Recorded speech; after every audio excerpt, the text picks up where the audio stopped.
We will start today's meeting with an organizational update from SPG's Executive Director, Carl Potts. Welcome, Carl.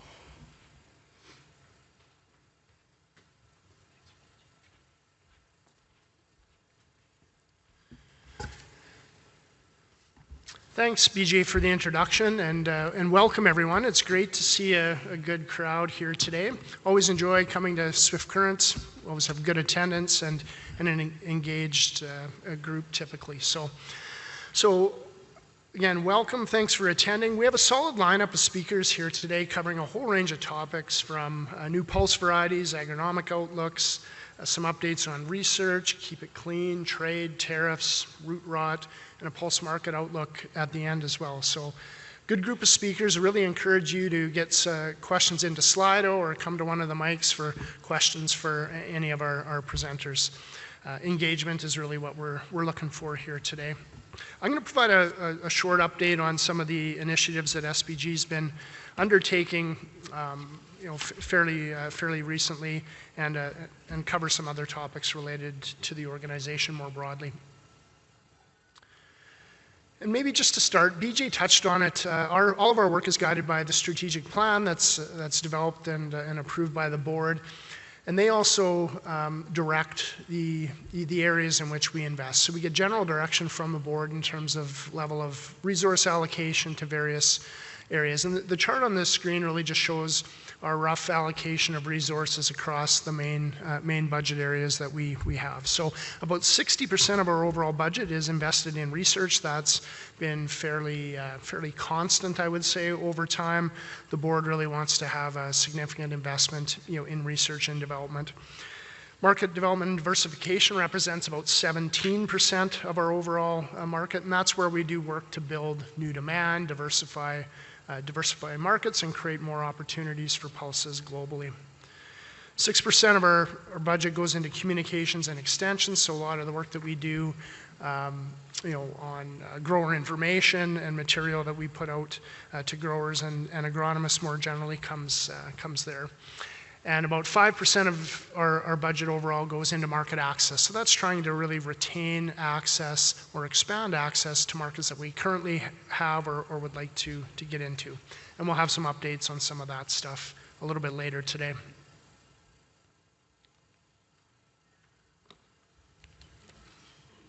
As I mentioned, research investments are a very important priority for SPG. So in our last fiscal year, 2024-25, SPG invested in 32 new research projects for a total SPG investment of $10.7 million and a total value of research projects of $17.1 million. So these investments have been in priority areas, including root disease, integrated weed management, and several more. Some of SPG's research that we fund is field scale as well, covering practical agronomy trials. And in 2025's field scale projects covered 29 sites with many growers and agronomists attending field tours of the sites or the webinar to discuss the 2024 results.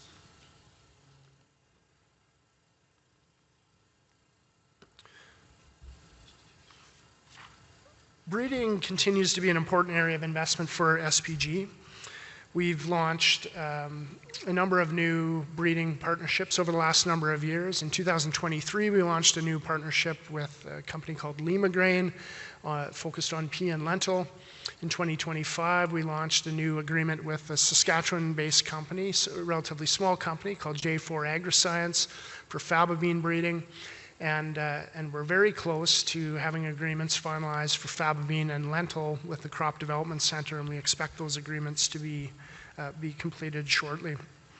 In our new model, we're trying to create an environment that attracts investment, generates revenue to make breeding programs sustainable over time. Some of you may have heard of some cuts to Agriculture and Agri-Food Canada research programs that were announced just over a week ago. So it's even more important that we try to find sustainable funding models to fund breeding over time. So any new agreements that we enter into will have value capture models associated with them, and with royalties on all acres, including on farm-saved seed. We think that this will have companies compete for farmers' acres, but choice ultimately will remain with farmers to adopt new varieties when it makes sense for them. So we've committed for all of the existing varieties, that are out there that we've funded under our previous breeding agreement with the crop development. And any new varieties released from any of these new partnerships will have different variety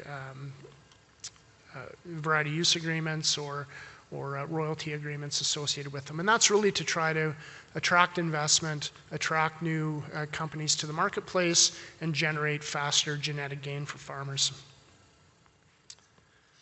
Market development and diversification is an important area for us as well. Trade has been a key topic, trade and tariffs over the last 2 years in particular, and Jeff English from Pulse Canada will provide an update a little bit later in our agenda. Market development and diversification efforts really have never been more important than they are now, as we have market access restrictions or threats of restrictions in our top 3 pulse markets. SPG leads the food service sector outreach of our national market.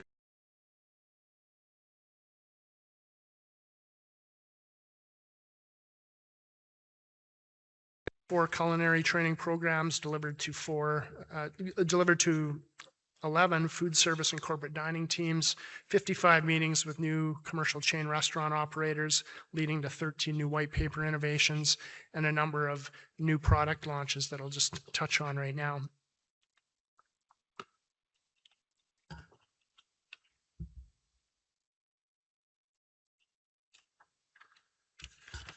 So in January 2026, Luna Grill, which is a 55-location fast casual chain in the US, launched a Medi Macro Bowl featuring lentils and quinoa as a salad base.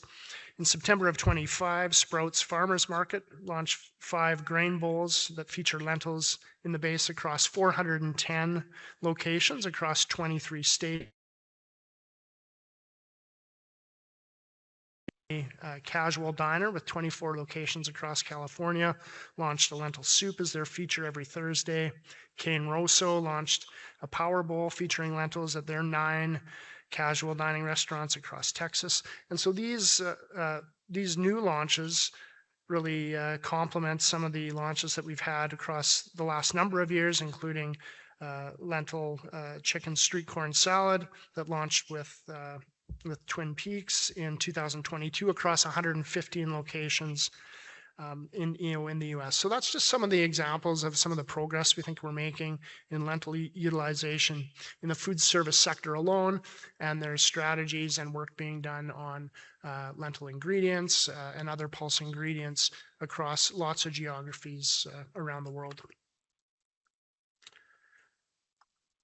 Growers are our most important stakeholder, and we seek input and feedback from growers. We put a lot of work into developing information that growers and agronomists can use. We use in-person meetings, our annual general meeting, winter pulse meetings, webinars, e-newsletters, podcasts, market reports, and other tools to deliver information for growers. So in 2025, we launched a new Pulse Variety Hub, which our colleague Laurie Friesen will talk a little bit about later this morning. And also in 24-25, we delivered 8 technical agronomy resources for research summaries, 14 pulse market reports, 12 podcast episodes, and 4 technical webinars, really trying to provide growers with as much information from research and market information as we possibly can. 77% of growers stated they believe they receive good to excellent value for the levy that they contribute. And this is an important metric for us, how well growers feel that the organization is serving their needs and the ultimate value that is created in their minds for the levy that they contribute. And the last thing I just want to touch on here this morning is our advocacy role. So I'd say over the last couple of years, we've spent more time working to advocate on behalf of farmers, particularly on topics related to pulses and directly related to the work that we do. This slide just shows a couple of photos of two of our directors in Ottawa as part of Grain Growers of Canada, a national grain growers organization that we're a member of, in Ottawa in October for what they call their Grains Week or Lobby Week, meeting with a whole host of MPs, senators, senior government bureaucrats to advocate on a wide range of topics. So on the left there, Robin Henry from Hodgeville is in a meeting with an MP from Saskatchewan, I believe. And then on the right, photo of Jared Gust, one of our directors from Davidson. And he's meeting with, I think, the senator there in that photo. So just an example of some of the work that we do, not only on our own, but in collaboration with many other organizations from across Canada to try to have maximum impact. So some of the issues that we were talking about in Ottawa that week were the importance of continued research investments, tariffs and trade, the importance of making infrastructure investments in big projects that help to make our grain transportation system more reliable, and other topics as well. This slide just shows some photos of some of the some work that we've been doing on, specifically on trade advocacy with China and India. We've been very involved with Pulse Canada right from the outset of our tariff issues with China back from March of 2025. And in fact, we're on the ground in China within 10 days of those tariffs being announced. These couple of photos on the left are just from Premier Mo's recent press conference after he returned and the Prime Minister returned from China a couple of weeks ago, making some public comments about the deal that was reached for canola seed, for canola meal, and for peas. And our chair, Stuart Lawrence from Rosetown, spoke at that press conference as well. On the right, our chair, or our director from Nipawin, Terry Uswell, who's also chair of Pulse Canada Board of Directors, is there featured in a photo in India with some Indian delegates, as well as the managing director of the Saskatchewan Government Trade Office in Delhi. So our big markets, and we really support the work of Pulse Canada to try to keep markets open and in some cases reopened for pulses. So I just want to end there with that. If there is time for any questions, I certainly would be willing to take them on any of the topics that I talked about or any other things that's on anybody else's mind.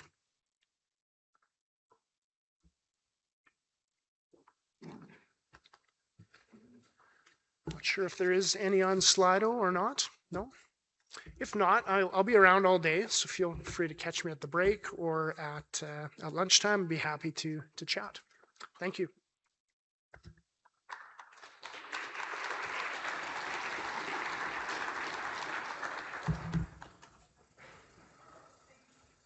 Well, thank you for that update, Carl.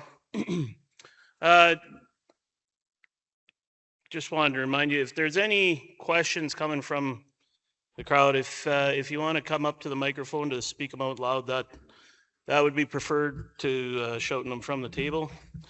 I guess our next presenter is Laurie Friesen, SPG Seed Program Manager, who will speak about new pulse varieties, recent investments and outcomes, and a demonstration of SPG's Pulse Variety Hub. Please welcome Laurie.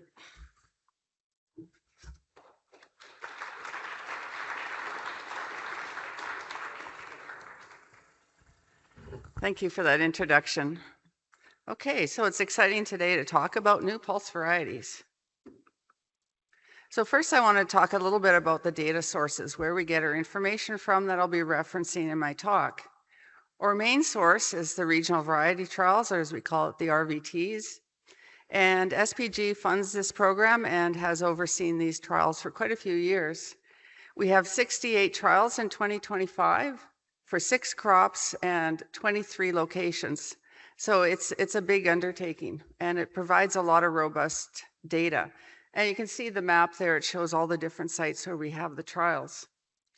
We also use a SASE guide. A SASE guide shows the overall means from the years of the regional variety trials as well as co-op registration data. And it's also where we get a lot of the ratings for things like disease. Variety Showcase is another undertaking that SPG has done, and it's a way to show variety comparisons. And then finally, our Pulse Quality program, which provides a lot of seed quality trait information.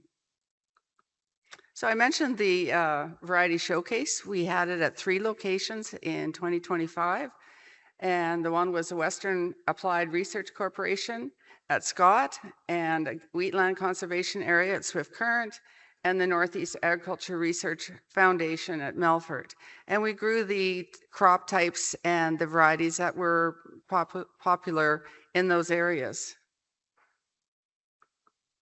I mentioned the Pulse Quality Program. So this was an undertaking by SPG, started in 2020. And through this program, we were measuring seed quality traits. We partnered with the Saskatchewan Food Center, who did all the testing for us. And that was in phase 1, and looking at things like seed color, seed coat breakage, protein, those types of traits. And then now we've moved into phase 2. This is a partnership with SPG Pulse Canada with funding from AgriAssurance and working with the Food Center again. And this is now looking at functionality traits, so things that would be important to end users and processors. And this will go until 2028. So we'll start talking about peas. So one of the goals for SPG is to increase on-farm profitability. And one of the ways that we see this happening is through the adoption of higher yielding varieties. So we've been looking at, if you look at the acres by variety over years. Now this chart here shows, sorry, this screen just moved on me. Okay, it shows the percent of acres by different varieties. If you look at the blue lines on there, those are the older varieties, and mostly it's CDC Meadow. So CDC Meadow has long been the dominant variety, but it is not the highest yielding variety. But you can see it is coming down. Growers are starting to adopt new varieties. And in fact, acres of CDC Meadow have dropped by 23% just in the last 5 years. Now the red bars show recently established varieties, and these are varieties like AAC Carver, CDC Inca, and CDC Spectrum, and they rapidly increased acres from the time they were introduced, and they've more recently sort of plateaued and are starting to even maybe go down a bit in favor of brand new genetics, so new varieties like CDC Hickey, AAC Julius, and CDC Citron. So, growers are starting to see the advantage of new genetics.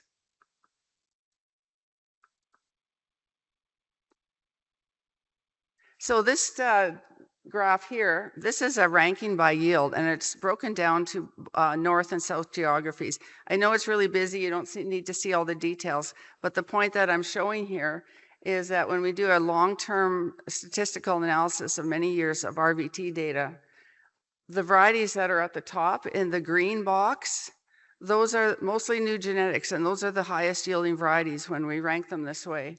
So you can see that there's varieties such as AAC Aberdeen, CDC Citron, a new one, CDC Engage, which will be coming up soon, CDC Boundless, AAC Chrome, they're all at the top.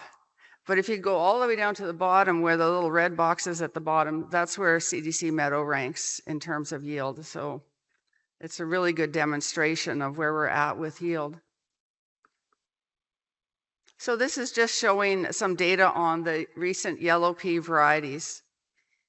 Here you can see a lineup of the varieties that have already in production, but just very recently. So we have AAC Chrome, CDC Hickey, CDC Lowachko, and AAC Profit.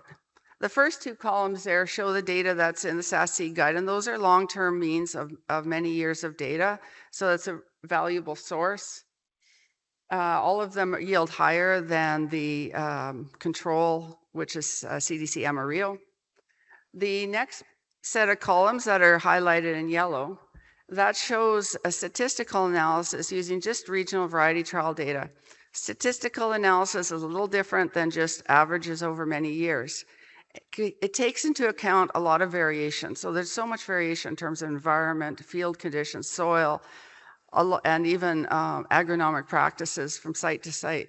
And it's a way to mathematically tease out what differences are due to the varieties versus all those other factors. So it's very difficult to get a significant difference, based on those calculations because of all those factors. So where I have in red where it says yes, it means it is significantly higher yielding. And there's little plus signs in the bracket.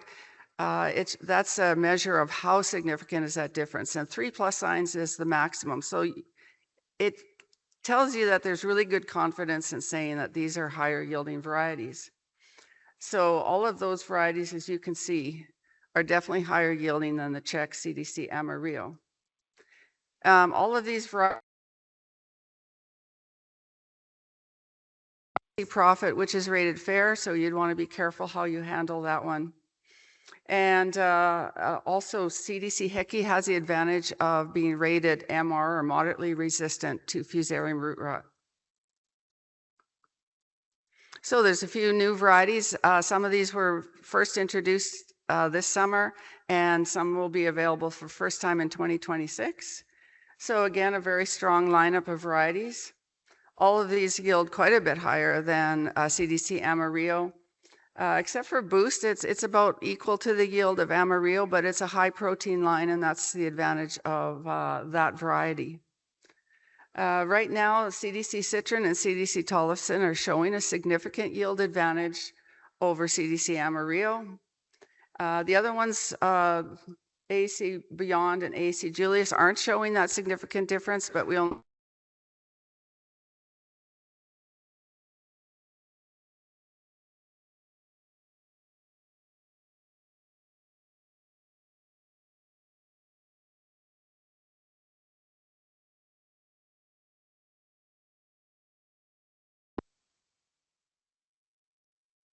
72 experiments, so it is very robust.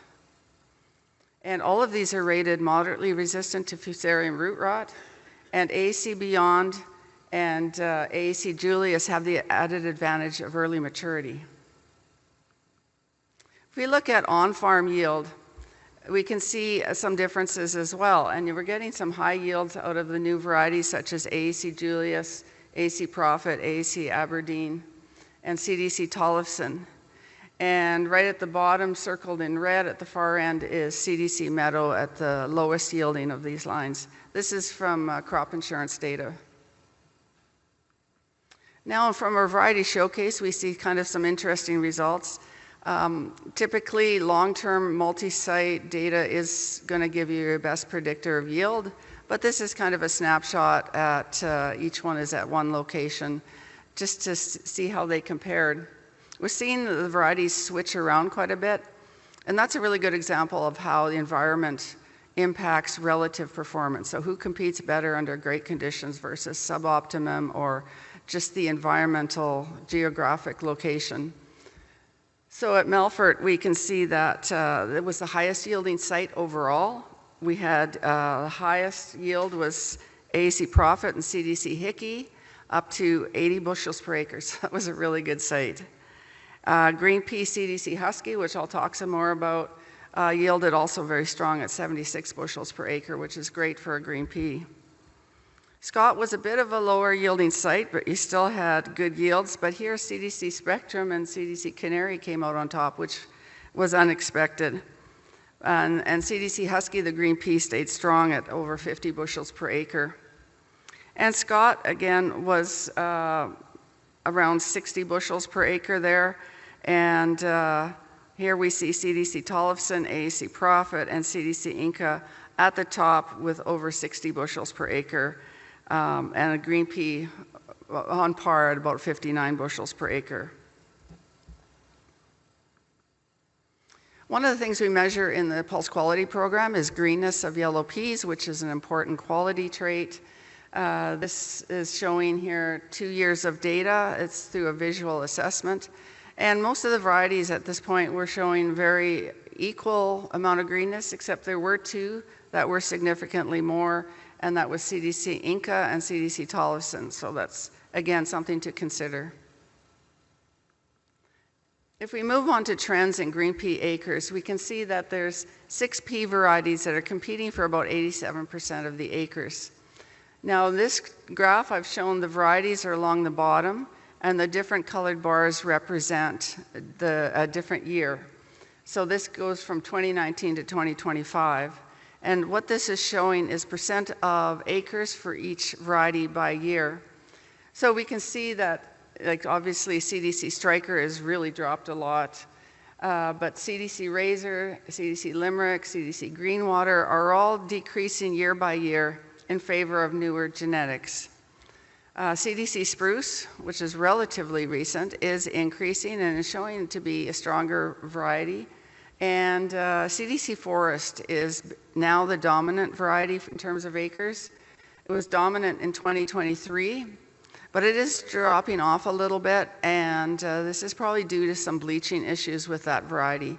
So CDC Spruce has good bleaching resistance, and I think maybe it's starting to steal a few acres from CDC Forest. And then there's two at the end. There's not a lot of acres yet. They're just in seed multiplication, but they'll be available this year, and I'll talk some more about those. I expect that CDC Husky is going to become the dominant variety soon. If we look at on-farm yield, here we can see that CDC Spruce actually did really well, and it's the first bar there, even slightly higher than CDC Forest. So it is showing itself to be a strong variety. So talking about green pea varieties, I mentioned there's two new ones coming up. So CDC Rider and CDC Husky will have certified seed this spring. CDC Rider is similar to CDC Forest, except it has better standability, better bleaching resistance, and is also rated moderately resistant to fusarium root rot, which is an improvement as well. Then if we look at CDC Husky, it's really a game changer for green peas. In the long-term data, you can see that it's yielding 106 to 108% of CDC Amarillo, the yellow green pea.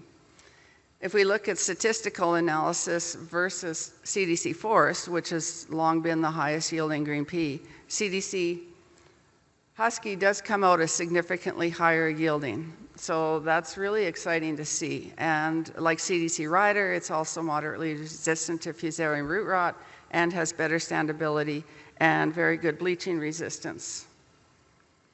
Talking about bleaching, that's another trait that we measure in the Pulse Quality Program. And here you can see a comparison of 4 varieties. So CDC Forest had significantly higher bleaching than CDC Husky, CDC Spruce, and CDC Rider. So those 3 varieties, again, this is showing that they have good bleaching resistance. Something that we recognize was an issue for peas is seed coat breakage. And there wasn't a standardized test available, so we tasked the Pulse Quality Program to develop a testing method.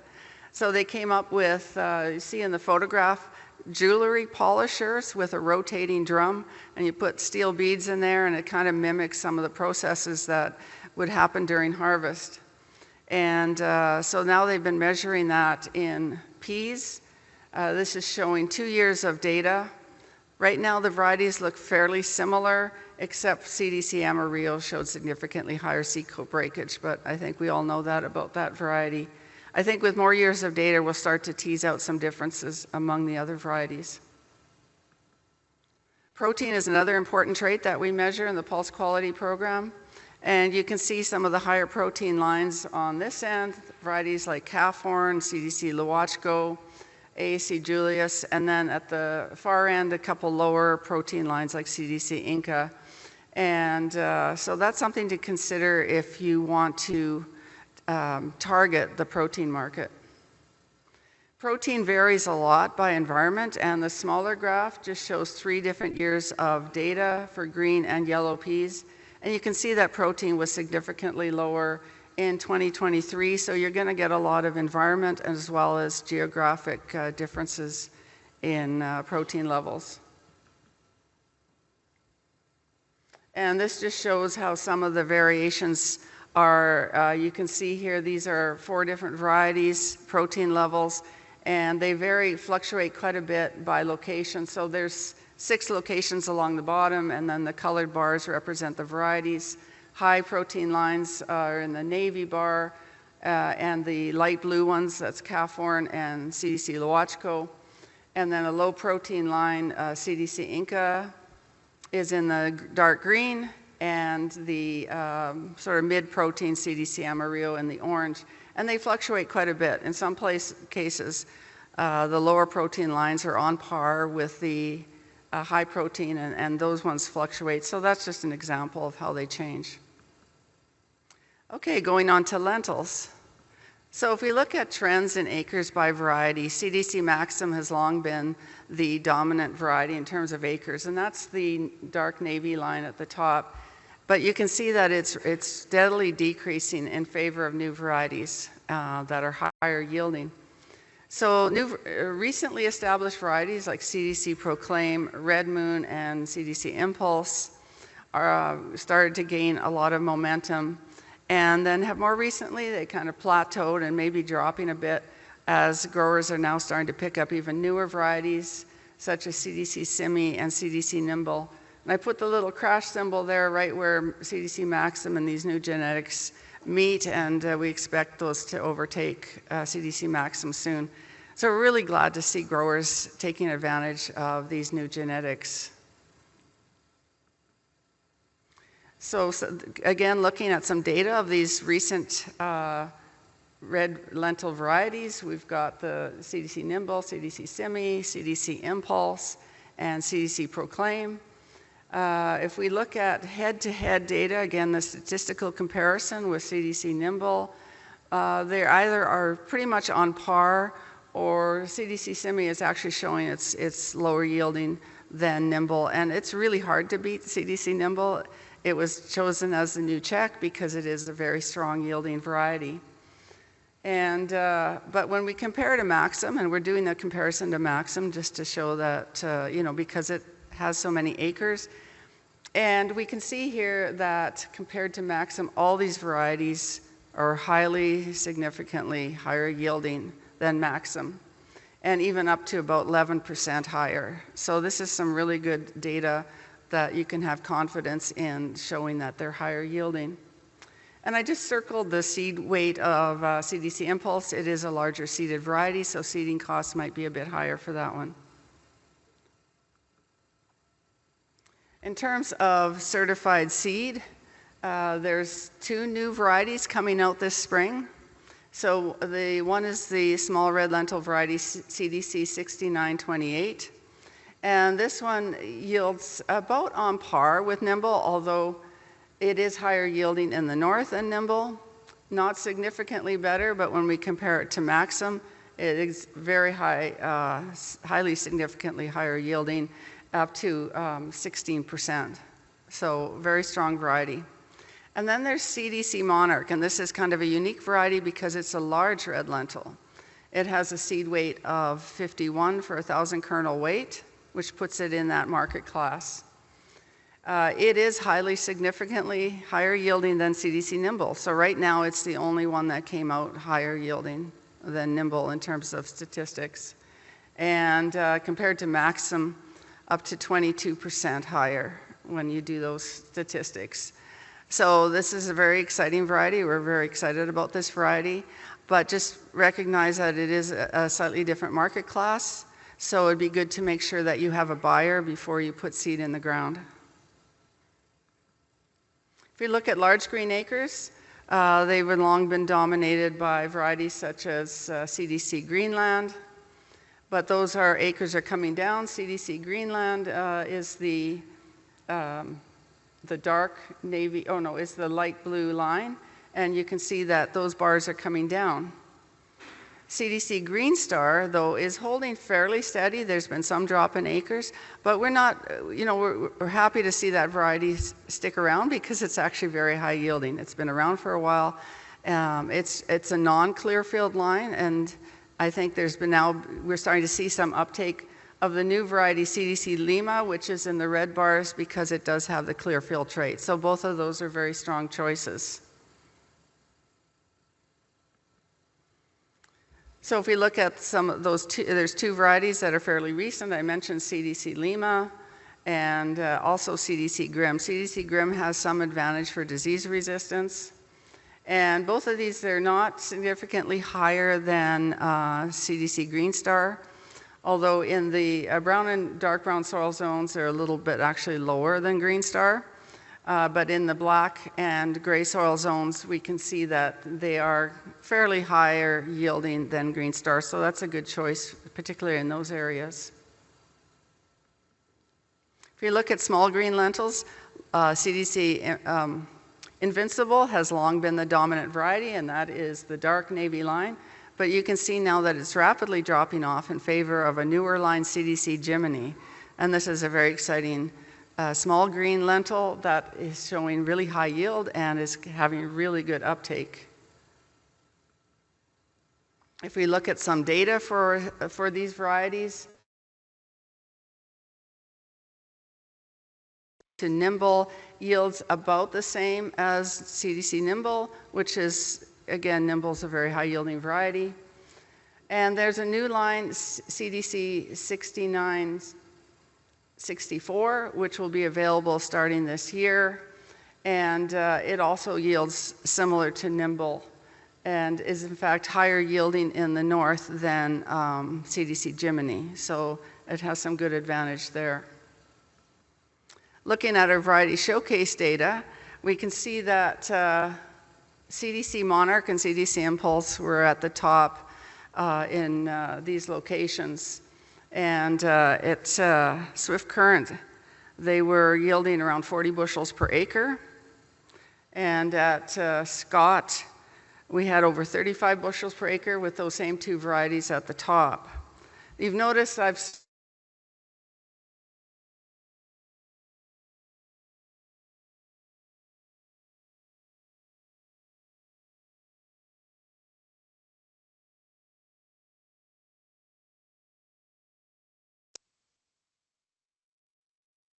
one. And if you can assume that it would have had at least a 25% hit in yield, it would have been one of the top yielding varieties. So it's just kind of some interesting data there. So at Melfort, the small green lentil that I've talked about, CDC Jiminy, ranked right at the top and tied at 55 bushels per acre with CDC Nimble. So really good data for that variety. And CDC Nimble, did very well at Melfort. And it is a strong variety in the north and very consistent for that area. Moving on to chickpeas.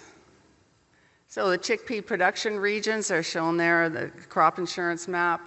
And the darker the color, the more acres of that crop that are grown there. And it corresponds to the brown and light brown soil zones, as well as a little bit of the southern black soil zones. If we look at trends in acres by year, we've got 7 years along the bottom, a little more, about that. And CDC Leader is in the light gray line at the top, and it is still the dominant variety for Kabuli chickpeas. But it is quite a bit lower yielding, and we're seeing now some uptake of newer varieties. The yellow line is CDC Lancer and CDC Orkney are now really gaining acres. And the blue line is CDC Pasqua and CDC Pearl, which are even newer, and they're also gaining acres. And that's good to see because they are higher yielding than CDC Leader. But CDC Leader still occupies 44% of acres in Saskatchewan, or Kabuli acres. So why should you switch to new varieties? Well, here are some comparisons. When we compare, the first three columns are showing comparison to CDC Leader. And all of the new varieties are significantly higher yielding than CDC Leader, except for CDC Pasqua. And that is a lower yielding variety, but the reason that we promote that variety is because it has a large seed size. And if you're trying to target that 10 millimeter size, this one will be able to achieve that. When we compare to CDC Lancer, however, CDC Lancer, very high yielding. It is the new check. The varieties are not significantly higher, except for CDC Orkney. And you can see the red yes down there. And so CDC Orkney is a very high yielding variety.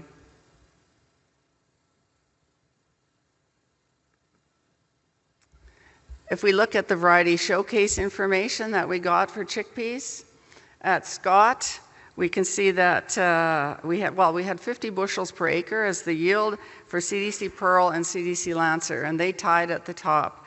Now, CDC Pearl is a high-yielding Kabuli chickpea, but it's a small-seeded one.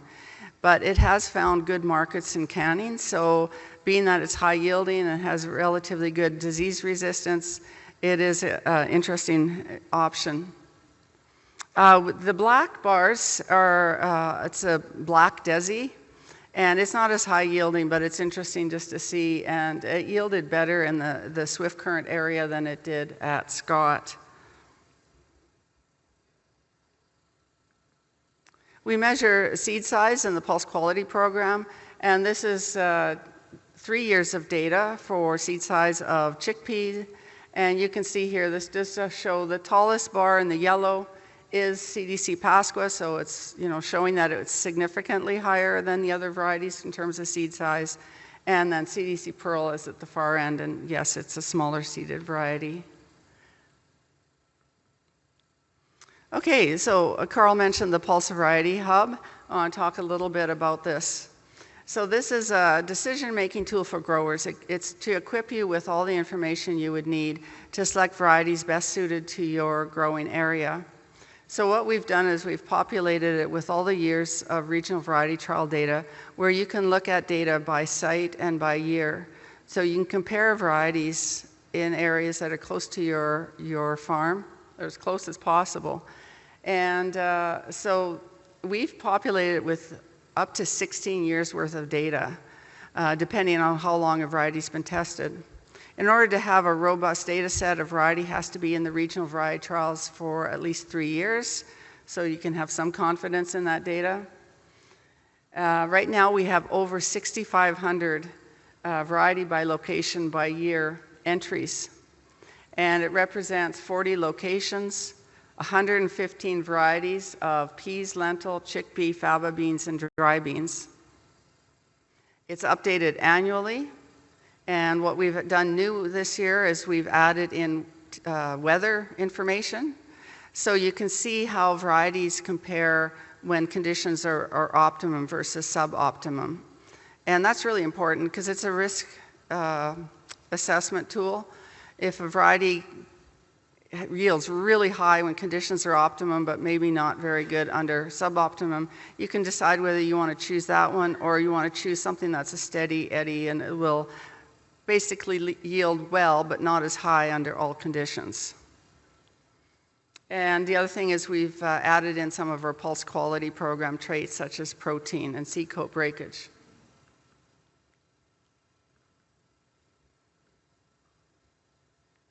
There we go. So how do you find it? You go to the SPG website. If you scroll all the way down to the bottom in the black, there's a tiny little link there you can click on. Or you can click on Growing Pulses and scroll down to the bottom there, and there's Pulse Variety Hub is located there. So then you can select your location.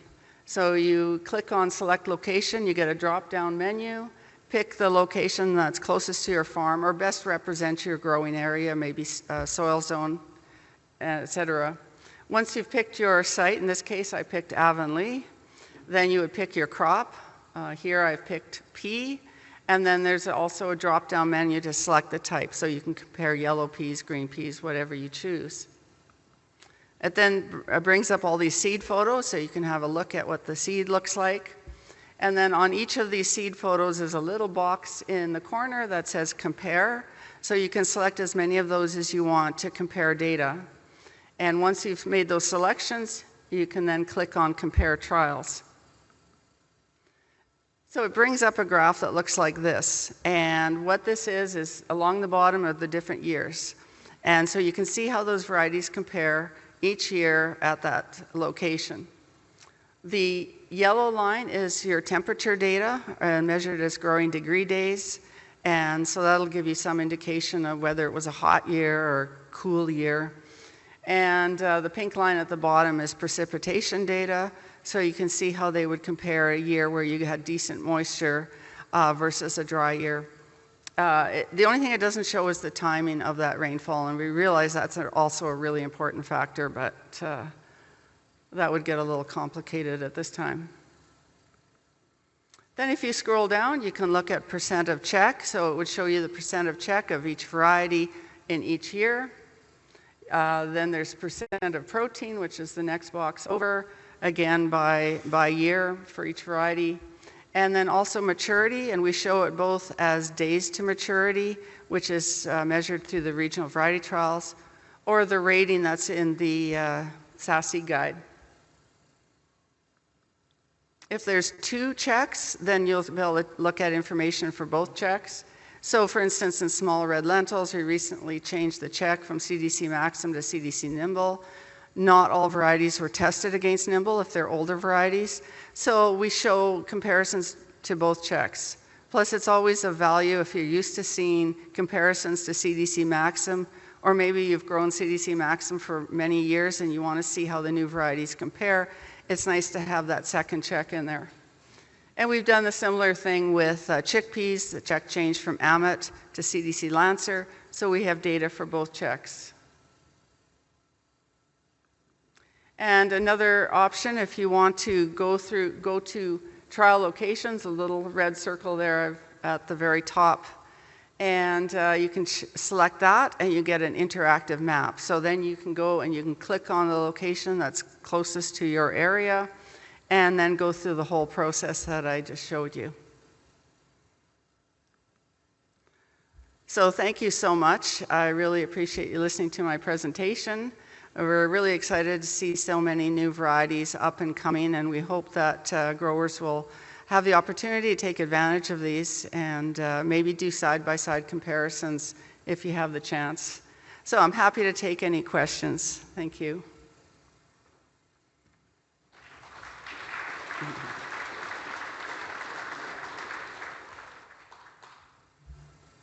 No questions? All right. Thank you very much.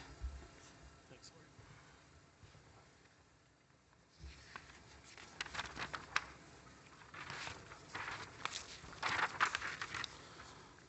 Laurie. Well, thank you, Laurie.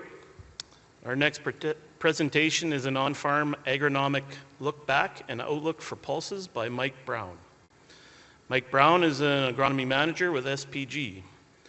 Mike is focused on providing information on lentil, chickpea, and dry bean extension, and he's also responsible for leading related agronomy program initiatives.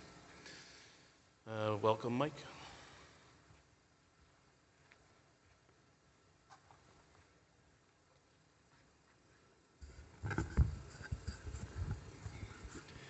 Thanks, BJ. So yes, we will run through the agronomic look back and outlook.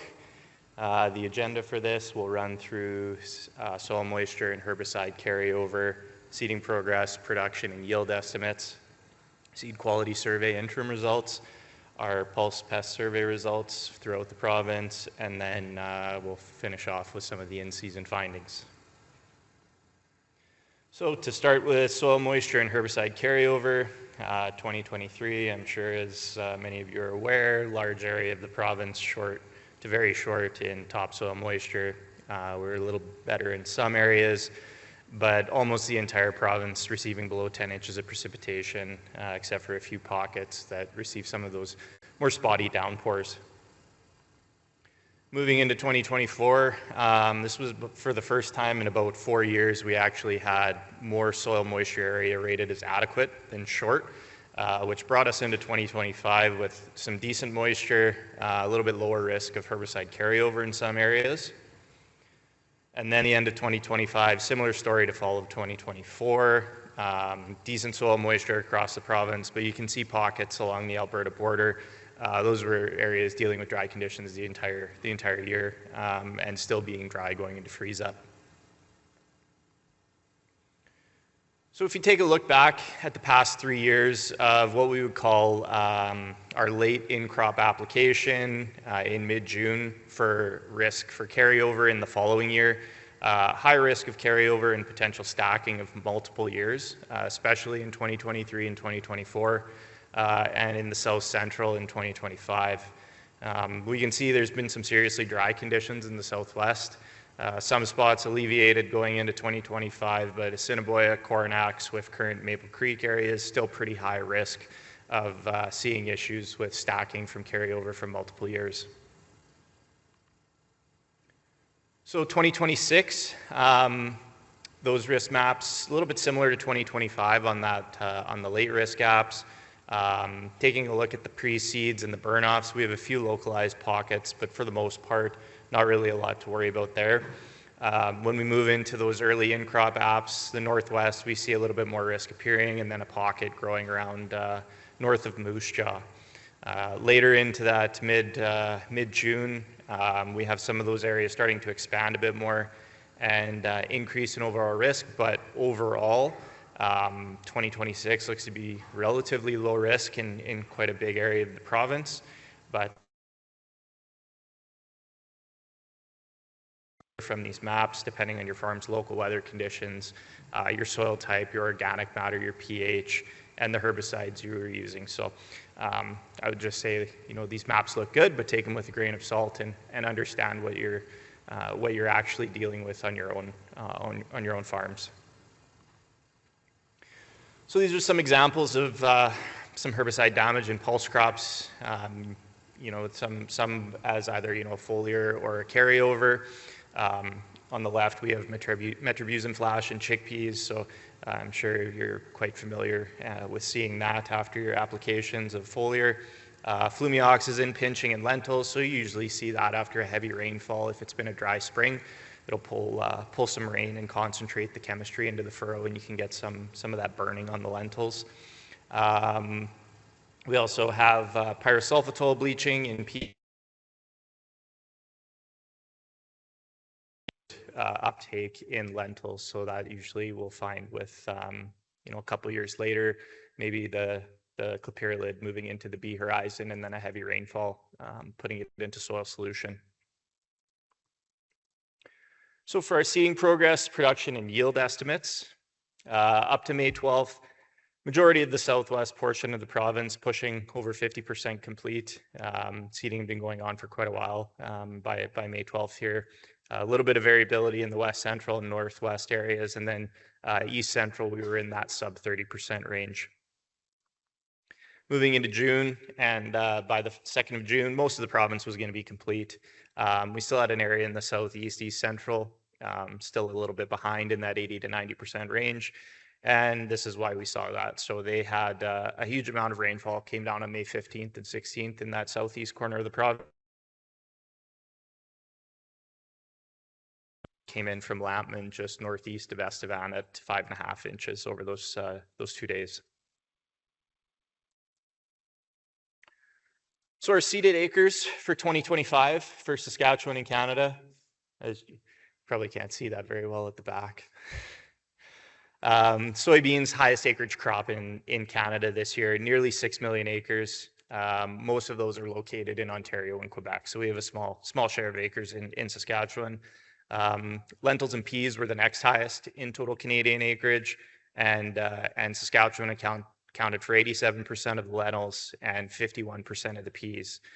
We also accounted for 91% of Canada's chickpeas, and we continue to follow that historical trend, accounting for the majority of Canada's pea, lentil, and chickpea acres. If we consider total production as well, the percentages of Saskatchewan to Canada for total production, they align quite similar to the acreage percentages. A few points higher or lower, but nothing drastic. Now looking at how our pulse acres sliced out in the province this past year, just under 6.2 million acres, 61% into lentils, which is the dark green. That was a 1% decrease compared to 2024. 29% in peas, which is the lighter green, and that was status quo, same as last year. Chickpeas, we saw an increase of 1%, accounting for 8% of acres, which is the tan color, and the remaining 2% was spread between soys, fabas, and dry beans. So our trends over the past 5 years, we continue to see lentil and pea acres dominate. Lentils in that 3.2 to 3.8 million acre range, peas in 1.6 to 1.9 million acres. Relatively steady over the past few years, but we have seen some fluctuations, especially with some of the market turbulence we've seen recently. Chickpeas continue to increase in acres, some decent prices, and producers looking for an option in areas they're dealing with the Phantomyces. Just about hit 500,000 acres of chickpeas in 2025. And for the second year in a row, we've landed above 500,000 acres of minor pulse crops and gapped last year's numbers by 100,000 acres. So looking at the regional pulse yield estimates and the provincial estimates, provincial averages, peas came in at 41 bushels per acre, lentils 30, chickpeas 29, and soybeans 40. Most regions we were at or above the 10-year provincial average. The Southwest was a little lower in peas and soybeans, and then every region exceeded the 10-year average in lentils. So some really good lentil yields in the province this year. On the production side, we've heard yields, some of the highest some producers have seen in quite a few years. Some areas of the province, producers are setting new records on their farms. Peas, we had about 1.8 million tons, and lentils, 2.9 million tons. Our minor crop production, we see chickpea leading the way, 442,000 tons, a jump of 200,000 over last year. And then we did see a big leap in soybean production too. So we broke 100,000 tons in soybeans. Overall, our minor crops total production was coming in over 500,000 tons. So looking at most of the crops grown in the province, provincial average yields across all of them now, the 10-year average up to 2023, and then production, the dark green would be 2024 and the light green 2025.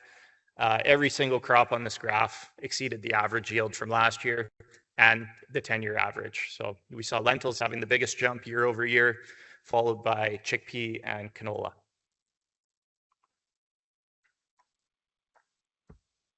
So now we'll move into the interim results of our seed quality survey. So we have labs participating in this survey include Discovery Seed Labs, Prairie Diagnostic Seed Lab, 2020 Seed Labs, and SGS. Our contractor for it is Brian Olson, so he collects results from the labs, creates the data that we'll use to make the interim report, and then works throughout the spring and summer to collect some final data from the labs, submits that final report to the Canadian Phytopathological Society for publication.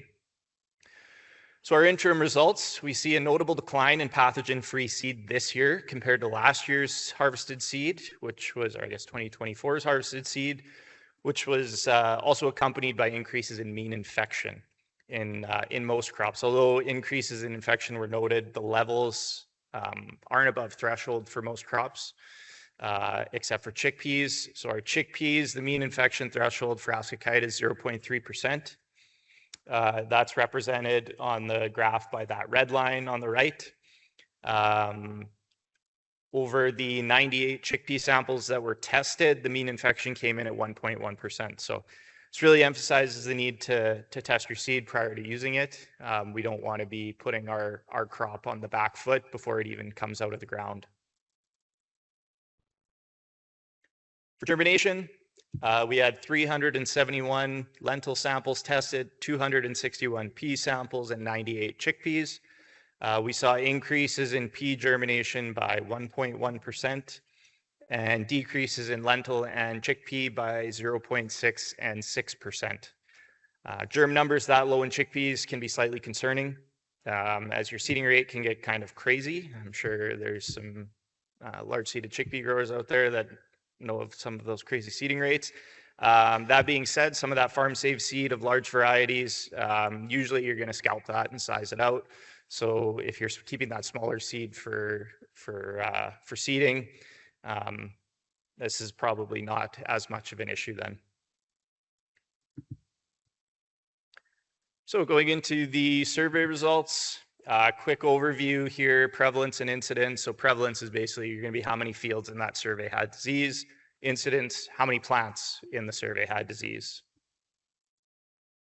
So with the lentil disease results, 61 fields surveyed, no fields in the northeast.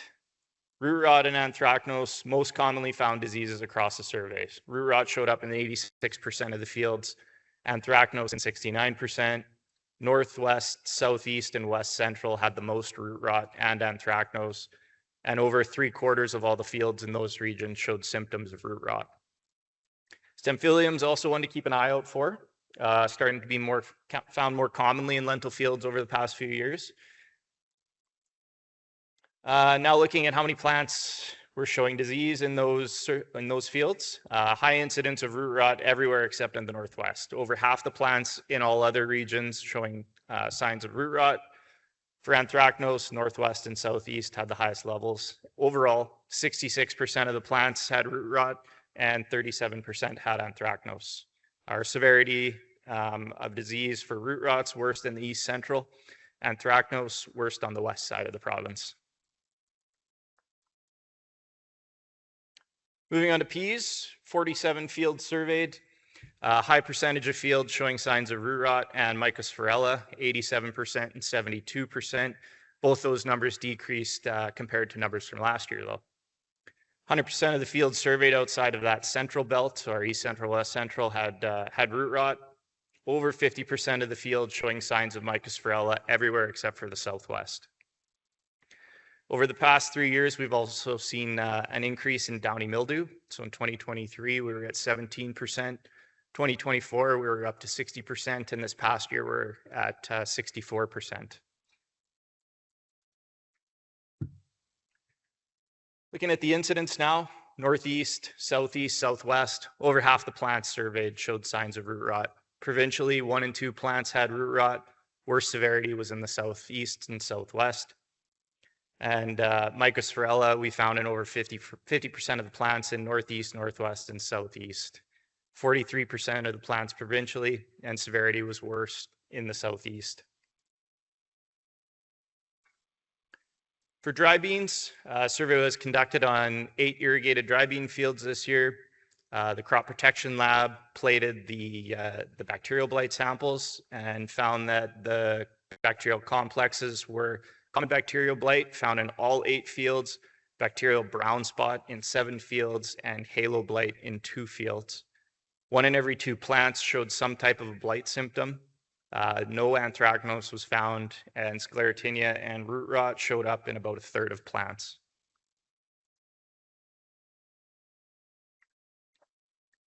In the foliar faba bean disease survey, 28 fields surveyed in Saskatchewan and Manitoba for chocolate spot, alternary, and stemphylium. Chocolate spot caused by Botrytis cinerea was found in 1/3 to 1/2 of fields. No Botrytis fabae was found. Alternary and stemphylium both found in 100% of fields. Visually, so stemphylium does show symptoms similar to chocolate spot, so it is quite difficult to visually identify, so it almost needs to be submitted for analysis to a pathology lab. Pea leaf weevil, we saw a big increase in notching this year compared to 2024. Hot spots across the northern growing region all the way down to the Manitoba border to the United States. Need to consider they also host on faba beans, so there's 2 host crops we'll be concerned about. And we've heard reports over the years of heavy feeding pressure in fabas across the northern area of the province. Larvae feed on nodules, decrease your nitrogen fixation. So our recommendation, use an insecticidal seed treatment if you're in areas where they are established. Grasshopper survey. So we saw a reduction in grasshopper pressure compared to previous years. That brighter green is going to be where we're starting to see economic risk for our lentil crops.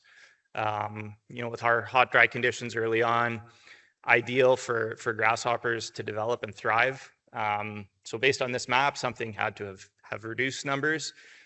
Maybe later rainfall drowning out some of the nymphs, or with those humid conditions, we had some good conditions for the naturally controlling fungus, Entomophaga grilli. So in-season findings, these will be a compilation of inquiries that we received this year, agronomic inquiries from producers and agronomists, because nobody texts us to tell us you have a great crop. You text us to ask us what the heck's going on with your crop.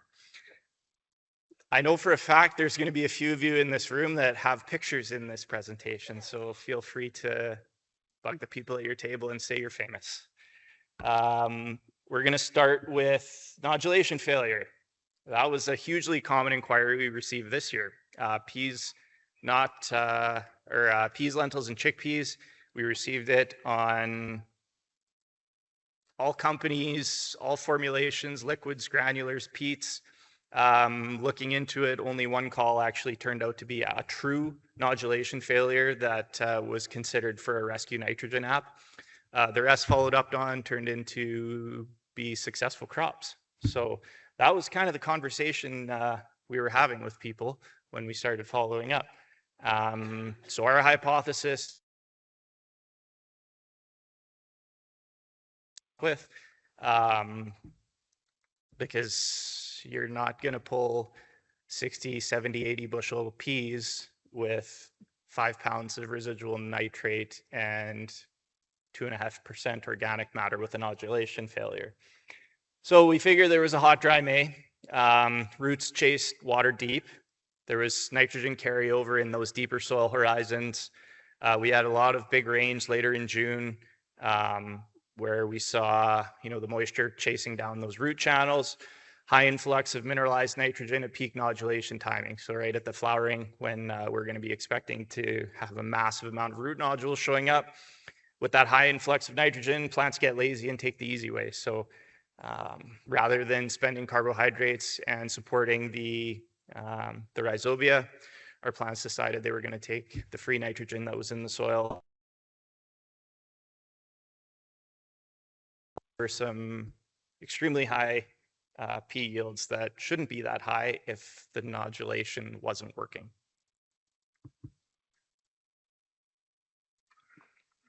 So in the start of June, we started getting inquiries around heat canker and lentils. Not terribly surprising. We consistently get heat canker inquiries every year. Usually see it on lighter stubble residues, but you can see that one in the middle there. That's at the bottom. That was a pea that came in from Brianne Tideman's group in Lacombe, Alberta. So that was kind of interesting. And then we started getting more inquiries coming in with lentils, areas with heavier stubble, or lentils on the north side of windrows. So that was very odd. And then one came in from La Crête, Alberta, 700 kilometers north of Edmonton. So why they're growing lentils up there, I don't know.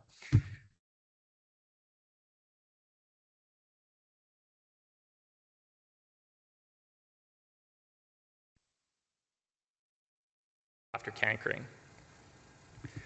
Why did we see that? Well, we had a huge heat wave across a massive portion of our major lentil growing region in the province this year. So we had, that first week of June, right when our lentils probably would have been in that most susceptible seedling stage to be affected by heat canker. Chickpea root rot.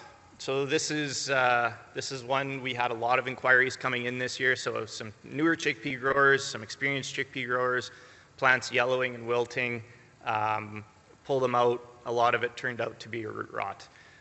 Common symptom we saw there would have been the blackening and the shrinking of that root crown. Led us to believe it was probably a fusarium species. The graphs on the right that you absolutely cannot see, I know for a fact. Those are showing some of the testing Dr. Benitza did at the Crop Development Center, looking at pea, lentil, and chickpea resistance across different varieties and breeding lines. So the peas are in the top right, the lentils are in the middle, and the chickpeas are at the bottom. You can see that the pea and lentil, we saw a more linear response to the discoloration they showed across varieties. But then you see at the chickpeas at the bottom, you've got about 5 varieties of breeding lines before the rest are 90 to 100% discolored. So chickpeas are an option when we have Aphanomyces issues in pea and lentils, but we need to consider and be aware they aren't immune to other root rots, and by some of the research that has been conducted, they may actually be more susceptible to Fusarium avenacum than a pea or a lentil. Slime molds were another common occurrence this year. Late in season with how much rain was coming through, higher humidity, enclosed or more dense canopies. Really a non-issue. commonly reported in turf grass operations. Heavy infestations in turf grass can cause shading and a loss of photosynthesis in the grass, but in lentils seem to only colonize on lower stems. So not something to worry about, but if you saw it this year, you can probably expect to see it again in that same spot eventually in future years. And now you know what it is and you don't have to worry about it.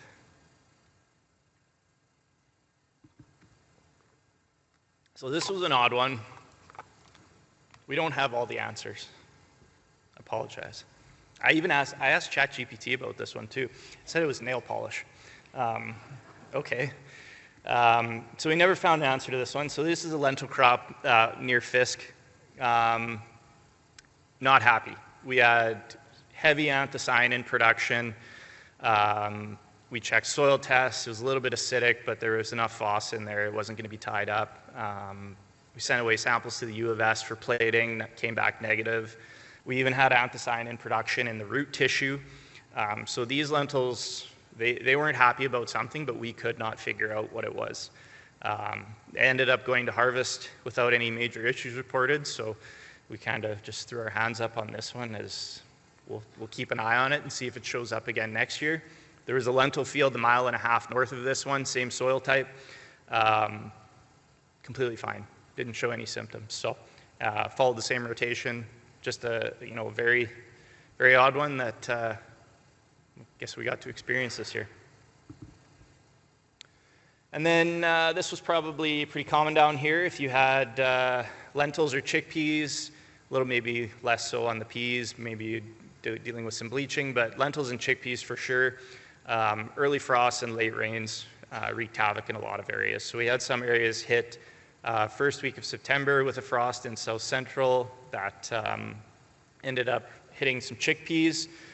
We also had late rains during harvest, got cool and wet, then it got hot and dry for a week, then it got cool and wet again, and then it got hot and dry again. The amount of regrowth we had coming in was a nightmare trying to stage for desiccation.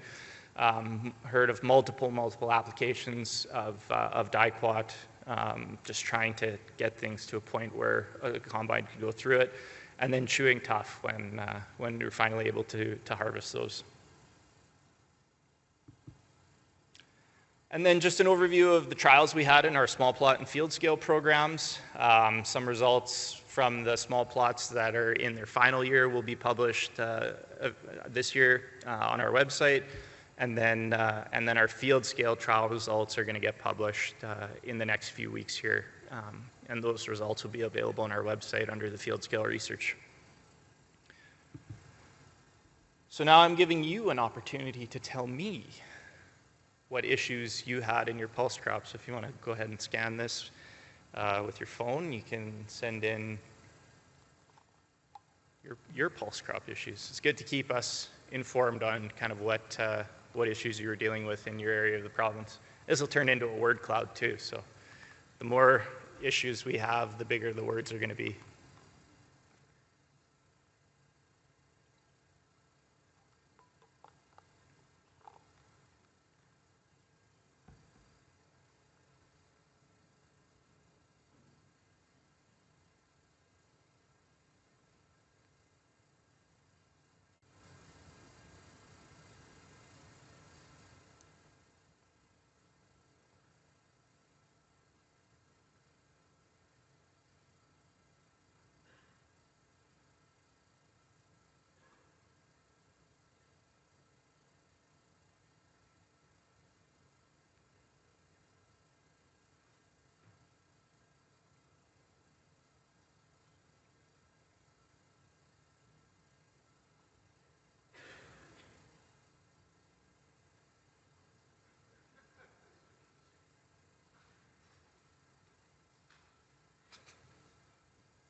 I like the grumpy husband.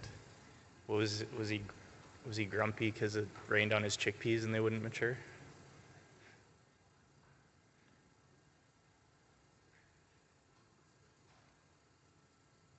Yeah, so it looks like we've got weed pressure, root rot, chickpea maturity is pretty common there.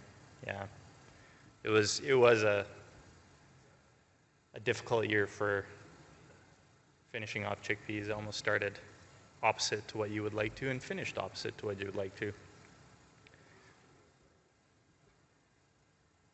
Okay. Well, thanks for sending in your issues. I'll send that to Mark and make sure he deals with the black seeds and the maple peas. Oh, now I can't go forwards. There we go. Okay. So to finish off, prep for 2026. Seed quality is relatively good, but again, I'd emphasize checking your germ, test your seed lots, make sure you know what you're putting in the ground. Lower risk for herbicide carryover, but again, that's regionally dependent. You'll be more familiar with your farm's precipitation, herbicide history, and whether you're at risk. Monitor for herbicide resistance, fungicide, and insecticide insensitivity. So if you've had aphids in the past few years and you've hit them with the pyrethroid, lambda-cyhalothrin, and it didn't work, we have noted and confirmed with the Ministry of Agriculture, U of S, and Ag Canada that there is pyrethroid, lambda-cyhalothrin insensitivity out there, so you may need to look at applying a different chemistry. Herbicide resistance, kochia. I don't have to tell you any more than that. Multiple or mode of actions in pesticide products, so tank mix, effective modes of actions, and understand what you're actually putting in your tank and what you're trying to target and if it's going to work. Pest economic thresholds in mind, so we do have those established in a lot of our pulses for aphids and grasshoppers. Keep those in mind. Watch for beneficials too, ladybugs and green lacewings. And then, yeah, keep growing top quality pulse crops. And with that, good luck in 2026. And I'll take any questions if there are any.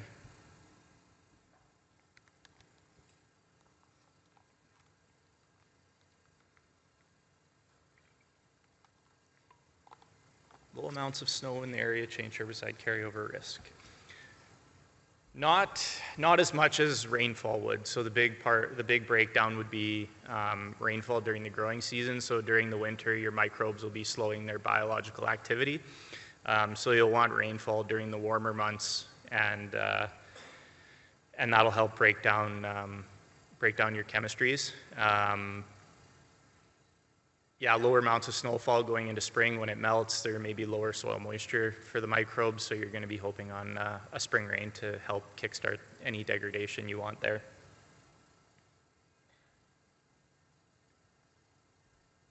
Foliar insecticide for pea leaf weevil adults, a good management option. Research has shown no. Usually by the time the adults are out there and notching, they've already laid the eggs in the larva. So the tricky thing is you're trying to control the larva, but if the adults are already present, you can probably expect the larva will be there. You may be able to, if they're in the middle of laying eggs, you may be able to decrease the population and the amount of egg laying that's there for future years. But it may be more of just like an anger application if they're there. So I would say, yeah, okay, if the populations are super, super high, maybe you can hit the adults, but then I would still recommend the following years run an insecticidal seed treatment to control larvae, because there's going to be another population that comes out from that. Group 14 damage versus heat canker, easiest way to distinguish the difference. I find the group 14 damage, well, you'll find it after a rainfall. So if you're discussing heat canker versus group 14 and it didn't rain, it's probably heat canker. It's quite similar. I find that the group 14 damage almost will burn the lentil, and it almost kind of looks like a burnt birthday candle, right? You'll have the white the white part of the stem, and then the top will kind of burn and wick off like a candle. Whereas the heat canker, you'll actually get a thin little pinch as it first starts, so it'll wilt without the pinching on the stem, and then the stem will actually sort of girdle. So if you remember those peas that we saw earlier on there, how the stem was still connected on that plant and cankered, that's usually what you'll see.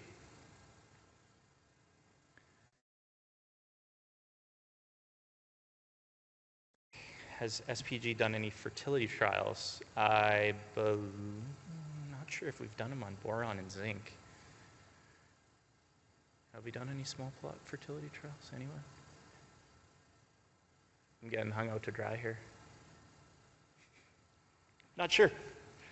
Something we can look into, though. It would be on our website, and you'd be able to search and look through historical small plot trials to see if that's fertility issues that we've explored.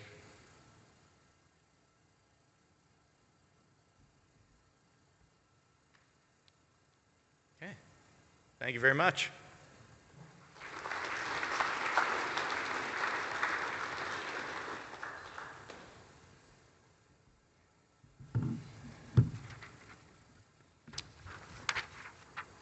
Well, thank you, Mike.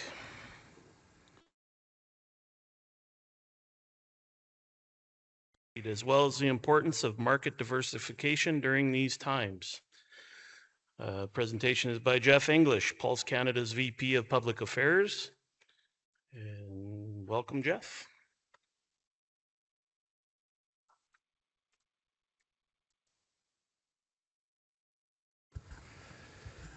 Thanks, BJ, and good morning, everybody. It's good to be back in Southwest Saskatchewan. Almost home for me. I'm from Red Cliff, Alberta originally, but spent a lot of time on the highway back and forth to Neville, where family's originally from, so it's always nice to be back in this part of the world. Live in Manitoba now, but don't hold that against me.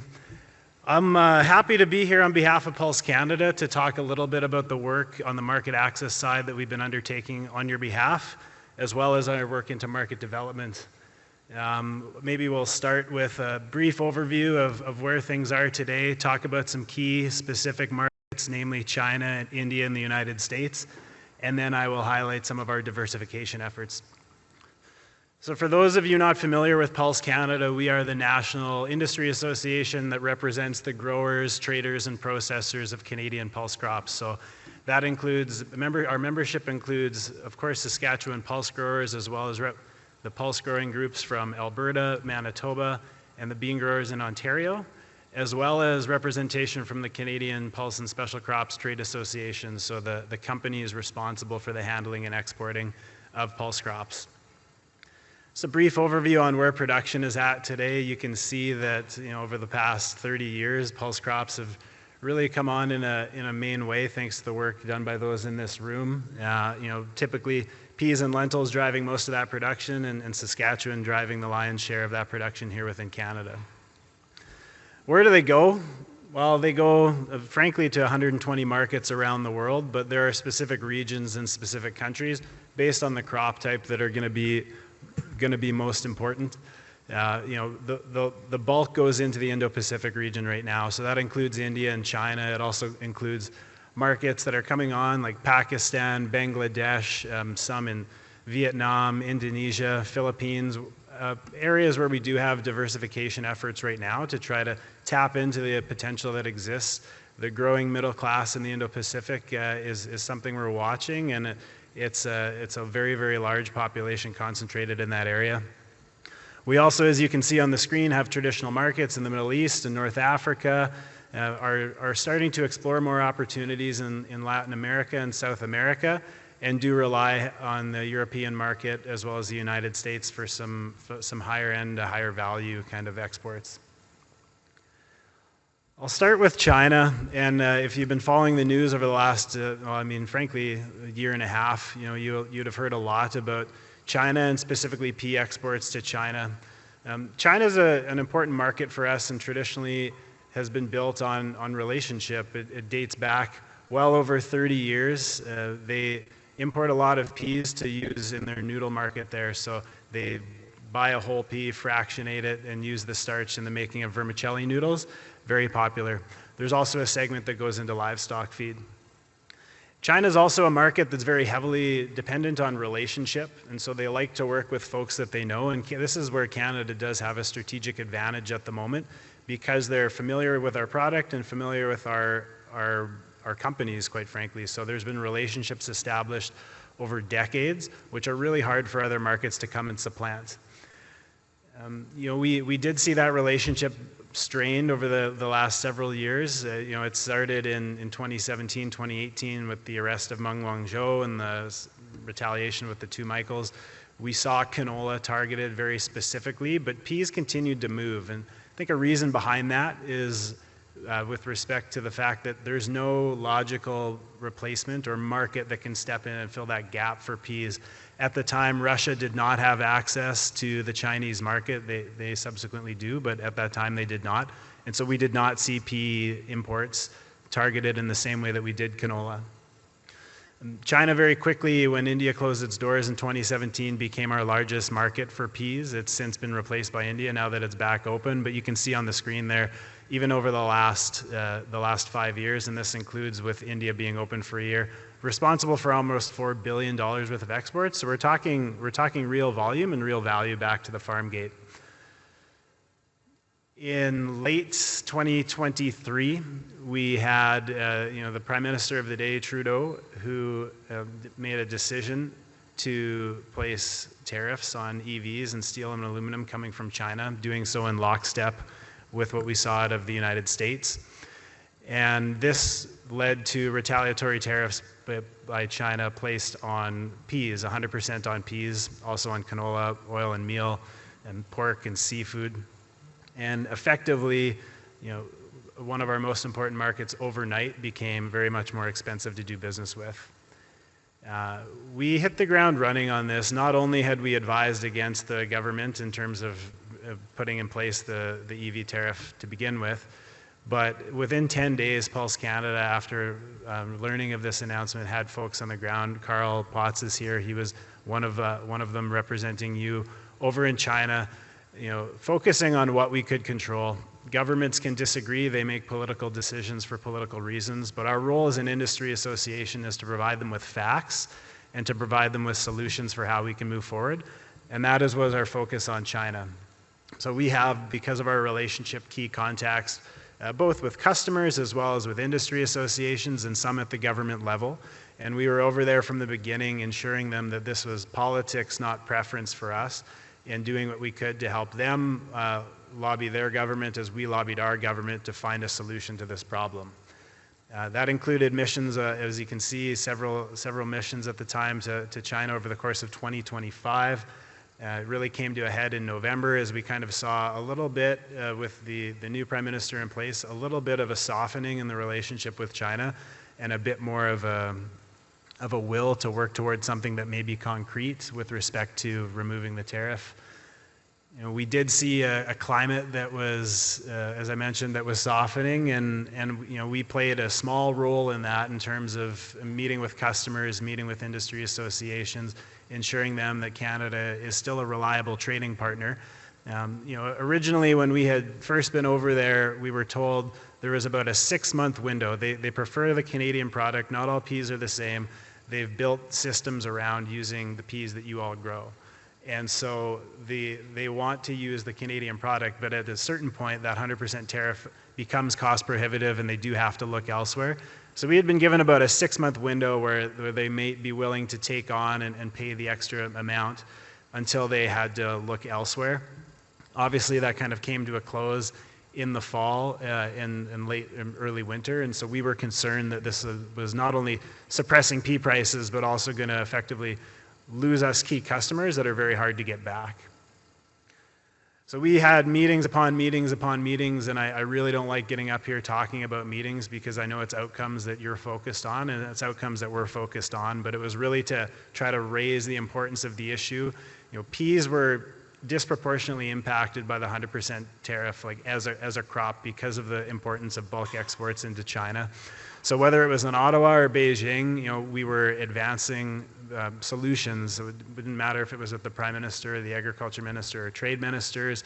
Pulse Canada was in the room on your behalf, effectively lobbying for an end and a solution to this issue. And as you would know, in January 16th, we did see movement on that. So the Prime Minister's agreed to tariff reduction across a number of things. And starting March 1st, the 100% tariff on peas will be removed, effective through to the end of the year. It's a good result, one that we had advocated for the better part of a year, but it's also not a permanent result. So our focus on your behalf now turns to what we can do to make that solution permanent. We want you to have that stability, and our market wants the stability of knowing that you can grow peas with confidence, really any pulses, but in this instance peas, with confidence, not wondering whether or not the market will be there come January, come February. And so because of the cycles that we use and because the time it takes to grow the crop and the effort that goes in, we want those signals to be set early and we want them to be positive. And this is an instance where we are seeing some positive developments, but the work is not done. Another thing I would just note on China before we move on is that we do have some other issues. Tariffs are in the news a lot lately, and it's like what everybody likes to talk about, but we are seeking access for other pulse crops. So right now we can only export peas to China. So we have submitted applications and have received recently some positive signals for alluding to future progress with respect to access for faba beans and lentils, which would really, chickpeas as well, which would really open up a lot of opportunity. China's a market of 1.3, 1.4 billion people. And so, having another bidder on those crops is certainly where we want to get to. We'll shift gears now to India. Traditionally our largest market for peas and lentils, and continues to be so as of 2025. In 2017, they introduced quantitative restrictions. One thing about India that I think is important to highlight is that India makes policy for domestic purposes, for reasons that are beyond the control of Pulse Canada or the United States for that matter. They are the world's largest democracy. They have a couple 100 million voting smallholder farmers, and when India makes a domestic policy decision, it's usually based on politics, much like you would see here in Canada.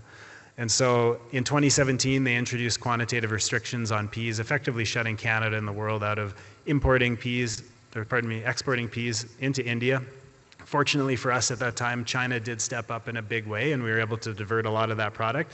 But peas had not been sold into that market in a major way for a very long time. We were encouraged, we have had frosty relationship with India a bit in the tenure of the last Prime Minister, but had been encouraged by the prospect of a free trade deal, and specifically at the time something called an early harvest free trade deal, where the two countries would get together and agree on a few things they could advance before signing something that's more comprehensive. Why we were attracted to it is because of the timeliness of it. These things tend to take a little less time than a full-on trade deal, and so our goal was to make sure pulses were included with that. In 2023, I believe, Prime Minister Trudeau made some very serious allegations against the Indian government, and effectively that pronouncement from the House of Commons effectively shut off all diplomatic ties between our two countries. Diplomats were expelled on both sides, and overnight we went from getting close on an early harvest trade deal to nobody would return phone calls. And so as an industry association, we have key contacts in India, and those relationships were able to be maintained, but at a government to government level, it was very very dicey, to be perfectly honest. All that said, in December of 2023, India lifted, for the first time in about 7-8 years, lifted its quantitative restrictions on peas, and Canadian peas were back into the market in a big way.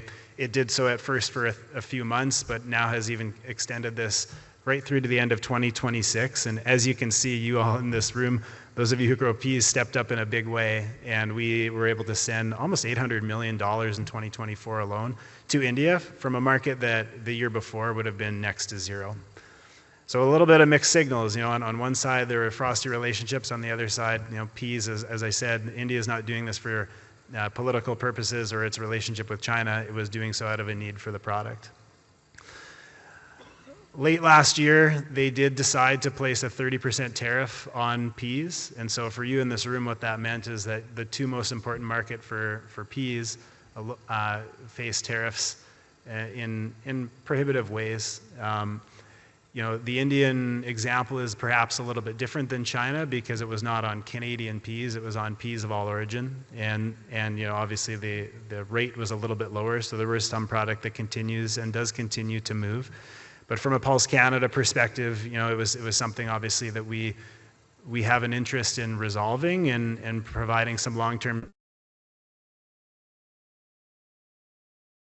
We worked very quickly with our government and with Indian customers to ensure that product that was already on water could find its way to India without having that tariff applied, and we're successful in doing so.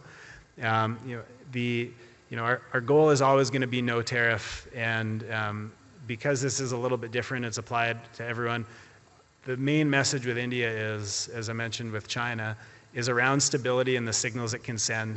When the market goes up and down like that, it becomes a little bit less enticing for those of you in this room to grow the products that we know that they want. So any signals in terms of long-term predictability that they can send with their trade policy are certainly in our interest. And then at the end of the last year, in case things weren't crazy enough, Prime Ministers got together and announced, to heck with an early harvest trade deal, why don't we pursue free trade and pursue it in a very aggressive way. And so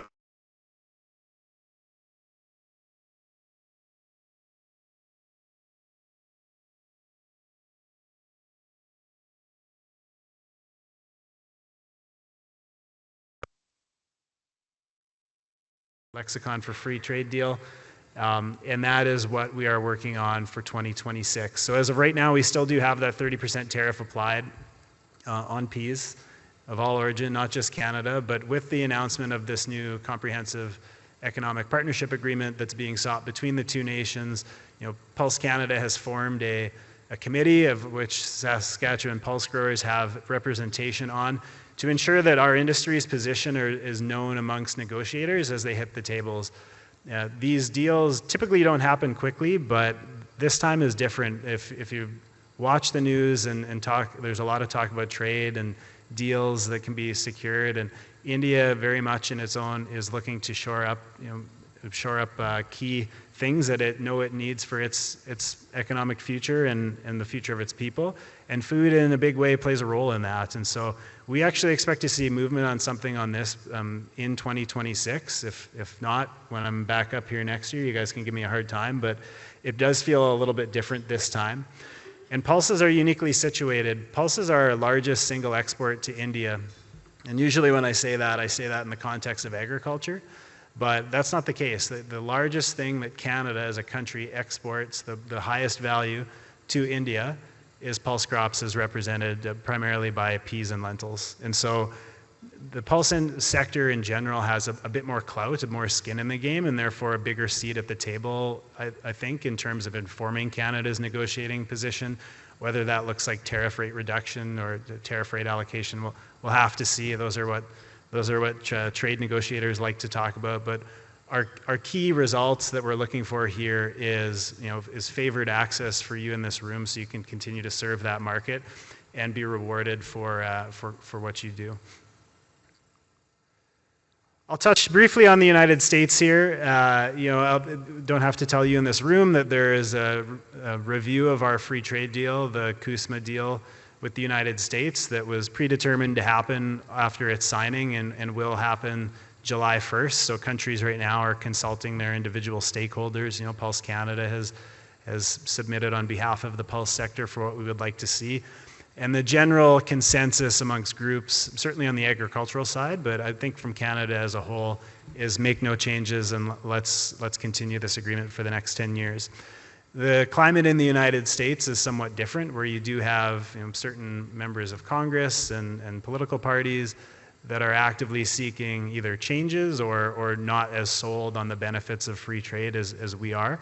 We do export a fair bit, namely lentils and peas, some chickpeas to the United States, so we do want to see that zero tariff rate continue, and that's what we continue to work toward with respect to the United States. My colleague Greg Northey, who runs our policy division out of Ottawa, also serves as the head right now of the Canadian Agri-Food Trade Alliance, which is a group of export-oriented agricultural groups that do advocate for free trade. So we have a bit of ability to help drive that agenda from a Pulse perspective right now.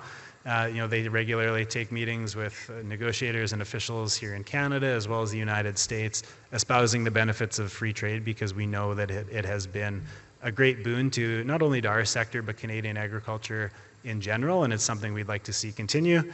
If you're a betting person, I guess this casino is a great place for you to be, but if you can predict what the outcome from our friends in the White House will be with respect to this, you should be the one up here, not me, talking about it. I think that time will tell, and work is underway right now in ensuring that not only here in Canada, but legislators in the United States do understand the very real economic benefits that have come from this agreement, and do vote or take a position to see it want to continue. I'll switch to diversification. So this is all great. We need our key markets, but we also, as you in this room know, cannot rely on a single market. As I've just touched on, we have 3 major trading partners that we've had issues with over the last calendar year. And so part of our work at Pulse Canada is to find new markets that we can sell pulse crops into. And that's not to say to go out and find new countries we haven't heard of, but that's to talk about what are the different forms and uses for the crops that you grow, and how can they factor into formulations, whether it's on the food side or feed side or pet food, different applications including protein, fiber, starches. Where can pulses find a home? And so that's a part of the work that our food team, market innovation team leads. And there's a lot of challenges and a lot of opportunity out there for pulses in general. Specifically on the food side, we're very focused on the United States and Europe as kind of high value, higher end markets. They're not without their challenges, though. People are increasingly interested in what they buy and also how much it costs, but how it's made and where it comes from. And so, we do enter into markets where labeling becomes a bit of a challenge, and customers are looking for, and companies who believe their customers are looking for, a little bit more stringent requirements when it comes to what's applied to the crop and how it's grown. And so lots of our work is helping them understand the safety and the rigor behind our system. And I know after lunch we'll talk all about Keep It Clean and the work that you all are doing in this room to keep those export markets open.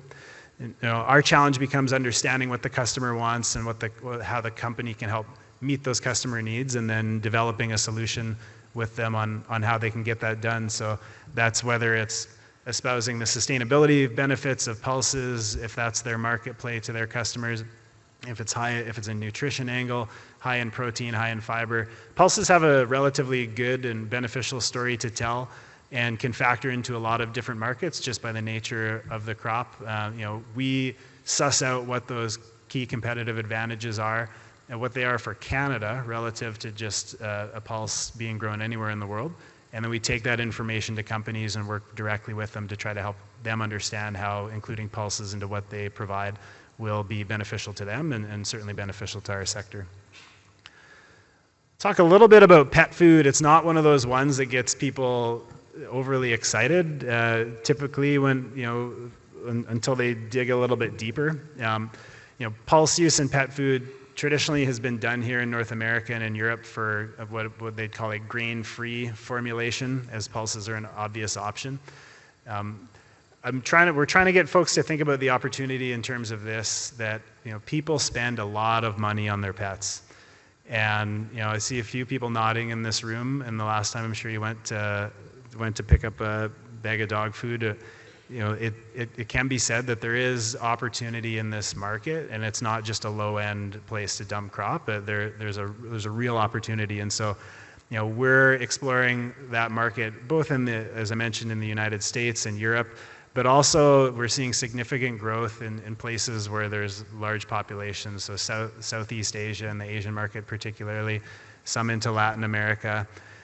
There's a desire to expand that use beyond just having it in the bags that are grain-free, but really doing some research into what it means in terms of formulation. So a lot of the carbon footprint in terms of pet food that goes into it is obviously from how its crops are grown. From a pulse standpoint, you in this room have effectively, because of the modern agricultural practices as well as the inherent benefits of the crop, have wrestled the carbon footprint of peas and lentils down to neutral.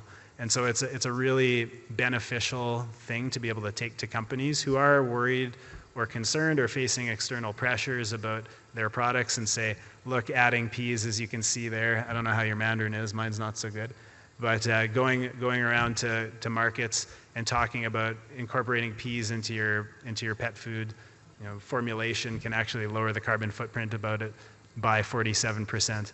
It's not maybe what drives me and my purchasing power, or you in this room and your purchasing power per se, but for the companies that are interested in it, it can be a really big foot in the door and a good way for us to get in front of them and help grow the market. Lastly here, I'll talk a little bit about feed. Again, not traditionally thought as a high value market, and sometimes the price works and it's great, and other times the price doesn't work and it's not one that's always been there. Our goal is to have it there in a more stable and predictable way. So we've been working very heavily and invested into, mostly on the sustainability side, into research that helps show the benefits of including pulses into a feed ration, namely for swine and poultry. Studies that show that incorporating peas into a swine ration can actually lower the carbon footprint of the carcass by 20%. Again, maybe not something that drives everybody's purchasing, but when you're a Maple Leaf or a High Life or a major hog processor who is facing constantly in the red meat sector questions from consumers as well as just external pressures over what are you doing, what kind of commitments to sustainability are you making. There's a real opportunity for peas, we feel, to play a big role into that. And these companies are global, it's not just North America. So as you can see on the screen there, we are looking at markets in Southeast Asia, particularly countries that are involved in the Trans-Pacific Partnership with whom we have free trade deals. There's lots of opportunity in Latin America as well. There's competition. There are other crops, namely from the United States, that are in this market right now that do not want the competition from Canadian pulses. So, we scope that market out and then we try to come up with, as I said, the best marketing materials we can to take away some of that market share. And, the end goal is another bidder on the crops that you all grow and hopefully higher prices and returning that value back through the value chain, but right back home to the farm gate. So as we look ahead, and I think I'm okay for time-ish, yeah, 2 minutes, perfect. We're heavily focused at Pulse Canada right now on trade. It's just something where the world is, how we're going. By this time next year, we will have certainty with respect to a United States trade deal, knock on wood. We may have a free trade agreement with India. We may have something, permanency with China, and we may have more opportunities in the Indo-Pacific, or we may not. These are just kind of the realities of the nature of the work right now. The global trading environment is precarious, and so we don't go about it haphazardly. We take the priorities as set by our board and as set by growers, and do our best to try to navigate what's a challenging environment and again drive that value back through the farm gate, relying heavily on our diversification strategy as well. So food, feed, pet food, and really trying to step up in a big way to make sure that we're driving volume, we're driving value, and that pulses continue to be a crop that you in this room want to grow and see value in growing and can make a healthy return on growing. So if you'd like to stay up to date with some of the work that we do, you can scan that QR code there. We do have a monthly newsletter that we put out. We try not to bore you or bombard you. So if you're interested in a deeper dive into some of the work we're undertaking on your behalf, I encourage you to sign up for it. And this hits inboxes typically one of the last working weekday of every month. And it's just a good way for us to get our work out to you, and also a good way for you to provide feedback to us. So if there's any questions or comments for us, I'll be around here over lunch and as well as a bit here this afternoon, but always happy to hear what we're getting right and what we're getting wrong. And thank you for your time, and I'd be happy to take questions. One on the screen there. So I don't have a volume on China, but the short answer is yes and growing. And I think that, you know, as, again, from a traditional standpoint, not something, but because this the way that food is now a lot more global. You know, I mentioned being from Redcliffe. I think the first time I ever had sushi, I was probably in my 20s for sure. And, you know, now I live in a small town in rural Manitoba, and I can tell you my kids at least know they don't like it. And, you know, there's a lot more opportunity right now, I think, in terms of global food trends that whether or not it factors into traditional diet.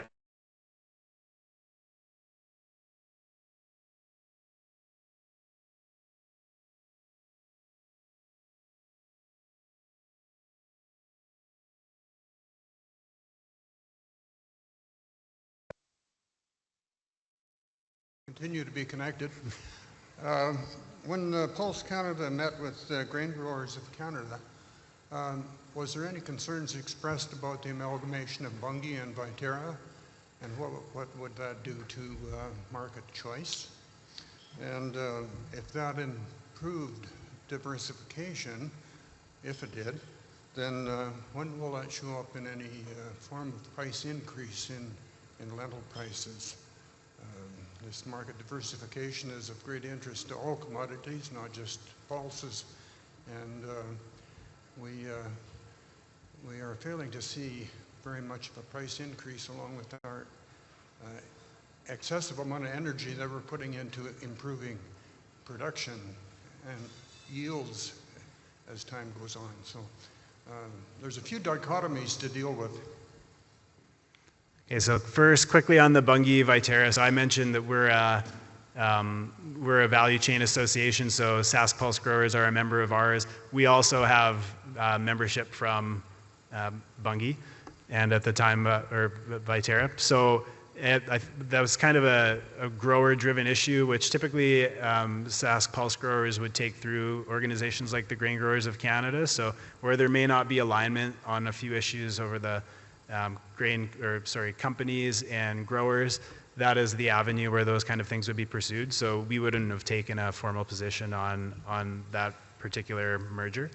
I think the question, and I had a little bit of trouble hearing, I think just because the speakers are going out that way, was around diversification and how it relates to price and prices. Is that correct? Yeah. So absolutely the goal. And recognizing that it's a long-term play for us. I mean, first and foremost, what's going to impact price that we've noticed in recent is obviously it's market speculation, and it's do you have preferential or non-tariffed access? And I think we saw that with immediately in the markets responding on peas when the Chinese tariff was signaled to be lifted, an immediate bump, the same way we saw the price driven down when India placed a tariff, when China placed a tariff. And so, you know, market access is always going to play a big factor into that. I did mention about wanting, you know, more buyers, more bidders for the crops that you grow, and that is a long-term strategy, but it's one that we view as necessary so that we're a little bit less vulnerable to these big markets making decisions that are unfavorable to us. And so I'd love to be able to come back here a year from now and, you know, lay claim that the work that we've done is helping to raise prices. I think that you'd probably laugh at me if I did that, but that is the goal to have as many people interested in the crops that you grow as possible, because we've seen what that can do to returns. Proactively address MRL issues in export markets. So the short answer is yes, and this will kind of feed into the talk after lunch with respect to the global MRL landscape and just some trends that we're seeing and some worrying trends that we're seeing in important markets for us around the world, where science and safety is kind of taken a back seat to political decisions driving what is allowed and what's not. And so namely with the European Union would be a place that me and my colleagues spend a lot of time engaged with regulators and legislators there. Again, not maybe, you know, focusing on what we can control. At the end of the day, the European Union will do what the European Union will do, just as we will here in Canada. but we want to make sure that when we go to them, we're taking fact and science-based arguments, talking about the safety in terms of the crops that we have access to, or products that we have access to here, how you all are using them and applying them, and standing behind the rigor of our system. And so, you know, lots to say on that probably after lunch as well when we talk a little bit about what's going on in Europe, but it's an issue that we're heavily focused on.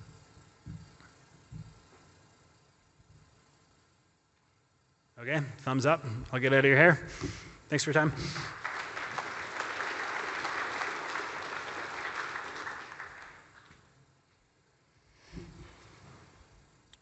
All right, thank you for that update, Jeff.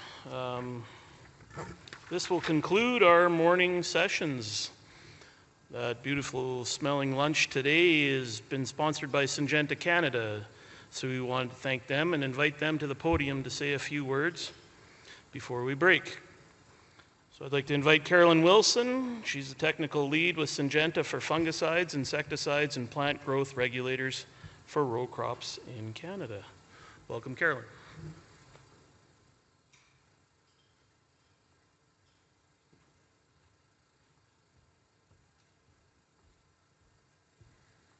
Well, thank you for the introduction. I won't take too long your time. The food does smell delicious, and I'm sure we're all ready to eat. But I just wanted to say thanks for SAS Pulse. These meetings are really important, and we learn a lot from them every year, and all the updates that we get from them. So we're honored to be sponsoring the lunch today as Syngenta. And I'm from Assiniboia. Pulse crops are very near and dear to my heart.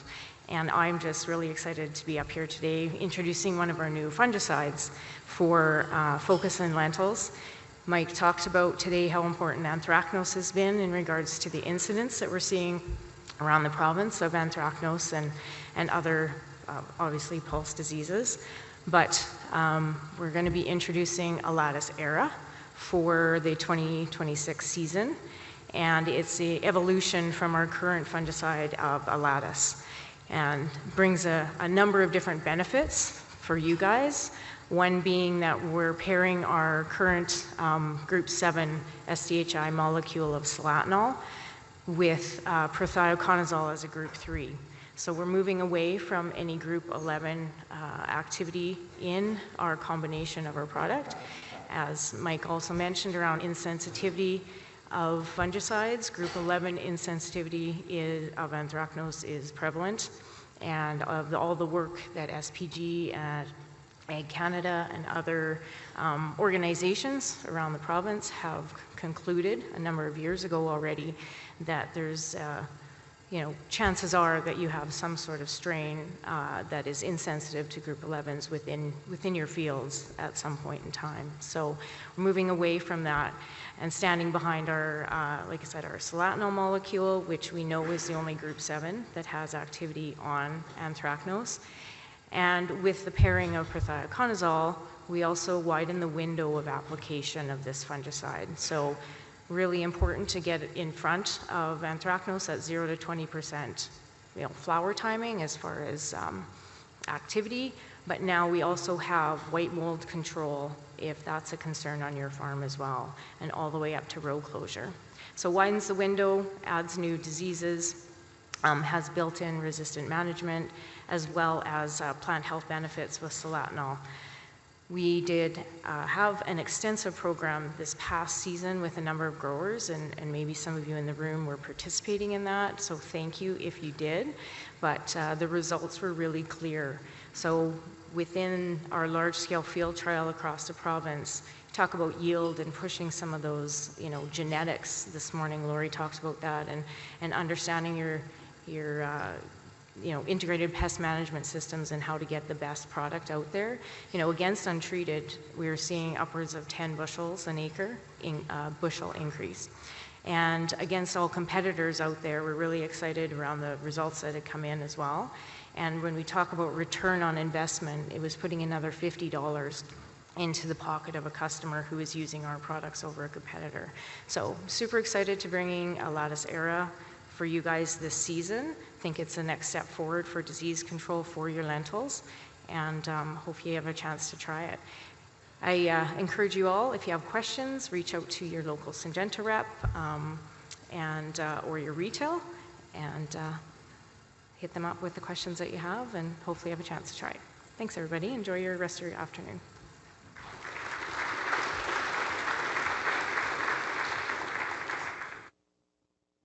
Our next presentation will be about the maximum residue limits, how to navigate labels, and what you need to know from 2026.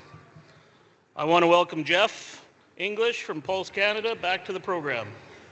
Remember, if you have any questions for Jeff,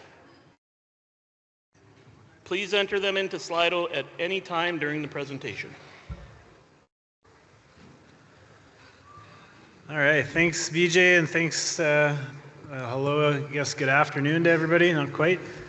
As BJ mentioned, I'm going to chat a little bit about the Keep It Clean program and the role that you all play into help keeping markets open for Canadian pulse crops and Canadian crops in general. So, you know, I don't need to tell you in this room that our sector is highly dependent on exports. You know, from a pulse standpoint, we export about 85% of what's grown. And so market access is really the lifeblood of the industry. If we don't have the ability for crops to be sold into foreign markets, you know, we wouldn't exist as a sector.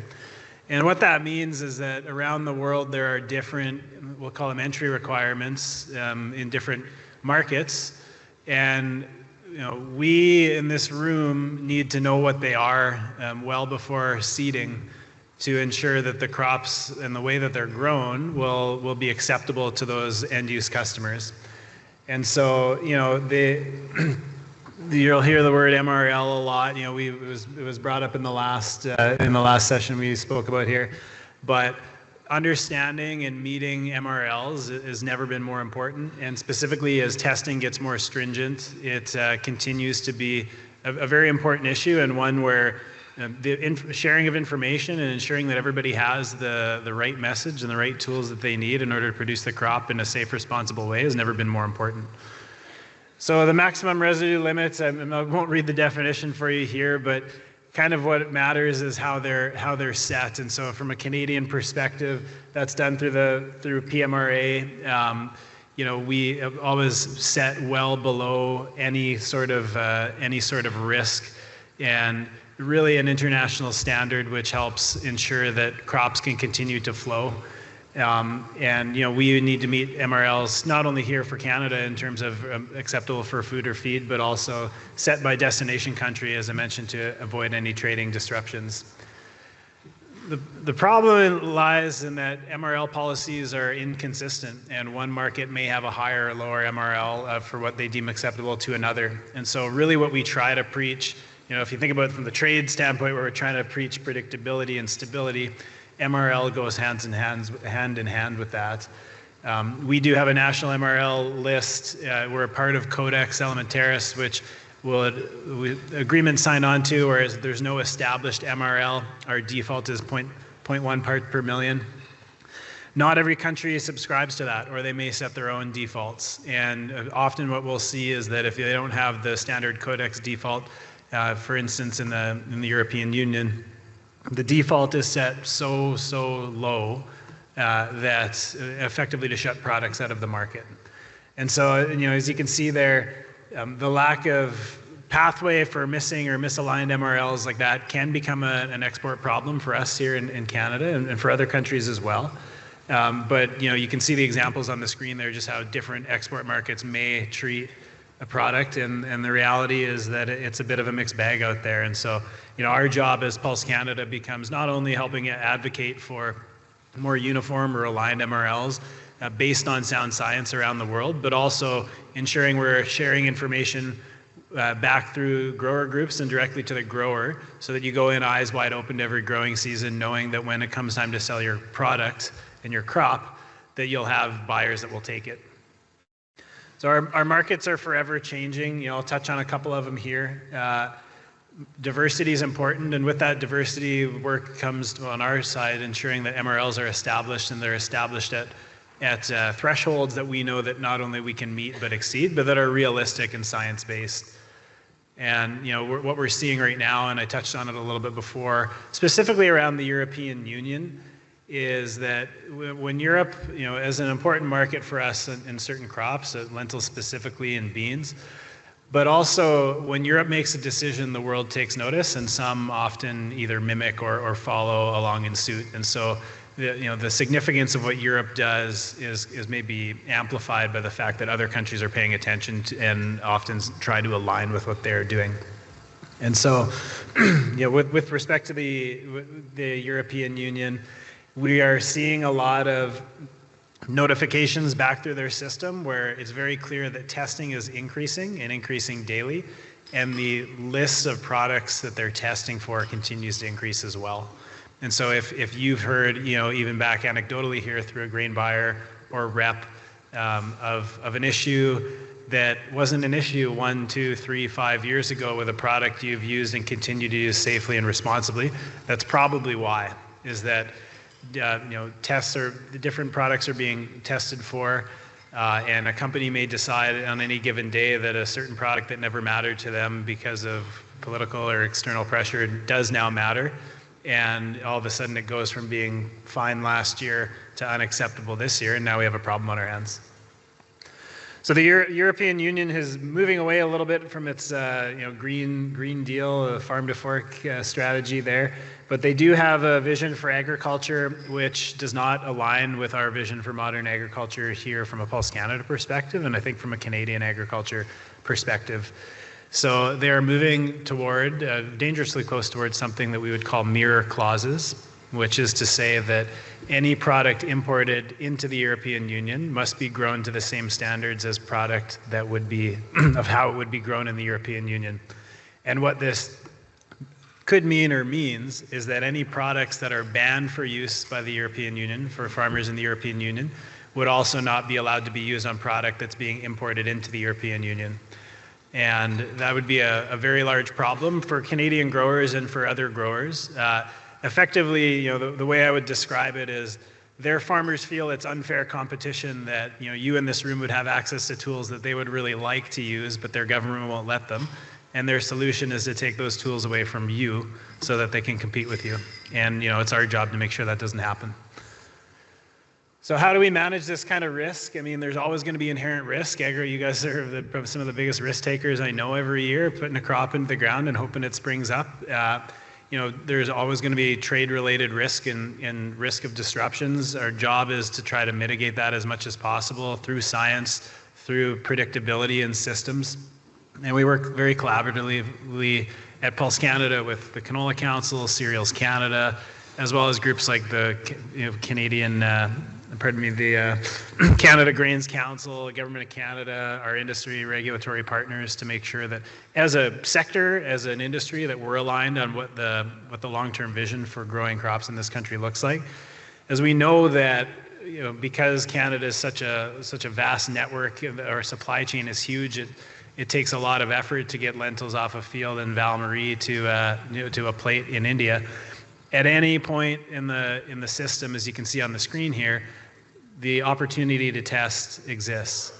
And so that doesn't mean it needs to pass spec just in one location. It means that as you deliver to an elevator and product is intermingled, that the sum of all that is what ends up getting tested. And so it's really important from a Canadian perspective that each and every wheel or cog in the wheel in this instant is doing what they can to eliminate any possibility of detects. So what role can and do you play? MRLs are not labels. They are rules around what it is, but it is very possible to apply a product on label and have an MRL exceedance in a market. And so our job here at Pulse Canada, again, is information sharing. It's making sure you go in eyes wide open, knowing what's acceptable to the end user. And I'll touch on a couple of the things and the tips that we try to provide. But the biggest one is just talk to your buyer. Talk to your buyer and make sure there's a market for it. If you're in doubt, they would be the closest contact to ensuring that how you're growing the crop, what you're using, is going to be acceptable to them on delivery. And you can always get in contact with us at Pulse Canada, with Sask Pulse growers as well, to ensure that those steps that you're taking are going to lead to a successful and profitable crop. So the Keep It Clean initiative is a joint initiative amongst the 3 large value chain associations, as well as the prairie oak growers. We take the money that you all in this room invest, and we try to leverage it against the federal government to develop a program which is really about ensuring market-ready crops. It's not designed to tell you how to farm, what to do. You guys are all experts in your field, but it is to make sure, as I mentioned, that we're aware of kind of external market factors so that there's no surprises come delivery time. Jeff, this is your 1-minute warning. 1-minute warning, perfect. Okay. So again, we have a committee that we use from a Pulse Canada perspective that will take and evaluate every year what's new, what's coming online with respect to what has changed, other products being deregistered, new products coming to market, are there MRLs established, and what you need to know. And really the takeaway from that is just to let you know that industry is at that table, companies are at that table, growers are at that table, so that we have a full picture into what exactly are the practical realities, because often what sounds good in an office in Ottawa or Winnipeg isn't a practical reality on a farm. And so we're working to make sure that any decisions that are there are going to be to the benefit of the industry. And I will fly through a little bit here and just kind of talk about 2026. So for 2026, that group has met. We do not anticipate any changes to the advisory as it would be for last year. There are some nuances that are always in those messages, but the main thing is to talk to your grain buyer. If you see a product of concern, or certainly a red X, or even looks like an exclamation point that says, be aware that there could be nuances around it, always be in contact with the grain buyer, because that's ultimately what's going to determine the acceptability of the product at the end of the day.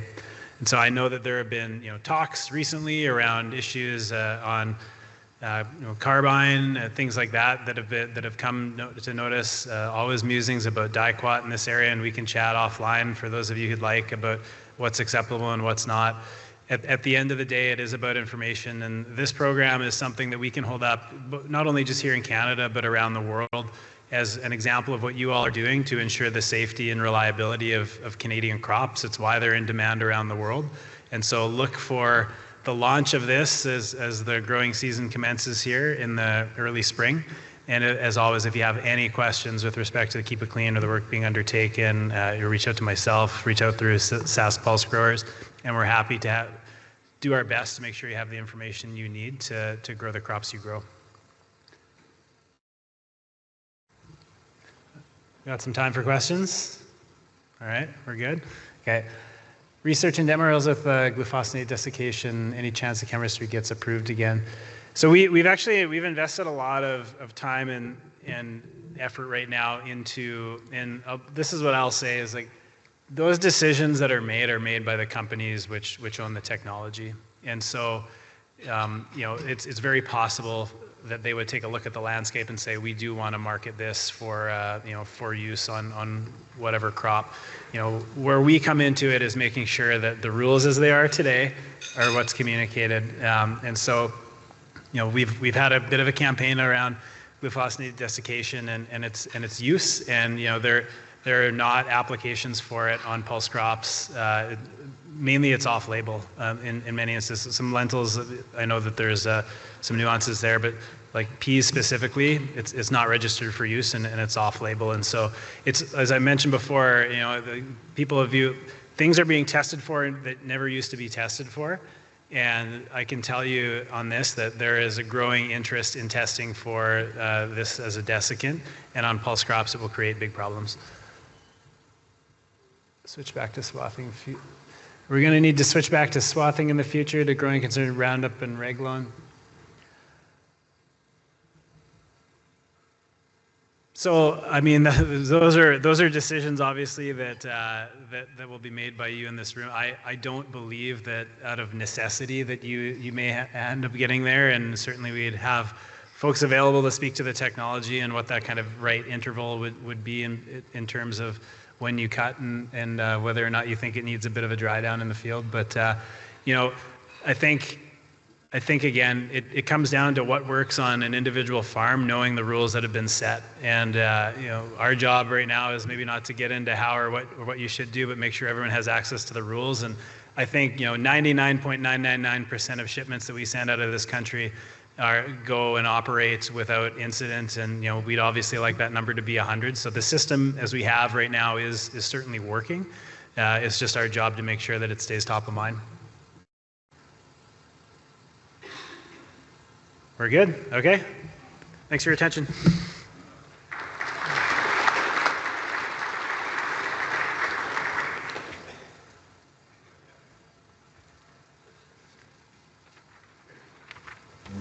All right, thanks again, Jeff. Our next presentation is an overview of SPG's work on root rot, including research and investments, and progress towards resistance. This is brought to you by Sherrilyn Phelps, SPG Director of R&D.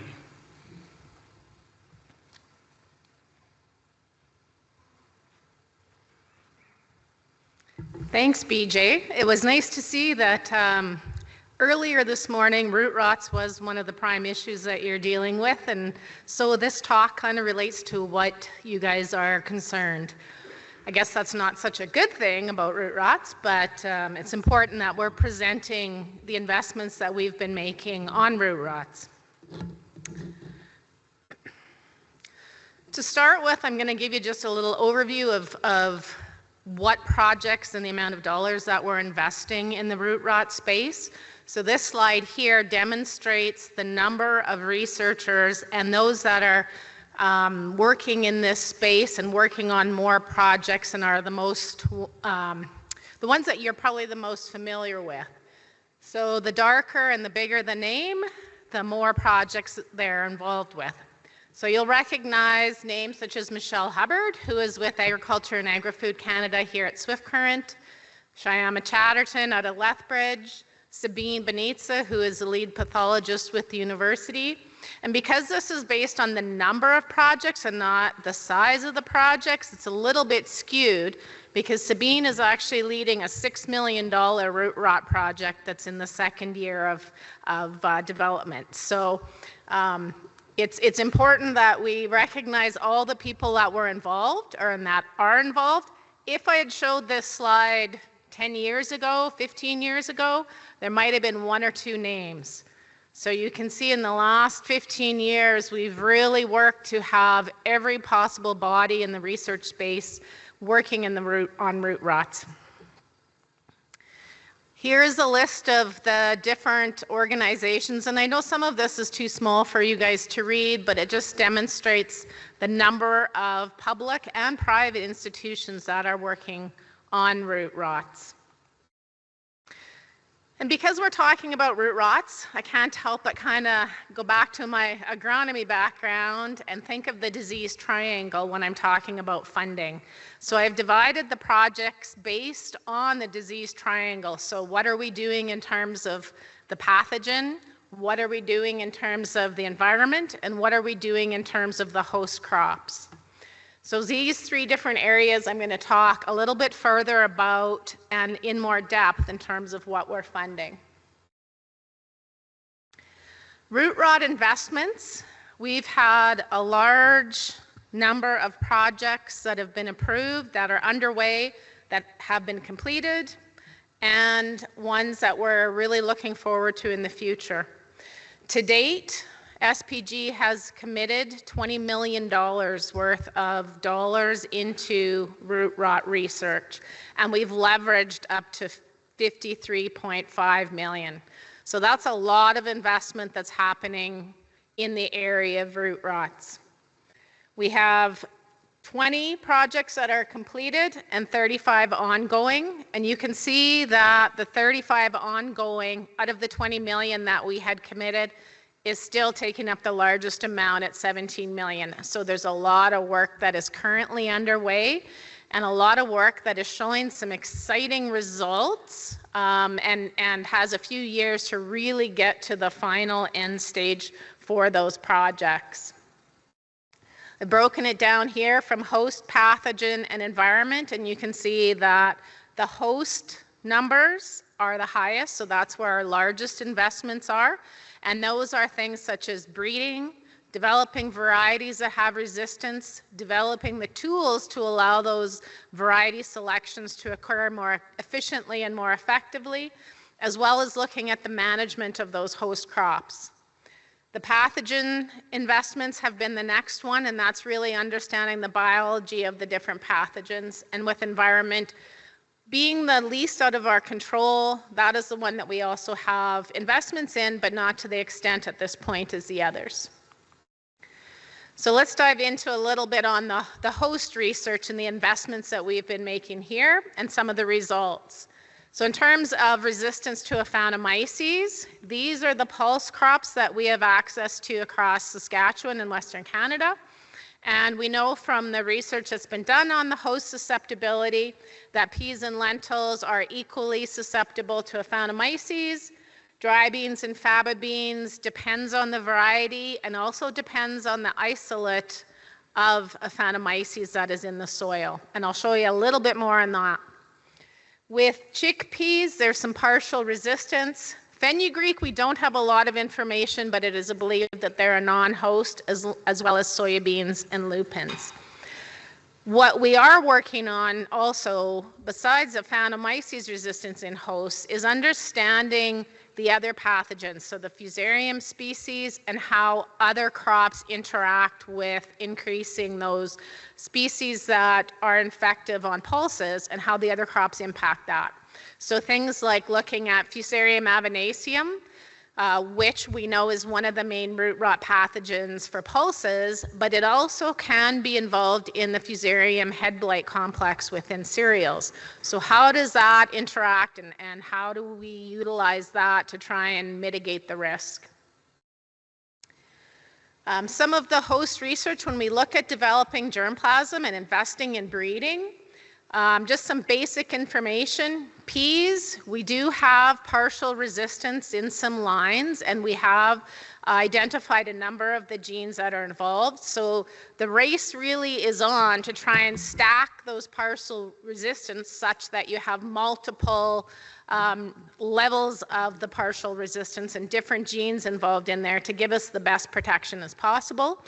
There are lines that are in the co-op trials, and right now they're looking at the agronomic performance of those varieties and hoping that they're stacking up and competing with existing lines. We've seen some lines go through the co-op program and they just didn't add up, so we're hoping that these new ones will have the yield package as well as all the agronomic practices or agronomic traits as well. In lentils, there is no partial resistance in the existing lentil germplasm, so research investments have been made to look at different sources of that resistance. And one is looking at using the wild type lentils and introgressing them in the germplasm. What happens there when you mix a wild lentil with a regular lentil? One, it's very hard to do, so there's a lot of work that's been done in trying to just make that happen. And then two, what you get out is not what you want to plant in the field. It's very kind of strange looking and has very weird characteristics. So then you have to take those and then back cross them into other existing germplasms. So it's quite a process, and a lot of times negative traits come with that. But there is work underway, and we're getting success in that area. The other way to sort of induce some diversity and create some levels of resistance is by going through mutagenesis, and that's where you take an existing line, you subject it to either radiation or chemical treatments, and it does a bunch of mutations that are comparable to what would happen under natural situations, but just does it to a more extreme. You then plant that out, and it's like a needle in the haystack where you try and select that one that actually has some tolerance. Mutagenesis is used a lot for developing herbicide tolerance. So they're trying it for Aphanomyces, but you know, there's some work going on there, and we're seeing some success as well. Fortunately, lentils are a little bit further behind than the peas, but we are seeing advancements. Also on the host development, we can't develop lines without having the tools for the breeders to allow them to more quickly select lines and be more efficient and be able to make those selections with confidence. So there's been a lot of investments in genomic tools. We have 15 projects alone that are working on developing those tools for breeding institutions. We have investments in phenomic tools, so that's what it actually looks like if you were to just look at it with your visual eyes. It's being able to detect that and see a difference in that area. And we have 2 projects that we've invested in that space, and I'm going to show you an example of results coming out of one of those here shortly. And then we also have a newly announced project that's on predictive breeding, and that's with the Global Institute of Food Securities and funded through Protein Industries Canada. And it's the first of its kind in Canada, where they're taking all that genomic information and all that phenomic data, creating a large database that all breeding institutions can access to better predict crosses that would target the traits of interest. So if you're interested in root rots, this model will allow you to select what best parental crosses to make to try and induce that and get a better level of resistance. So we're really excited about that, and that's just getting off the ground. Going back to the one phenotyping project, so I know you can't probably read the details on the bottom here, but this is a project that we just started a year ago, and it's a collaborative effort, so all breeding organizations have access to this tool. It's a tool for screening for Aphanomyces resistance in early generation lines. So as crosses are made and there's thousands of lines to evaluate, rather than waiting to take everything to the field, this program allows them to select which ones have demonstrated resistance, and so that the small amount of the germplasm then moves to the field. So if you look at this graph, on the bottom is disease ratings. So on the far left is the lowest disease rating, so those are the ones that have the highest amount of resistance. The ones on the far right, have a higher disease rating, and so those would be ones that would be excluded. And what this is the results from the latest trials in December, where they tested 355 lines, and they found that 14 out of the 355 lines have a higher level of a resistance. So that means they can take 4% of that pool of germplasm, not only less numbers going to the field, but then they can concentrate on increasing the seed of that so it can get in the hands of growers if it's successful from an agronomic standpoint. So it's a very important project, and we're starting to see results of that. Other host research that's going on is looking at susceptibility genes, root architecture, gene editing, and then tannins in the seed coat. And the tannins we're finding has some resistance to fusarium. So the graph on the right in the box identifies those peas that have tannins in the seed coat, such as your maple peas, do have a little bit more tolerance to fusarium. Getting into the pathogen research, we know we're not just dealing with Aphanomyces, but we're dealing with a complex, Fusarium, Rhizoctonium, Pythium. But what we've also been finding as researchers are diving deeper into these pathogens is it's not just a complex pathogen, it's a complex within a complex within a complex. Sherrilyn, so you've got 1 minute remaining. Okay, thank you. So it's a very complex situation, and there's a lot of work that's going into this to understand, and the more that we know, that will help to drive decisions and help to drive solutions for growers.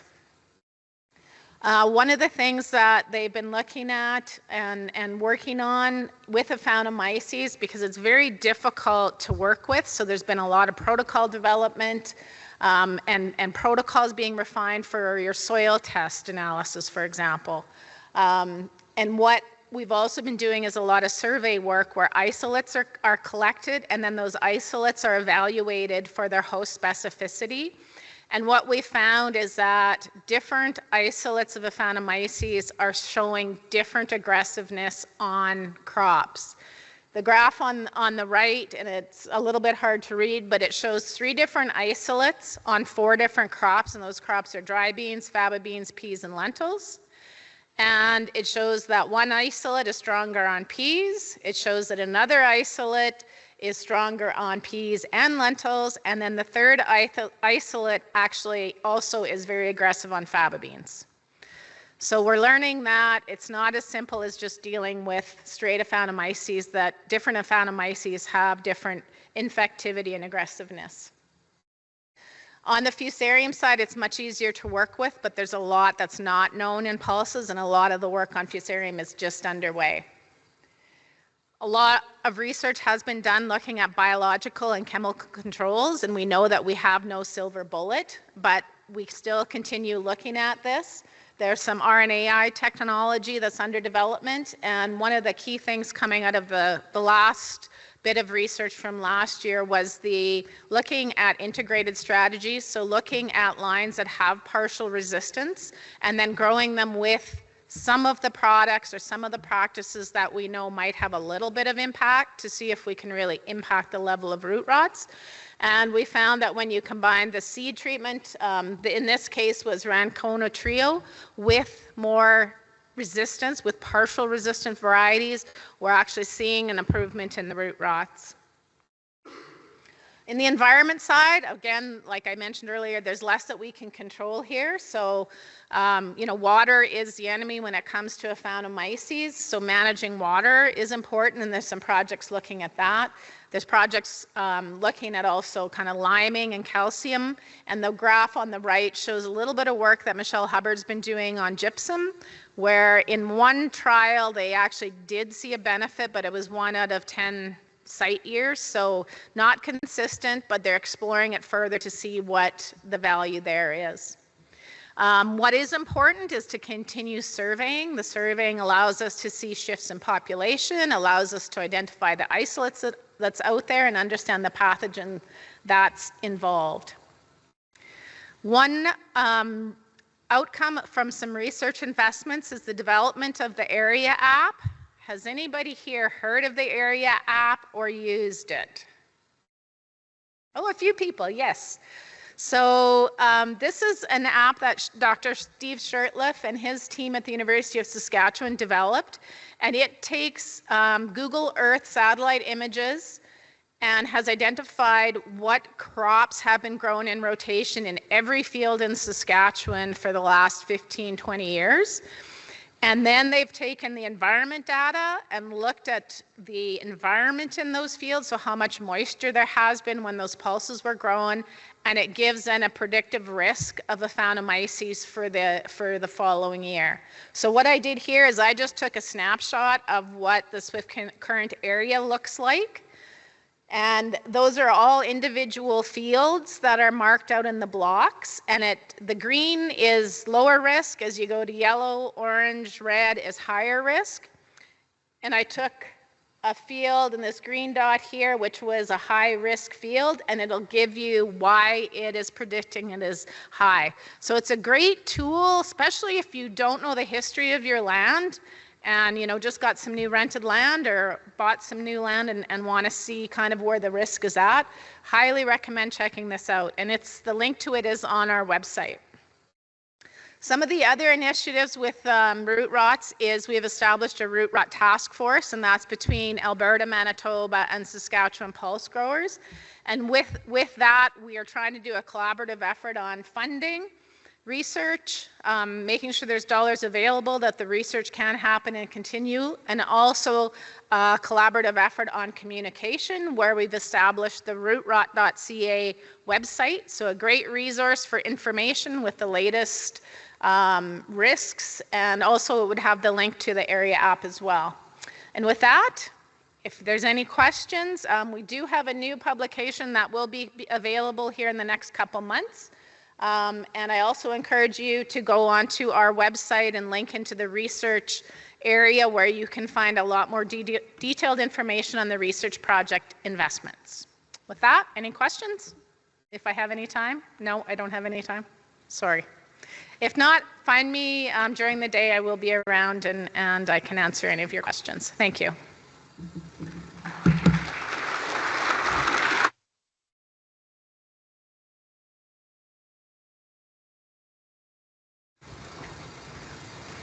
Okay, I just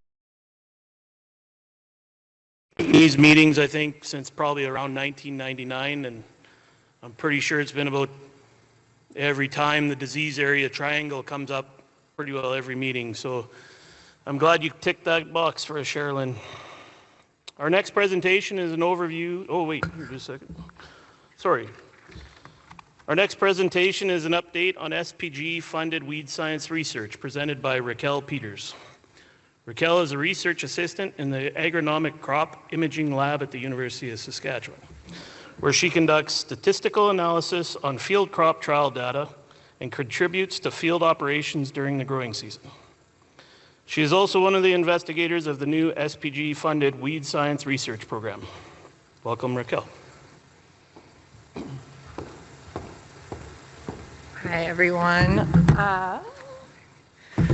All right, let's get into it. Like I said, I am overseeing a lot of research, weed research projects for SPG, but there's also a lot of other partners involved, and I'm going to go through not only my project, but also all of theirs.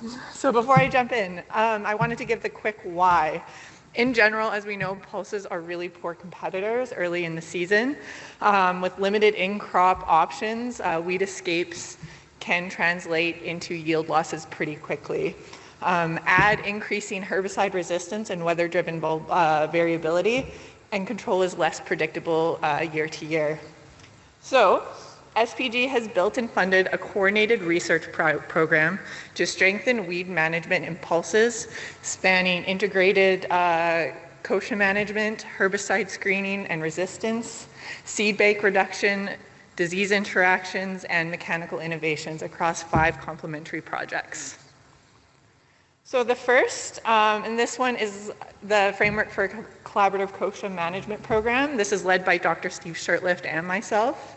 And essentially, we noticed from the beginning that there's a practical reason for this project. A lot of past research hasn't translated cleanly into on-farm adoption, especially when it comes to saline hotspots where kochia thrives. We also identified a need for fit-for-use multi-site data on new and emerging herbicide tools, and stronger evidence on mechanical seed return management by testing mowing timing, as well as what long-term patch management might look like. So the approach is a 6-year collaborative program built around field scale and on-farm demonstrations. The goal is to unite researchers, producers, and industry with the goal of sharing recommendations that are practical, consistent, and scalable. So under this framework, there's 8 studies that's organized into 3 objectives, essentially. The first is looking at chemical technologies, where we are looking at metribuzin dose response for kochia control. We're also screening new herbicide programs, and we're also conducting Group 5, especially metribuzin resistance surveys. We're also looking at saline landscape management, where we're testing targeted herbicide layering, as well as doing on-farm saline gradient strip trials. Third, we have mechanical seed bank management. Here we are testing mowing timings to see which mowing timing works the best. And we are also doing long-term patch mowing demonstrations of up to 5 years. So I'm going to share some preliminary results from one of our herbicide screening trials. And here we evaluated new metribuzin co-packs as fall-applied pre-emergent control for kochia. We were especially interested in Bifecta EZ, which contains Group 5 M14 herbicides. Because it's, chemistries, but because it's registered in lentil, there's been very limited, it is registered in lentil, but there's been limited third-party research. And then we also wanted to look at Fierce MTZ, which contains groups 5, 14, and 15. Currently, this is only registered for soybeans out east, but there is potential for lentils here out west.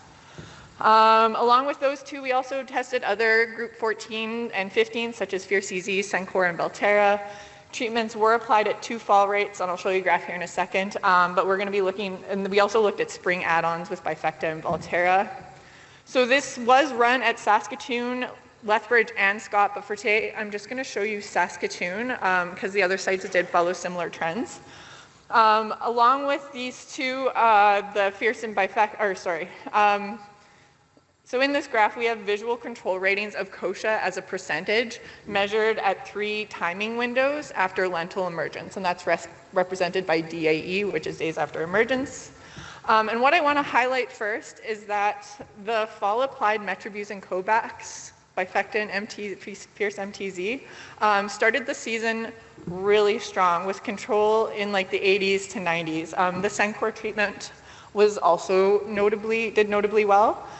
Their control was significantly higher than the spring-applied bifecta and all Volterra treatments.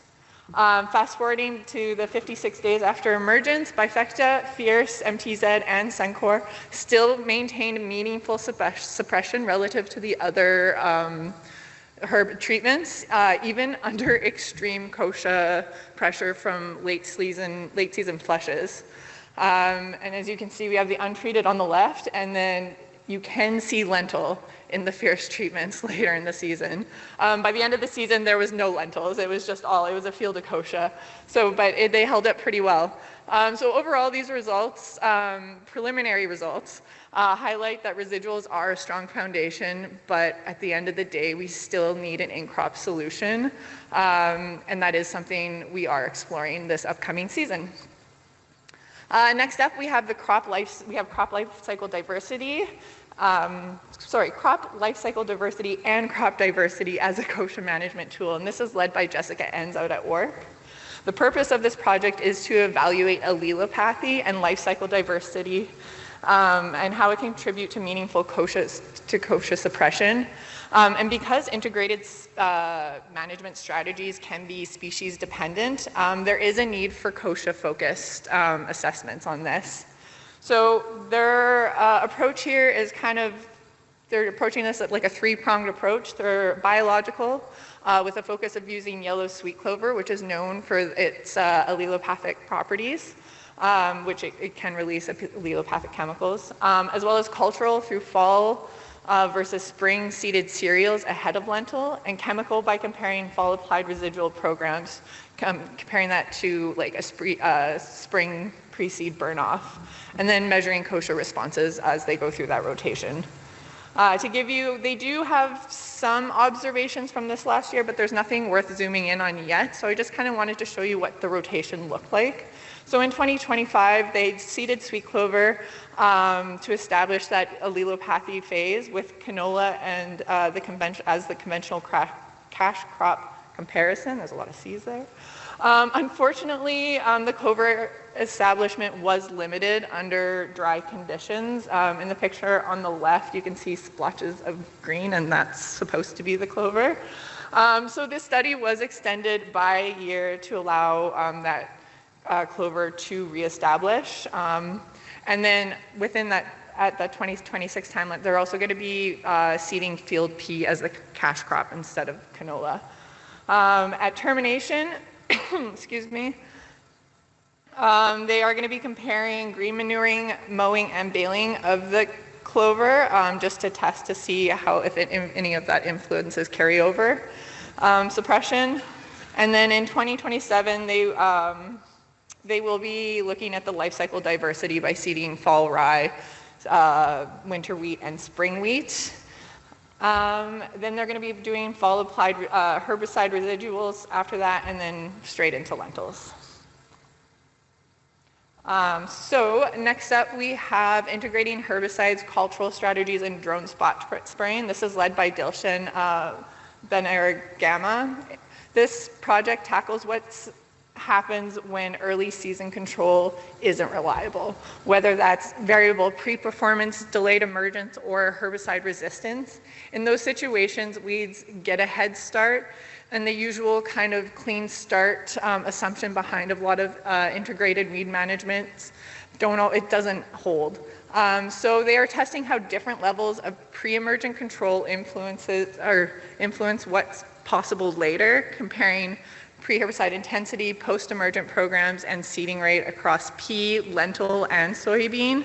And where escapes occur, they will be evaluating drone spot spraying as a way to manage those patches without relying on blanket applications. Now, I do have results for this. I'm going to give you a quick setup, and then I'm going to fast forward to the end just to save some time. So this study was run at Carmen, Saskatoon, and Indian Head, like I said, in pea, lentil, and soybean. They tested 3 factors, the first being pre-emergence, residual herbicides with and without glyphosate, as well as post-emergent applications, and then seeding rate as the cultural component to improve crop competition. I do have this summarized here. So for their preliminary results, what they were seeing was encouraging. The results showed and reinforced that yield and weed responses are crop specific. Across all sites, all crops, pre-herbicide soil residuals consistently drove yield gains, and that post-herbicide tools still added value in pea and soybean when early control fell short.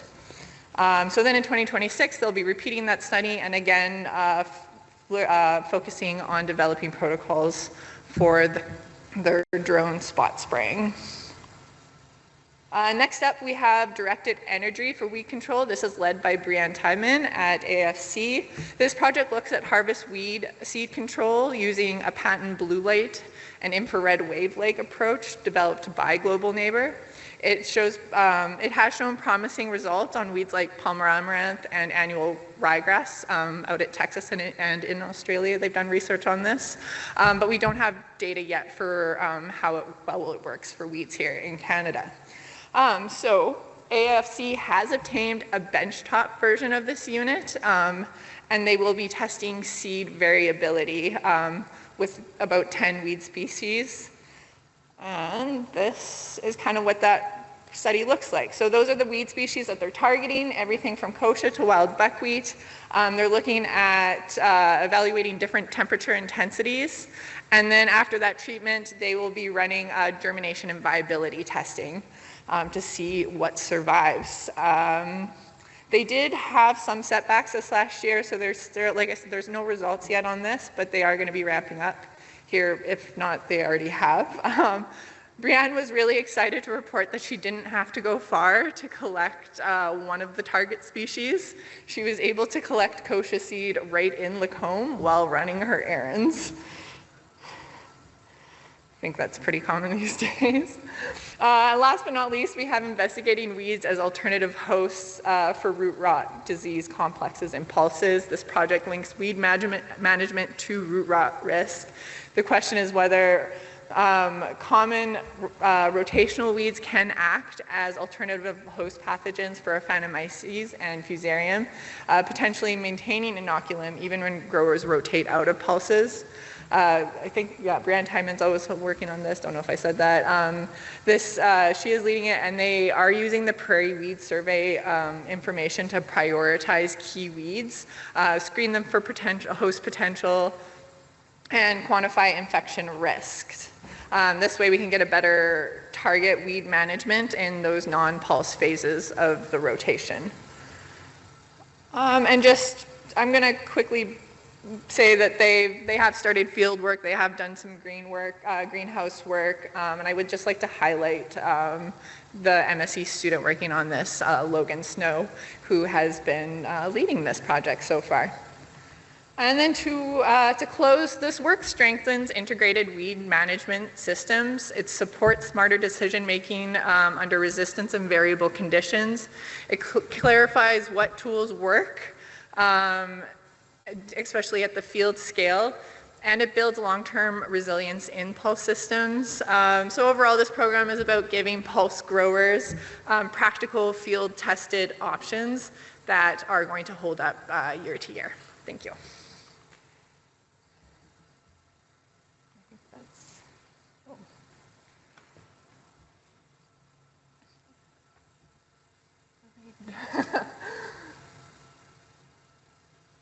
Fertility, that's definitely something worth looking into. I think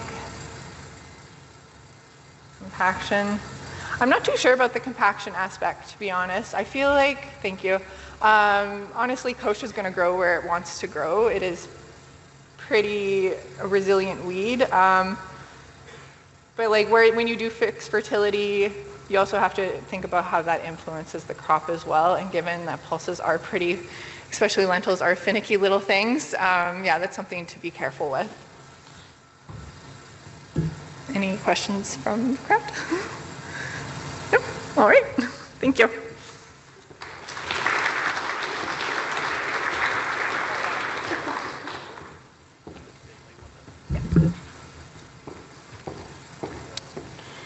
All right, thank you, Racquelle. Our next presentation is about applied research demonstration trials on chickpea weed management, chickpea response to potassium, and integrated pest management. Brought to you by Amber Wall. Amber serves as the Assistant Manager for Wheatland Conservation Area in Swift-Current. She brings expertise in biological sciences to conservation management in the region. Remember to post any questions in Slido during the presentation. Welcome, Amber.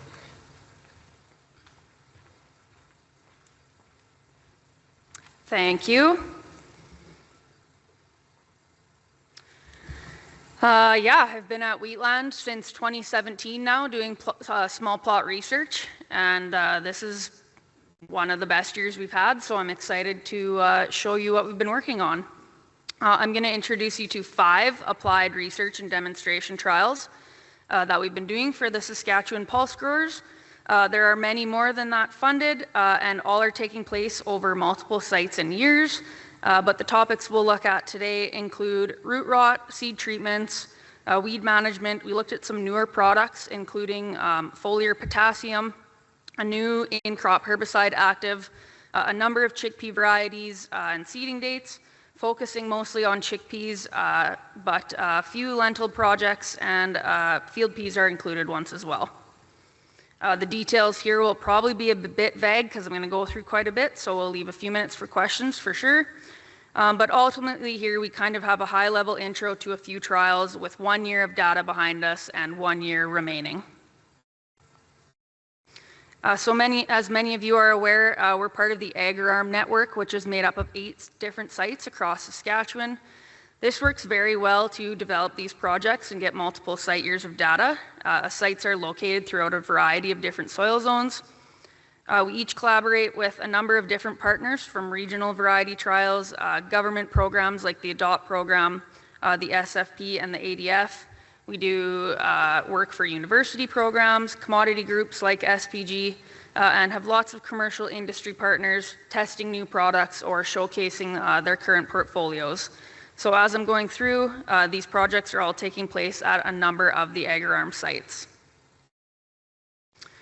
I'm going to start with a project I presented in detail at this event last year. This project takes place at Swift-Current, Scott, and Outlook, and we're looking at managing Aphanomyces in lentils. So it's taking place over 3 growing seasons. We have 1 year left. And treatments are to evaluate, first off, if starter nitrogen at seeding impacts the overall effects of Aphanomyces. So we have 3 nitrogen rates applied in pounds per acre. That's not taking soil into account in the application rates listed there. Second, to demonstrate seed treatment, Rancona Trio, and its benefits against root disease, so seed treatment or not. And lastly, if early compared to later seeding date can affect disease severity in lentils. So in 2024, this data was presented last year. Seed date was the most significant factor. The early seed dates resulted in greater yields than later seed dates, and that occurred at all 3 locations, however not significant at Scott. The first seed date in Swift-Current yielding 20 bushels per acre, and that later seed date yielding 16 bushels per acre. Overall, the results suggested potential benefits of low to moderate N rates applied at seeding, applying a seed treatment, and early seeding for improved plant establishment, as well as lower disease pressure. Different story moving into 2025. This is our Swift-Current precipitation. Topsoil moisture conditions were adequate in April, and seeding was off to an early start, but sparse precipitation until after the May long weekend, and very little moisture through June. Temperatures were moderate through the summer with only a few days over 30 degrees during flowering, but conditions remained dry until about the last 10 days of July. About July 20th to August 8th, we received over 4 inches of precipitation, and you can see that jump after July there, passing the long-term average. This precipitation was too late for our crops seeded in the first half of May. They were already near maturity, and this resulted in a slow harvest, waiting for plants to mature, lots of second and even third growth. So that same trial results here for 2025, we're just looking at swift current. No combined effects between nitrogen rate, seed treatment, and seed date were significant. Nitrogen rates alone had no significant effect, averaging 29 bushels per acre. Seed treatment response was marginally significant, favoring seed treatment as we would expect, averaging 31 bushels per acre. As for seed date, like I said, the opposite of 2024. Most of our yield in 2025 came from that late rain. Those plants still making lots of pods and were able to fill properly. Our first date, which was April 28th, averaged 26 bushels per acre, and our second date, which was May 12th, averaged 32 bushels per acre. Overall, lots of other data collected as well, including the Aphanomyces and root rot ratings, the other locations, and all that final data will be pulled together by WARC. We have 1 year left on this trial at all locations, so we can look forward to some good, well-rounded data there in 2027. Moving on to chickpeas, this trial was initiated in 2025 and will carry on again in 2026. There is a bit of a gap in knowledge on how potassium fertilization affects chickpea in different soils, and if fertilization with potassium can help improve yield and crop health, especially the emerging chickpea health issue. So this work builds off work by Dr. Jeff Shano and his team at the U of S, and establishing a few AgriArm sites extends that research into the northeast and southern Saskatchewan, so different soil zones and textures. And the objective is to demonstrate the response of granular and foliar applied potassium fertilizer applications to improve disease severity of ascochyta blight and the emerging chickpea plant health issue in both Kabuli and Desi chickpeas. So we have 2 varieties, CDC Lancer and CDC Cala. We have an untreated check for each of those varieties where no potassium is applied, 3 rates of granular potash, and 3 rates of foliar potassium. The foliar product used here is called Yarvita Safe K, and that's applied just before flowering. So lots of data collected during this project as well. Just looking at yield for swift current after 1 year. Variety-wise, CDC Lancer out-yielded Cala on average by 4 bushels per acre. No significant yield response from the potassium, whether foliar, granular, or not applying any at all. However, in the 3-way interactions between CDC Cala, rate, and product, showed a marginally significant response. It was quite mixed, so we're going to want to get a second year of data before we pull any strong conclusions from that. All the other data as well, the other locations, and of course, hopefully the tissue samples can contribute to what we're looking at there. They were tested for potassium levels. The visual ratings for disease, we should be able to get a good full picture there. So also some interesting projects to watch for results in the next year. Another project that took place and will resume next year as well, looking to benefits of plant growth regulators in different pulse crops. So we have an untreated check, 2 different products, as well as a tank mix of both products. Both of these PGR chemistries work by inhibiting gibberellin biosynthesis pathways, which in turn reduces height and lodging. And this project is based on previous research in Alberta in field pea. That showed significant yield response at 22% of sites. However, the response was negative for sites that were under environmental stresses such as drought, like we usually are in this area. So the overall project objective is to explore the response of or potential benefits of applying gibberellin inhibiting plant growth regulators to the predominant pulse crops that we grow in Saskatchewan. So we looked at chickpeas, lentils, and peas here in Swift Current. This is 1 year of data. We've got height and yield up here. Height in centimeters for the untreated check listed first for each crop. So for example, lentils with no PGR applied were 30 centimeters, and each treatment with a PGR was 3 to 4 centimeters shorter. So PGRs produce small and inconsistent changes in plant height, but were statistically non-significant under these conditions, which were essentially drought conditions because that rain came almost 2 months after these were applied. So yield responses were also statistically non-significant. So no measurable agronomic benefit from PGR use under the conditions of this trial. We have done some barley trials where PGRs have had a negative effect, but no significant negative response in the pulses here. This trial is happening at 7 of the AgriArm locations, so this project will be completed after this coming growing season. Another chickpea trial was set up to assess the yield, performance, and adaptability of these chickpea varieties under different combinations of seeding dates and seeding rates. We have CDC Lancer, CDC Pasqua, and CDC Orkney. And we want to determine the effect of seeding early, for example, the first week of May, compared to seeding in the 3rd week of May. Our seeding dates ended up being May 5th and May 16th. We're probably a touch closer than we would have liked, so we'll try to do better there on our upcoming year. The objective is to evaluate the impact of seeding rates on yield and maturity as well. So we had a low, standard, and high rates. Those rates targeted plant populations of 18, 37, and 56 plants per square meter. At Swift Current in 2025, we saw a strong varietal difference in yield. CDC Orkney averaging 46 bushels per acre, followed by CDC Lancer at 43 bushels per acre, and lastly Pasqua at 37 bushels per acre, so all great yields. No seeding date effect in 2025. Like I mentioned, they were only 11 days apart, so yield was stable, rather, seeded early or late. And standard and high seed rates out-yielded the low rates by 4 to 5 bushels per acre. A few things you want to consider there, obviously, with your seed rate.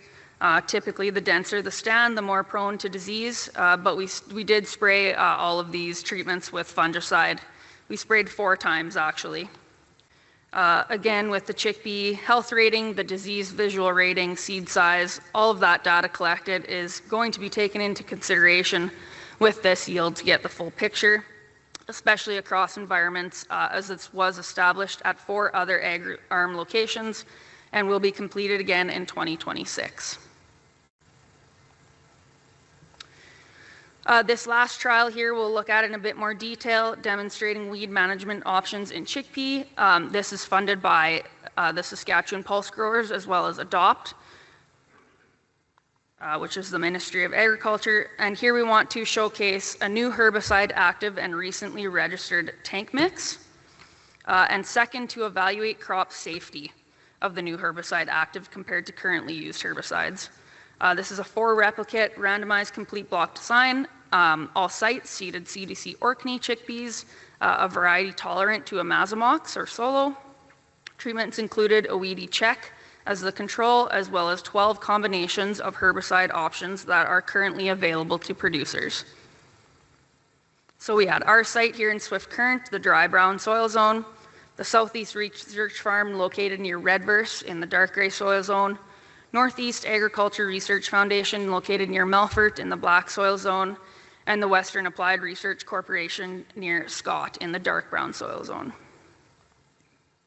Mean temperature as a percentage of the long term on the far side there, typically a bit warm, ranging from 103 to 111% of our normal temperatures. Our 2025 precipitation, we already looked at Swift Current there, the first. You can see all sites are slightly below the long-term average. So hot and dry for the most part for the first year of this project. So overall, some decent growing conditions for chickpeas at all locations. So here's our treatment list, which is probably really small in the back there, but we have treatment 1 is our untreated weedy check, And then we have pre-seed treatments of either Volterra, that's treatments 2 to 7 there in blue, or a pre-seed treatment of Authority. So that's treatments 8 to 13, those are in the green. So we'll evaluate the residual soil activity of each. And then stacked on are different herbicide in-crop treatments. There's a no in-crop treatment in order to properly compare the soil residual activity of each of those pre-seed applications. So for post-emergent treatments, treatment 3 and 9, we have Tough EC, a new contact broadleaf herbicide from Belgium, Canada. It controls kochia, lamb's quarters, volunteer canola, wild mustard. Yeah, there's a few others on there as well. It's a group 6. Did I write that down? Yes, group 6. The next treatment is metribuzin at full rate, contact herbicide. We have metribuzin at the 3/4 rate, as well as a tank mix, evaluating 2 modes of action using a new registered tank mix of metribuzin and Tough EC, both at the reduced rate in the tank mix. I don't believe this tank mix is in the herbicide book, but tank mixing with Squadron is on the Tough EC label. And our last in-crop treatment there is Solo ADB, contact herbicide with slight soil residual activity and probably the most commonly used. So across our 4 site years in 2025, location was highly significant. Swift Current was the highest yielding, averaging about 2,500 pounds per acre. And the plant stand, right on target plant stand, 44 plants per square meter. Scott had a good plant stand, averaging 56 plants per square meter, 1,900 pounds per acre yield. Redverse and Melfort, 32 to 36 plants per square meter, a little less than that targeted stand, but still good yields at Melfort, 1,800 pounds per acre. Surf at Redverse actually lost their trial to disease as no fungicide applications were applied there. Other data collected included phytotoxicity or crop injury ratings after these herbicide applications. We're using this scale here. A rating of 0 to 9% meant there were a few symptoms of stress, likely discoloration, could be stunted growth. A rating of 10% is just acceptable. But higher than that, we're thinking this could possibly affect crop development at that point. Weed control ratings, a similar scale, 91 to 100, very good control, 80% still quite good. We're aiming for that at least. Suppression, 60 to 79%, still good early on control and can likely give that crop a good growth boost ahead of the weeds. So crop injury here at Wheatland was the highest of the sites. This is fairly busy, but all you really need to see here is that red line set at 10% for the Swift Current, whereas the other locations, that y-axis is maxed out at 10%. So there were 2 treatments that surpassed that 10% acceptable range. That was metribuzin at the full rate, which, like mentioned previously, you're probably all pretty familiar with, as well as that tank mix of metribuzin and Tough EC. Symptoms were occasionally observed shortly after the herbicide application and highest about 7 days after. They did diminish within the next week, and it did not appear to impact crop development, but that's certainly something to be aware of when you're using these products. At Melfort, crop injury across treatments was minimal. Some typical symptoms observed early with metribuzin and appeared even a little sooner when tank mixed with Tough. But injury was below 5%, indicating good crop tolerance to all herbicide programs at this location. Similarly at Scott, crop injury across all treatments was minimal, with visual symptoms observed 7 days and 14 days after application. However, very low, below 5%. Redverse visual crop injury also very minimal, some early symptoms, even 3 days after application observed when metribuzin was tank mixed with Tough, but no visual injury by a week later. This was also mentioned when looking at weed control. You can see responses, you're going to see responses varied widely across herbicide programs, but weed pressure is varied widely from plot to begin with. So it's important to look at significance and high CVs when looking at these weed control ratings and data. This is common in weed science. Weeds are uneven, patchy, naturally sporadic, and a 30 to 40% CV is still usable in this case, but you want to be cautious of how seriously you're interpreting it. So just keep that in mind, that measuring this can be difficult, and that's also a major reason for multi-year data.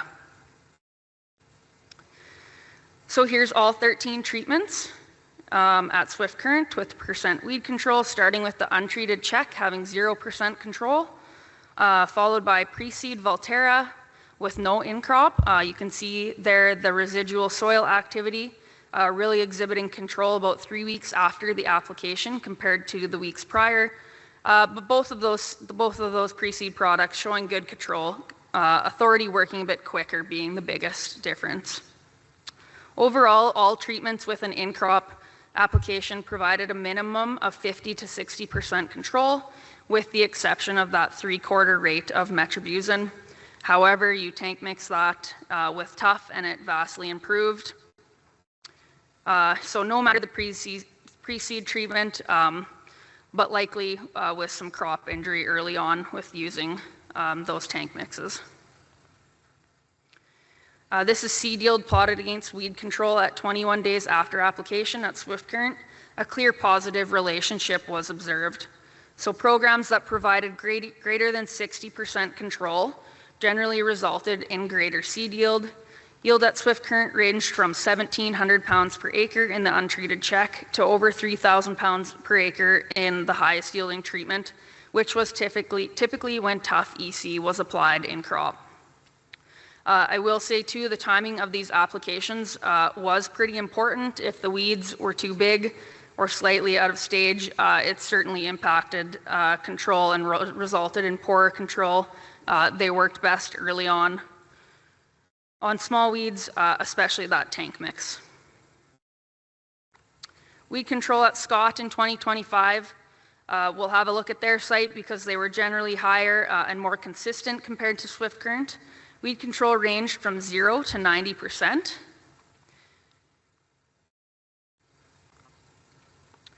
And seed yield spanning 1,200 to 2,700 pounds per acre, the untreated check representing the lowest yield observed.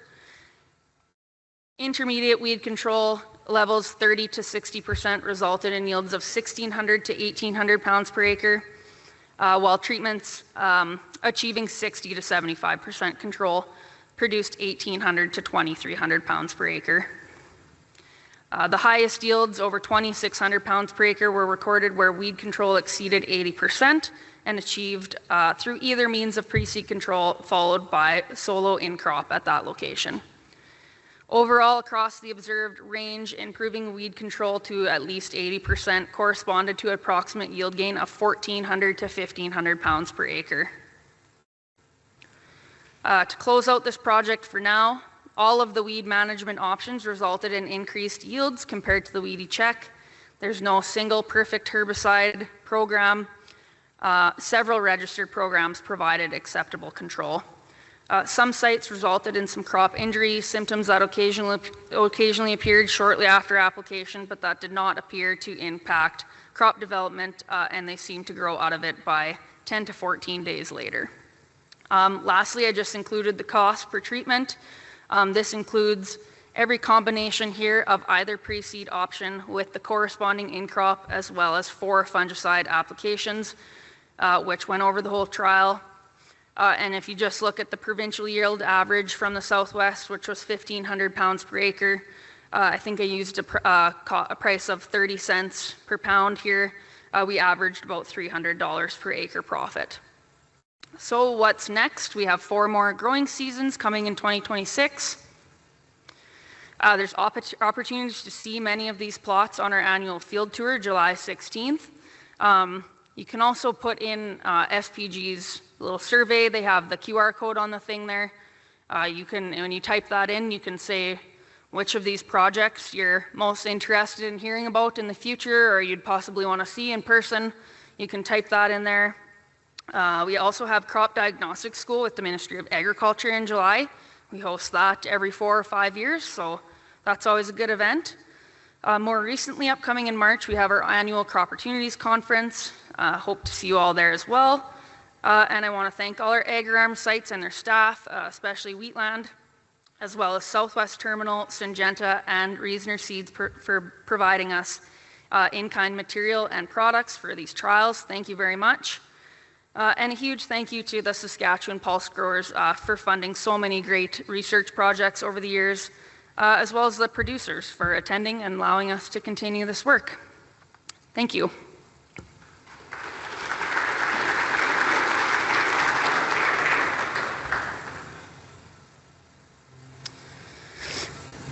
Yeah, compaction.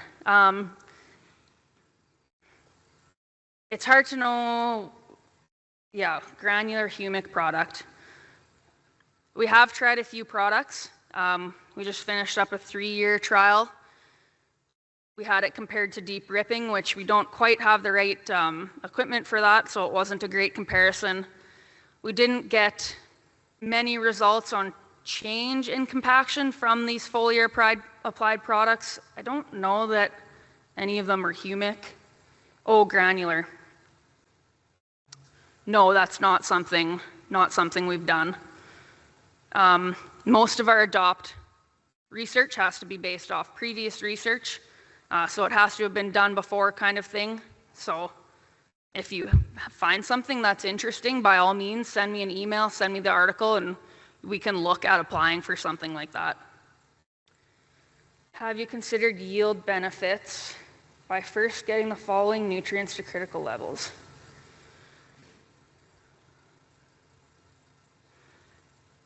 Okay, I'm not sure if this is referring to the weed stuff or just a yield question in general. It's hard to get research responses from these micronutrients because they are required in such small levels, and soils are, you need the proper soil, obviously. We don't have a ton of research on zinc, copper, and boron. Yeah.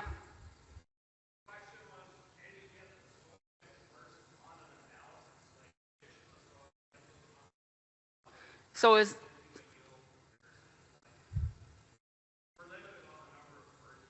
yeah, is this referring to one of the projects specifically? Oh. Okay, gotcha. Yeah, gotcha.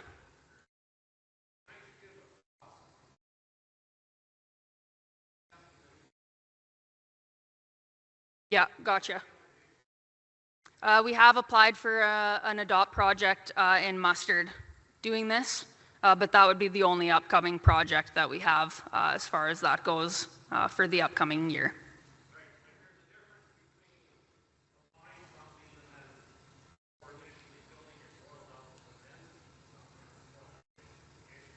For sure, yeah. We do have a lot of private projects that involve micronutrients and that kind of stuff, which that data goes straight to the industry retail partner. Not many public projects as far as that goes, but those companies that do have those products are doing that research privately, yes. Any other questions? Okay, thank you very much.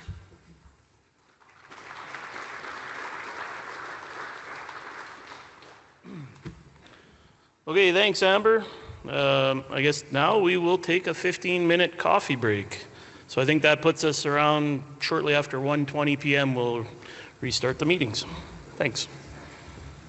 Oh, also, I should also mention that the coffee break is sponsored by New Farm.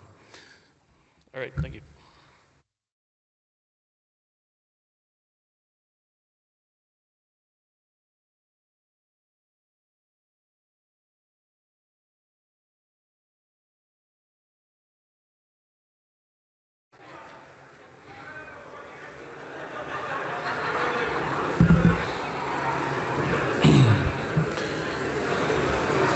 Well, I suppose we should get back at it here. I want to thank New Farm again for sponsoring our afternoon coffee break. Our next presentation is the The Pulse Market Outlook, sponsored by FMC Canada. We want to thank FMC for their sponsorship and invite them to say a few words and introduce our next speaker. Travis Olson, the floor is yours. All right. Good afternoon. I know it's hard drawing you away from a good coffee break. Just a couple little notes about who FMC is. We've been pretty active in the area for about the last 10 years and brought to the market products like AIM and Authority and Focus and some of those products you might recognize from your pulse crops. And in addition to that, we're introducing new products all the time. This year we have a new burn-off product called the Vireo, which is a group 27 and 14. There's also lots of pipeline work going on. At our head office, we got a new group, a new mode of action actually was discovered, and which is initially going to be registered in rice in the US, but there's always other applications. We're also looking at a couple new actives for Canada and doing some different research to see how they can apply to our crops here. Just give me a second to see if I missed anything. Oh yes, the other major thing in the last year and a half was we had an agreement with Novonesis to market their tag team and bionic inoculants, which would be the two you recognize the most. So FMC is now in the inoculant business, and you'll see with our grower program a tie between both the biological side and the chemistry side. So we're proud to be a part of this day for your producers, learning alongside you and being partners in your farming operation. So our next speaker for today and the last speaker of the day is Chuck Penner. He's president of Leftfield Commodity Research. Chuck founded the company in 2010 after 20 years in the Canadian grain industry. He brings extensive market analysis expertise to the agriculture sector and maintains close ties to the farming through his family's operation in the Red River Valley in Manitoba. Just a reminder, if you have questions for Chuck throughout the presentation, you can post them in Slido. So let's welcome Chuck. Thank you. Thank you, and it's good to be here. I've been here. It's been a couple of years since I've been here, so it's nice to be back. And you know, I have to say though, it's a little. I guess you guys are thinking the same thing. But as I drove further and further west, it turned browner and browner. So that's, you know, we're fingers crossed. We're hoping for better results this year. And I know it's been a few years of tough conditions out this way. So I'll try. I can't do anything about that, I'm afraid. But I'll give you what I got on the markets and.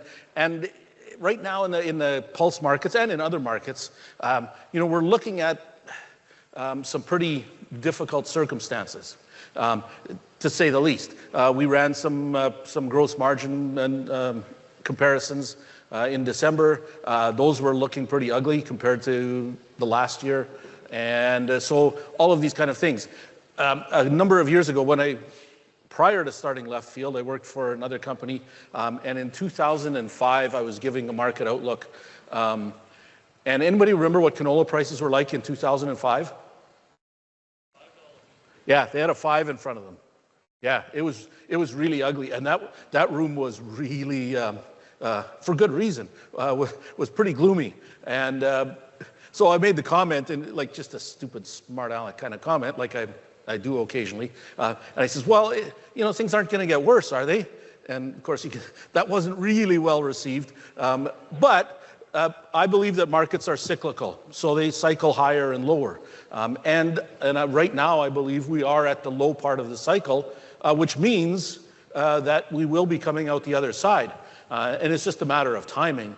As opposed to anything. But even then, when I'm looking at some of the pulses, there are some positive signals that are more short term. And so we'll talk about those. So one of the things that, just in general, a bit of an overview. So Canadian pulse acres grew in 2025. They were the highest point since 2020. Lentil acres were up, pea acres were up, Chickpea acres were way up. Beans, dry beans, not so much.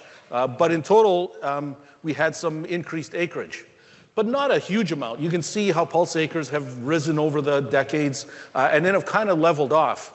And so, I think we're kind of in that area where, this is a sustainable type of acreage. It would be nice to see even more, and there probably are opportunities, but fortunately, there are lots of other people who have the agronomic information. And that's one of the things I like about coming to these meetings, is it's great to see that there are people who are passionate about fungus and passionate about herbicides and passionate about other agronomic stuff. You have a huge amount of resources behind you in this industry, so it's really, really positive to see. Anyway, so this is the rainfall over the last growing season. So this was late August. And so when you look at that map, you kind of think, okay, well, the north and northeast was a little drier, whatever. But it's all about the timing, right?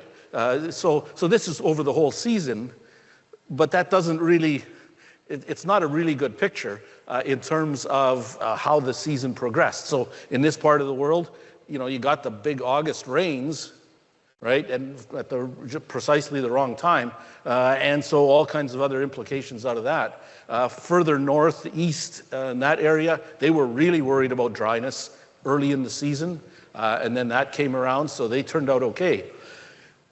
But I would suggest, or I would argue, that the rainfall wasn't what provided the big yields this year. And when I talk about big yields, I'm talking about like all of Western Canada, all of the province. I realize, again, this area had its challenges. I think this is the issue. It was a mild summer. So this map shows the number of days that were over 32 degrees. And so you look at it and you kind of go, okay, well, the areas where it's usually the hottest and driest were hotter. But so it's hard to make a comparison, but this slide shows you the 2 years before that. So that shows you 24 and 23. So if you look at 25, it was a much milder summer. And I think in terms of moisture requirements, and again, I'm not an agronomist, but all the moisture requirements and all of that kind of stuff, it's the temperatures that gave us the big yields this year, not necessarily the rainfall. So anyway, so that's a little bit of the growing season. One of the things that I like to look at, we use the provincial crop ratings from the provincial crop reports in Alberta and Saskatchewan. And one of the things that you notice, these charts show dotted and dashed lines. That's kind of like the 5-year average of crop conditions, or of their ratings over the season, right? So from the beginning of June till usually the end of July or so. And what you can see is that on average, these crop ratings just keep going lower, right? They just trend lower. Well, what did they do in 25? They're going higher. And it's not necessarily the number, like the percent good or excellent, that to me is the biggest indicator, but it's the direction that it's going, especially late in the season. And so when condition ratings kept getting better and better as the growing season went on, you started to think, holy smokes. And then people got into harvest, and we'd get these calls saying, I'm getting this yield, and I'm getting this yield, and you start hearing this over and over again. And then you start hearing about 50 and 60 bushel green lentil yields, and you go, come on. I grew up on a farm, but I have never grown lentils, but that's just not possible. And yet we got a bunch of those calls, that these kind of green lentil yields were in the works. So it was just a season that was again, more so because of the temperatures, the mild temperatures. And so it shows what the agronomic potential is of these crops, frankly. In terms of the pea crop, the overall yield was little over 42 bushels an acre. And again, heard lots of calls from people getting 50, 60, and north of that. But that's what StatsCan was telling us. And that's close to a record. So like 2016 and 2013 were kind of the two high water marks for Canadian yields. So it was very close to those, not quite there. So we had a yellow pea crop that was up 29%. The green pea crop, because there were more acres, the green pea acreage expanded.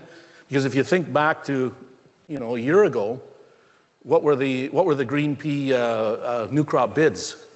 you know, 14, 15 bucks, right? And the maples were north of that yet. So the maple, the other we call it, but it's largely maples, marrow fats, a few others. Production was up 44% from last year. So we had some pretty sizable increases in production. And so that's kind of the framework of a lot of what's going on in the pea market. It has gone on. That's part of it. You also had a big pea crop in the Black Sea region, and especially Russia. Russia grew over 5 million tons of peas. So they're no longer just kind of a curiosity. Like they're a major player now in the pea market and have been for a few years. And so they grew a big pea crop this last year. And so that's another one of the issues that we're facing, aside from the political shenanigans and that type of thing. In terms of our exports, we have export data for the first 4 months of the year. And what it shows is that we've actually been trailing a little bit. The black dash line is the average, and then the bars are this year's monthly exports. So we're actually trailing average to some degree. So we grew a bigger crop, and our exports are lower than average. And of course, this year we were facing, well, since March actually of last year, we're facing these 100% Chinese tariffs on peas, on all peas, greens, yellows, maples, everything. And so that's what's been depressing our export performance to that point. And then, of course, now in March, they say they're going to take them off, and we'll have to see how much buying the Chinese have left in their, how much appetite they have left for peas.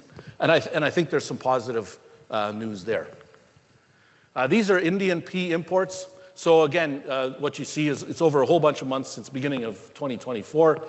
It's picked up again in the fall, in October and November. That's the latest numbers that we have. The blue bars on there, the dark blue bars, that's Canadian peas, and the yellow ones are Russian. So there are a few months where they bought almost nothing, and you know, and a few months where Russia did better. But in the last little while, it's been, the last couple of months anyway, they've been more interested in buying Canadian peas. And I think it's related to, I mean, Russian peas are priced at a discount, but that's largely because of quality, and the Indian buyers still would prefer to buy Canadian versus Russian peas. So their imports, as it says, their imports are decent, but they're not great. So that's what we have there. One of the things that's been going on in India, in November, they introduced 30% tariffs on pea imports from everywhere, not just Canada, but everywhere. And so the idea is what India does. The reason they put those tariffs on is to try and raise prices, their domestic prices for their farmers. So the yellow line on the chart. You okay now? Okay, we'll try again. Flail around up here. Too much. I go to the podium.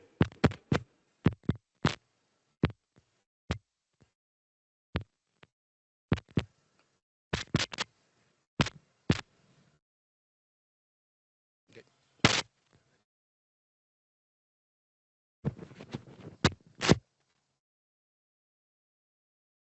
Okay, we'll try this instead. Less room for error. So the yellow line on this chart shows Indian yellow pea prices. So these are their domestic prices. So when they introduced, or what had happened was, you can see that yellow pea prices had really been dropping and dropped to the lowest they had been in many years. And that's what prompted the Indian government to put those 30% tariffs on. So you can see what happened after they put those tariffs on is that their yellow pea prices started to rise. So in essence, when they did that, I was worried that we were going to see a drop in Canadian bids, and that hasn't happened.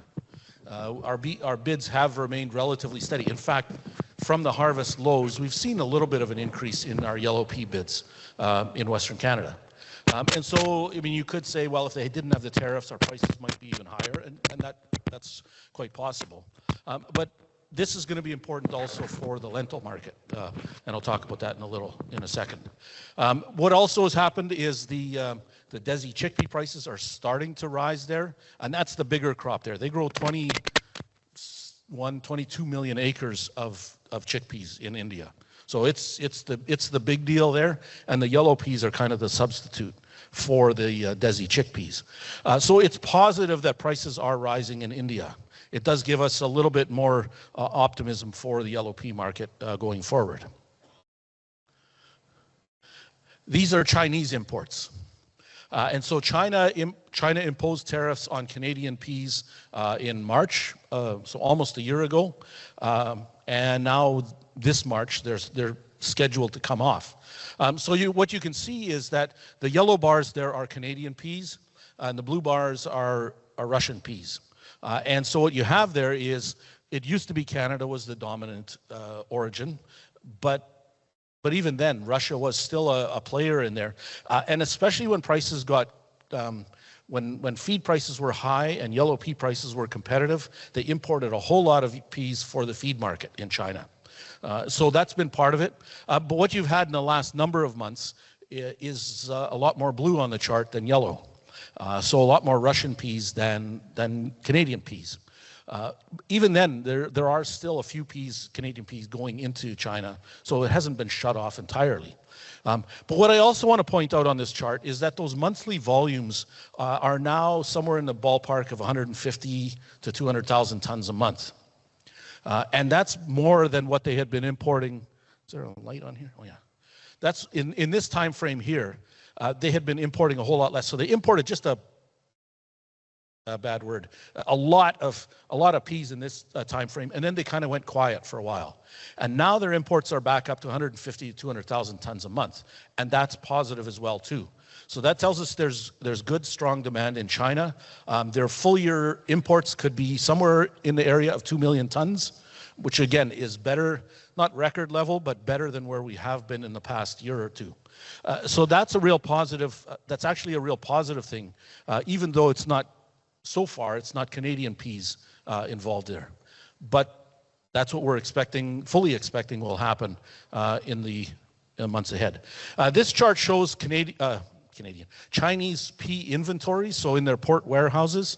And so the important thing to note on here is that these little red dots, that's 2026. So that's this month, or January, of that pea inventories in Chinese warehouses are the lowest they've been in many years. So that tells us too that there's some pent-up demand there, and that they will be looking to boost their imports in the next while to try and rebuild those supplies. And so that's a positive for the pea market. This chart shows another thing with respect to China. This chart shows the yellow line are Canadian pea prices, yellow pea prices. The blue line is Russian yellow pea prices. And then the red line is kind of a composite of soy meal and corn values, kind of a feed composite value in China. And so what you have is, you had a time, whoops, wrong button. You had a time frame here where the pea prices and this feed complex were fairly close together. And that's where, if I can go back, that's where China was importing these big volumes of peas. So if we're getting closer to that kind of a time frame, pea prices have dropped far enough now, and it doesn't need to be like exactly in line with the feed pea prices, but that gap has narrowed, and so now China, again, it has more incentive to not just import peas for their fractionation business, but also for their feed business. So what I'm expecting will happen is they'll import the lower quality Russian peas and the cheaper Russian peas for their feed market, and then they're going to import Canadian peas for their fractionation business. And so again, I think we're going to see some decent volumes moving March forward in this year. These are kind of our these are annual pea exports, so over the bunch of years.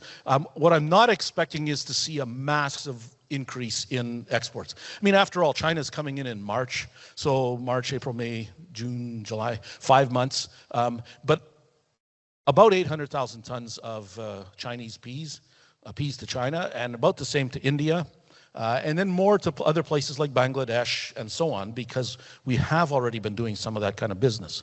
So some increase. I hope I'm wrong, and I hope this goes even higher. my tendency is I'm kind of cautious normally with my forecasts. So hopefully I'm cautiously wrong with this one. But if that's the case, if I happen to be right this time, that also means that Canadian pea ending stocks are going to be very heavy in 25-26. So the yellow line or the yellow bar is yellow peas, the green bar is green peas. Try to do that, keep it intuitively consistent. But then the lines on here are the stocks to use ratio. So relatively speaking, green pea supplies are actually heavier yet than yellows. And so that's one of the reasons why, you know, we're going to see some strength in pea prices, I'm expecting, but we're still going to be facing some pretty big stocks at the end of this year. And then we'll go forward into the next year. These are the bids that we've had. So these are over several years. The dashed lines are new crop bids. The solid lines are the spot bids. And so what we've got is we had this massive drop in summer.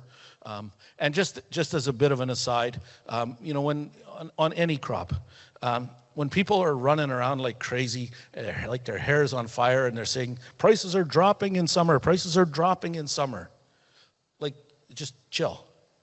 They do that every summer. Every flippin' summer, they do that. People come up with all kinds of reasons. Well, they're dropping because of this, or they're dropping because of this, they're dropping because of this. They're dropping because it's summer. And they do that incredibly consistently. You know, like we look a lot at seasonality, and I'll talk about that in a second. That is the most consistent seasonal behavior that happens every year in every crop. Even in 21-22, they started to do that. They were already starting to turn lower. Didn't last long, but and then they went higher. But they were starting to do that even in 21-22.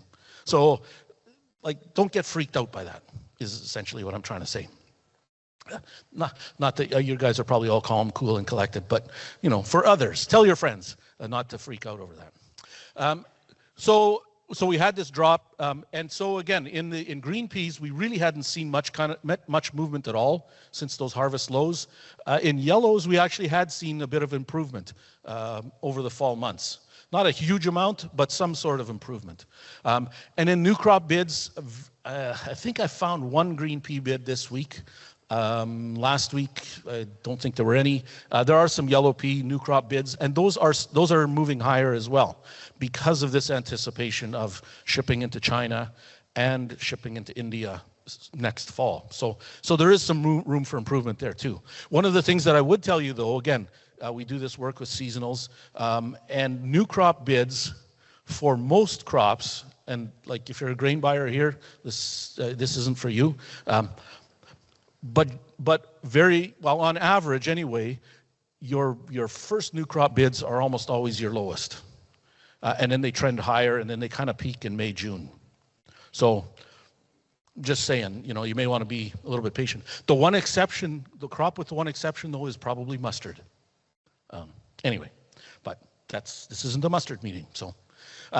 But what we're seeing is some improvement in there, and this is related to this latest little bit of a move is related to the news that China is back in the market. So these are the seasonal indexes. The dashed lines there are the seasonal indexes for yellow and for green peas, and they're generally the same. But again, there's this drop in summer that happens all the time, and we're at a bit of a high point in the plateau. Although we do have this new Chinese news now, so I'm thinking there might be a little bit more strength this winter yet that's coming.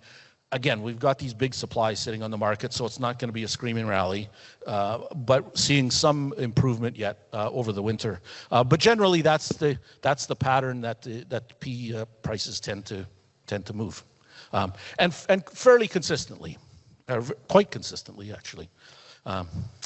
What we did was, back in December, we do a little bit of a gross margin comparison. I mentioned that earlier. And so the numbers on the bottom are not at all useful. It's more how crops stack up against each other. This was for the dark brown soil zone. I should have put one in for the brown soil zone. But for the dark brown soil zone, that your lentils, even at some kind of very cautious new crop price levels, still end up closer to the top of the pack. And I don't have chickpeas in this one, but if for the brown soils on the Kabuli chickpeas, hate to say it, ended up quite good too, in comparison. And when I say good, the reason that the lentils are closer to the top is not because the margins are great or anything like that. It's just that the other ones have dropped harder. When I compare this to what we did a year previous, the gross margins are probably about $90 to $100 an acre lower this year, like just on average across the mix of crops. So again, I know this isn't not cheery news. But what we do with this, though, is we kind of look at this as one of the pieces that will help, that might determine some acreage decisions for this year. So again, lentils doing not too bad. Yellow peas not great. Green peas a little bit better. And I don't have trying to remember the numbers off the top of my head, what I use for new crop bids. And again, in the brown soil zone, Kabulis ended up somewhere closer to the top. And I wish they didn't. And I'll tell you why when we get to chickpeas. So in terms of the seeded area for peas, expecting a decline. And I think now if I would revisit this in light of the Chinese news, I would probably add a few more acres back in to the pea market because I think they'll be doing a little bit better. But that's kind of what we're looking at. The one thing that I would point out, though, so this is the soil zone, soil moisture map from late January. And of course, it's got these dryness here. It's really got some, like when I talked to guys in the Red Deer area and that area, like even last fall, they were very, very nervous already because they had a brutally dry, well, like here, but they're not as used to it. So they had this brutally dry fall, and they're very, very nervous about their conditions going into the spring. So they need a whole lot of moisture. And then again, got the dry area down here. I would argue, though, that I don't know if I've ever seen a soil moisture map that's all green. And, it is part of the nature of Western Canada. In terms of the balance sheet, what I would say for this is so the year we're in right now, 25-26, and then for 26-27, again, showing a drop of about 15% in acres. That's probably overdone now.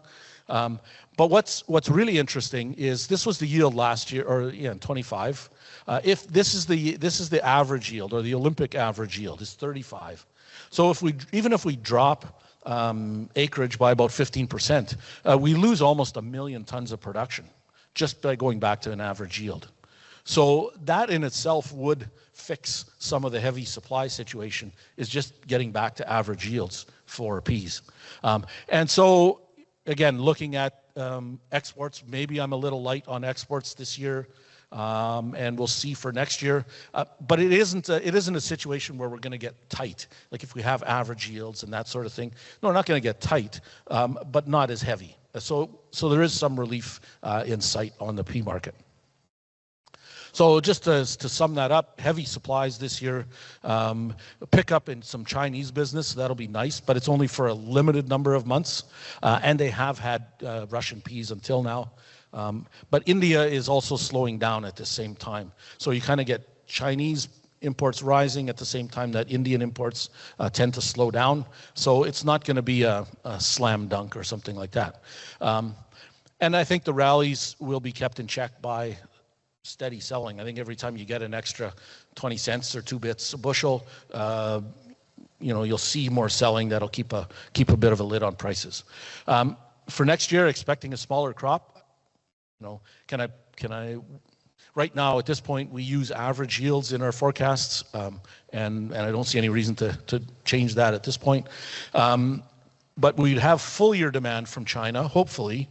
I mean, these tariffs that they talked about dropping now, the zero tariffs, or whatever you want to call it, are supposed to last till the end of the calendar year. I'm pretty confident that they will keep them off. If now we're all being nicey nice with China, I think they're not going to be dropping tariffs back on unless our prime minister does something dumb, which I'm not ruling out either. So some recovery in prices next year, but again, unless we have some real crop problems, not a screaming rally. In terms of lentils, So these were the lentil yields, and again, heard some of these amazing green lentil yields, just mind-boggling that I didn't think were possible. But also reds, very, very high. So we had this increase in production. The green lentil crop more than doubled. And that's because of increased acres and then these amazing yields that we had. So the green lentil crop more than doubled. But if you look at the red bars on that chart, not up all that much. Like it's easy to lump lentils together in one whatever and say, oh, there's just massive amounts of lentils. Well, red lentils actually pretty moderate kind of production actually. So not a huge oversupply of reds. You wouldn't think that looking at the bids right now, but not as heavy a supply, at least in Canada. Here's the problem on the red lentil side, Australia.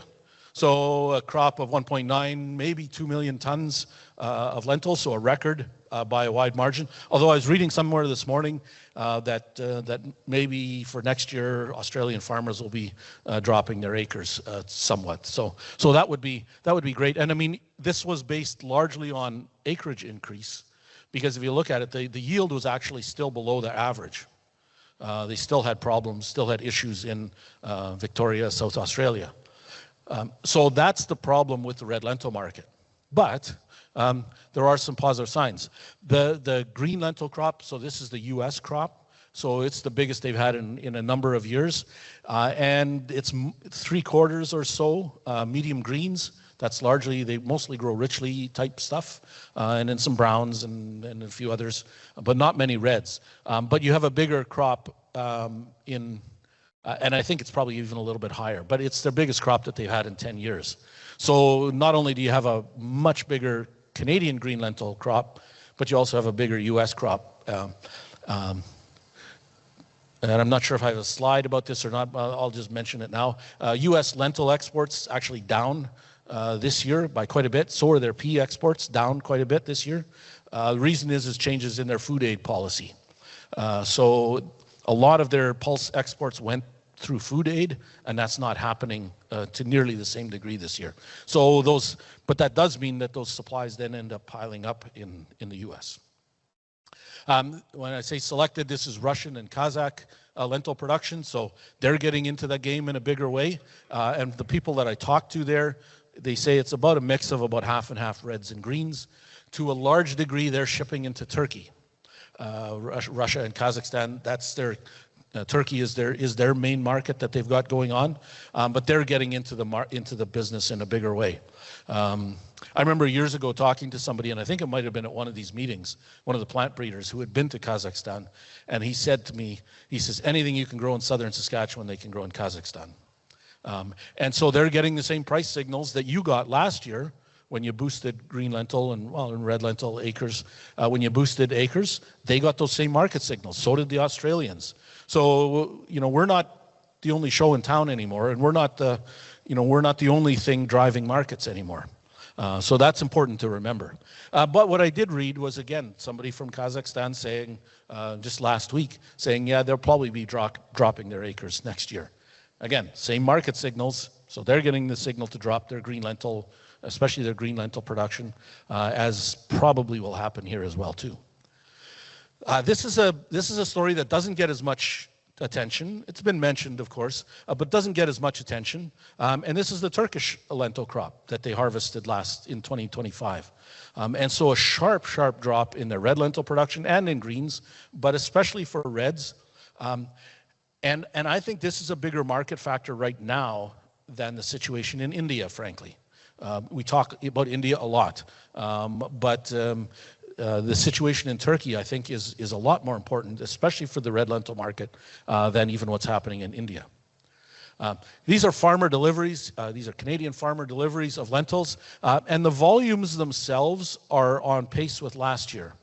But the red line there with the little X's on it, that shows as a percent of on-farm supplies, and then compared to last year and the average.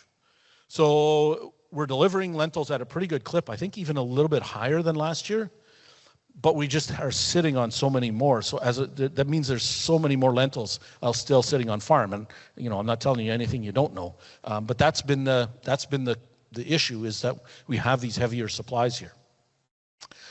These are Canadian lentil exports for the first few months. So we had September and October were very positive. October dropped off, partly a timing issue. And December might be kind of quiet as well too when we get those numbers in.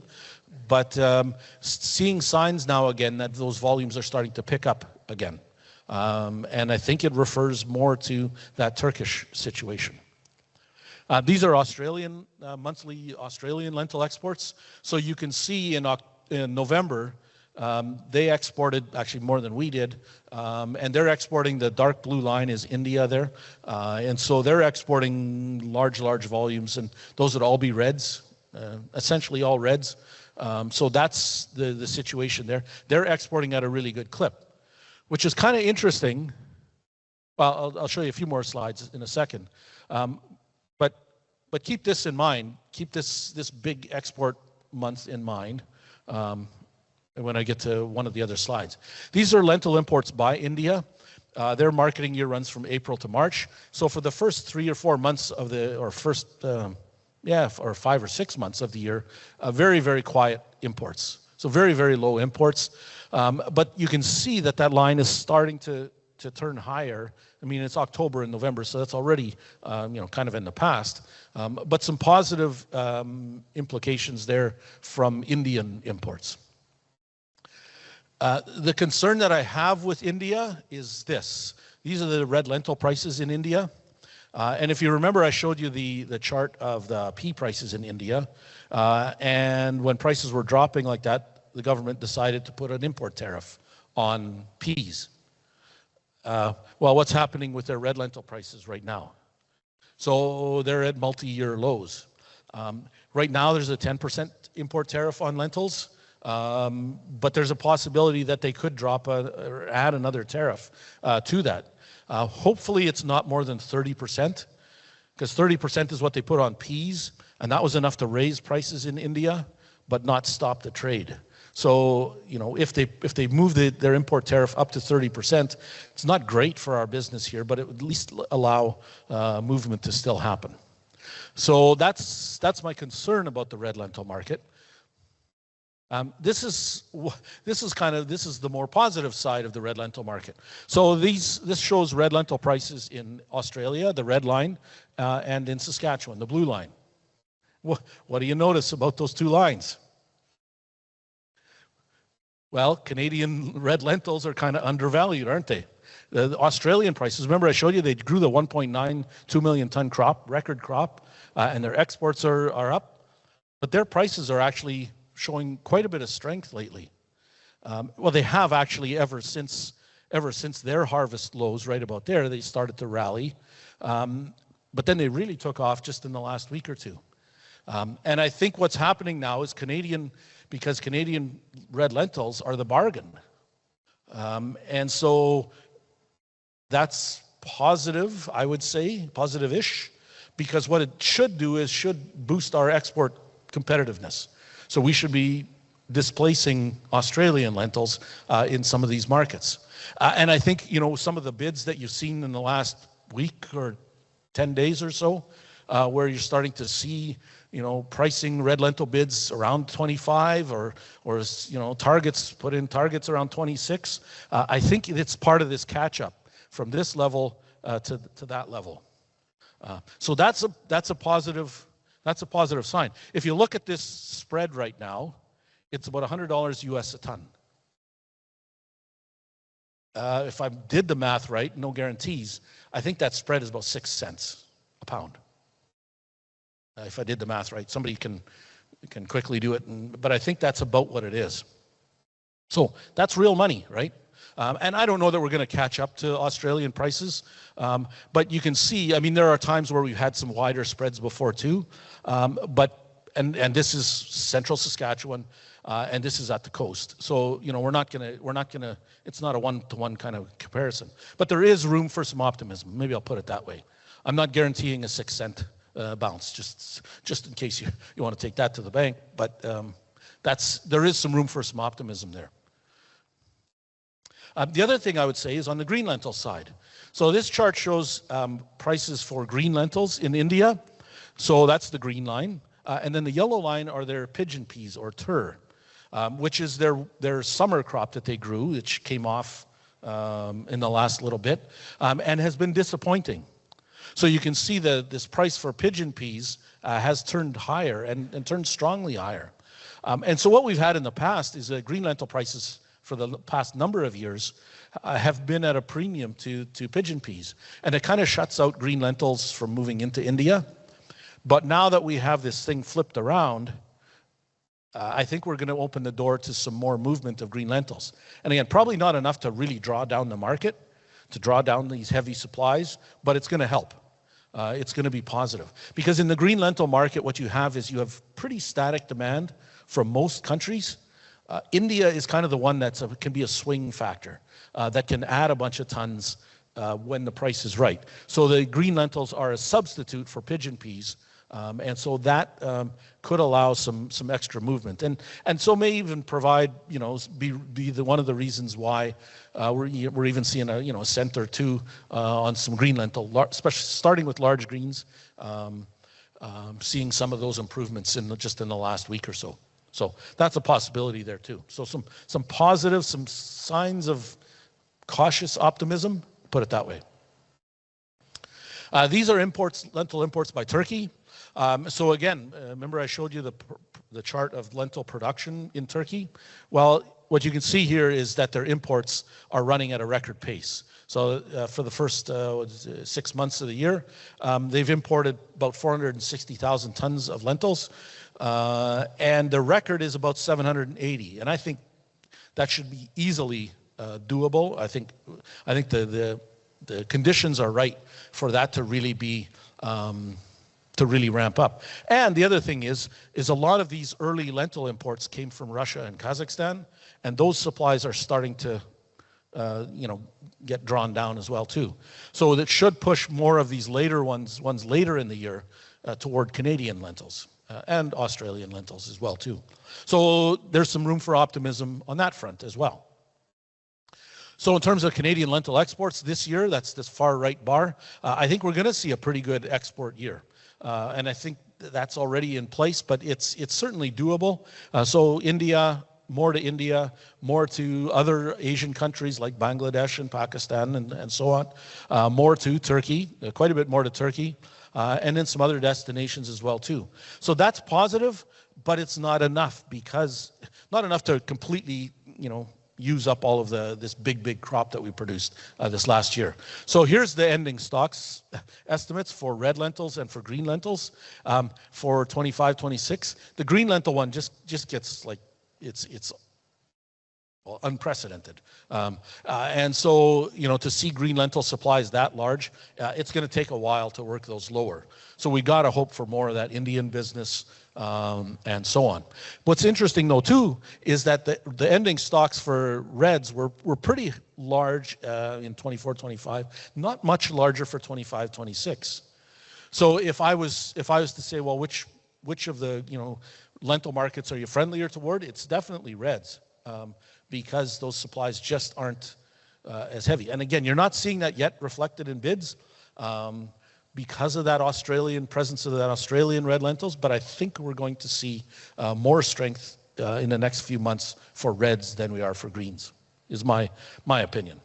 So here's the bids that we've had. Again, we had that big summer drop, surprise, surprise. And then from there, bids really have gone just sideways. We saw a little bit of strength in large greens, but that's flattened out already. But the reds are, really haven't gone anywhere. But that actually still very much fits with the seasonal tendency, and I'll show you that in a second.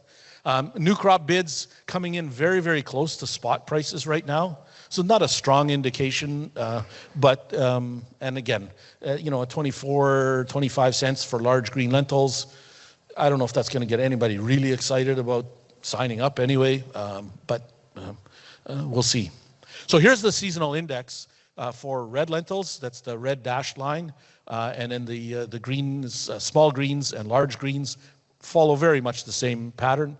But what you have is the red lentil price drops in summer, and then it tends to basically go sideways for quite a good chunk of the year, and really only start to pick up again in March. And then with a seasonal peak in April, May. And so I think we're seeing that. I think we're seeing a little bit of a bump right now in some red lentil bids. But I wouldn't be in a hurry to market more red lentils right now. I'd give this a little bit of time to work its way out over the next couple of months. Greens, maybe not as much of a seasonal response. And again, we got these big supplies. So we probably won't see much seasonal bounce with respect to large or small green lentils.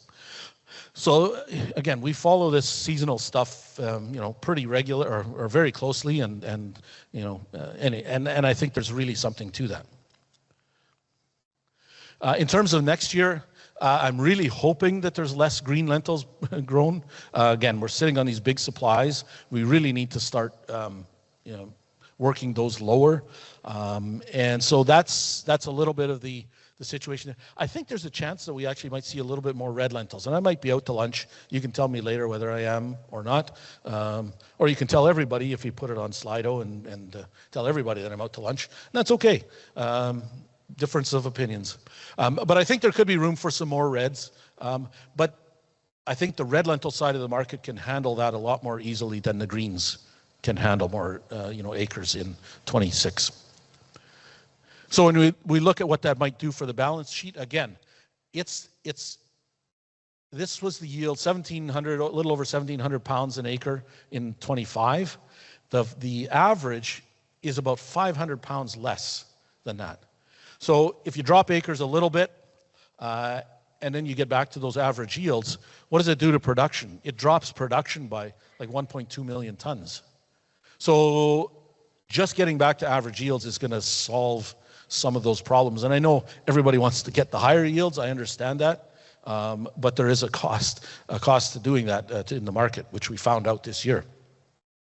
So in ending stocks, very, very heavy supplies, and again, more heavily weighted toward greens in 25, 26, and then next year start to work those lower. And again, I think even then, green lentils are going to be the heavier part of the market next year.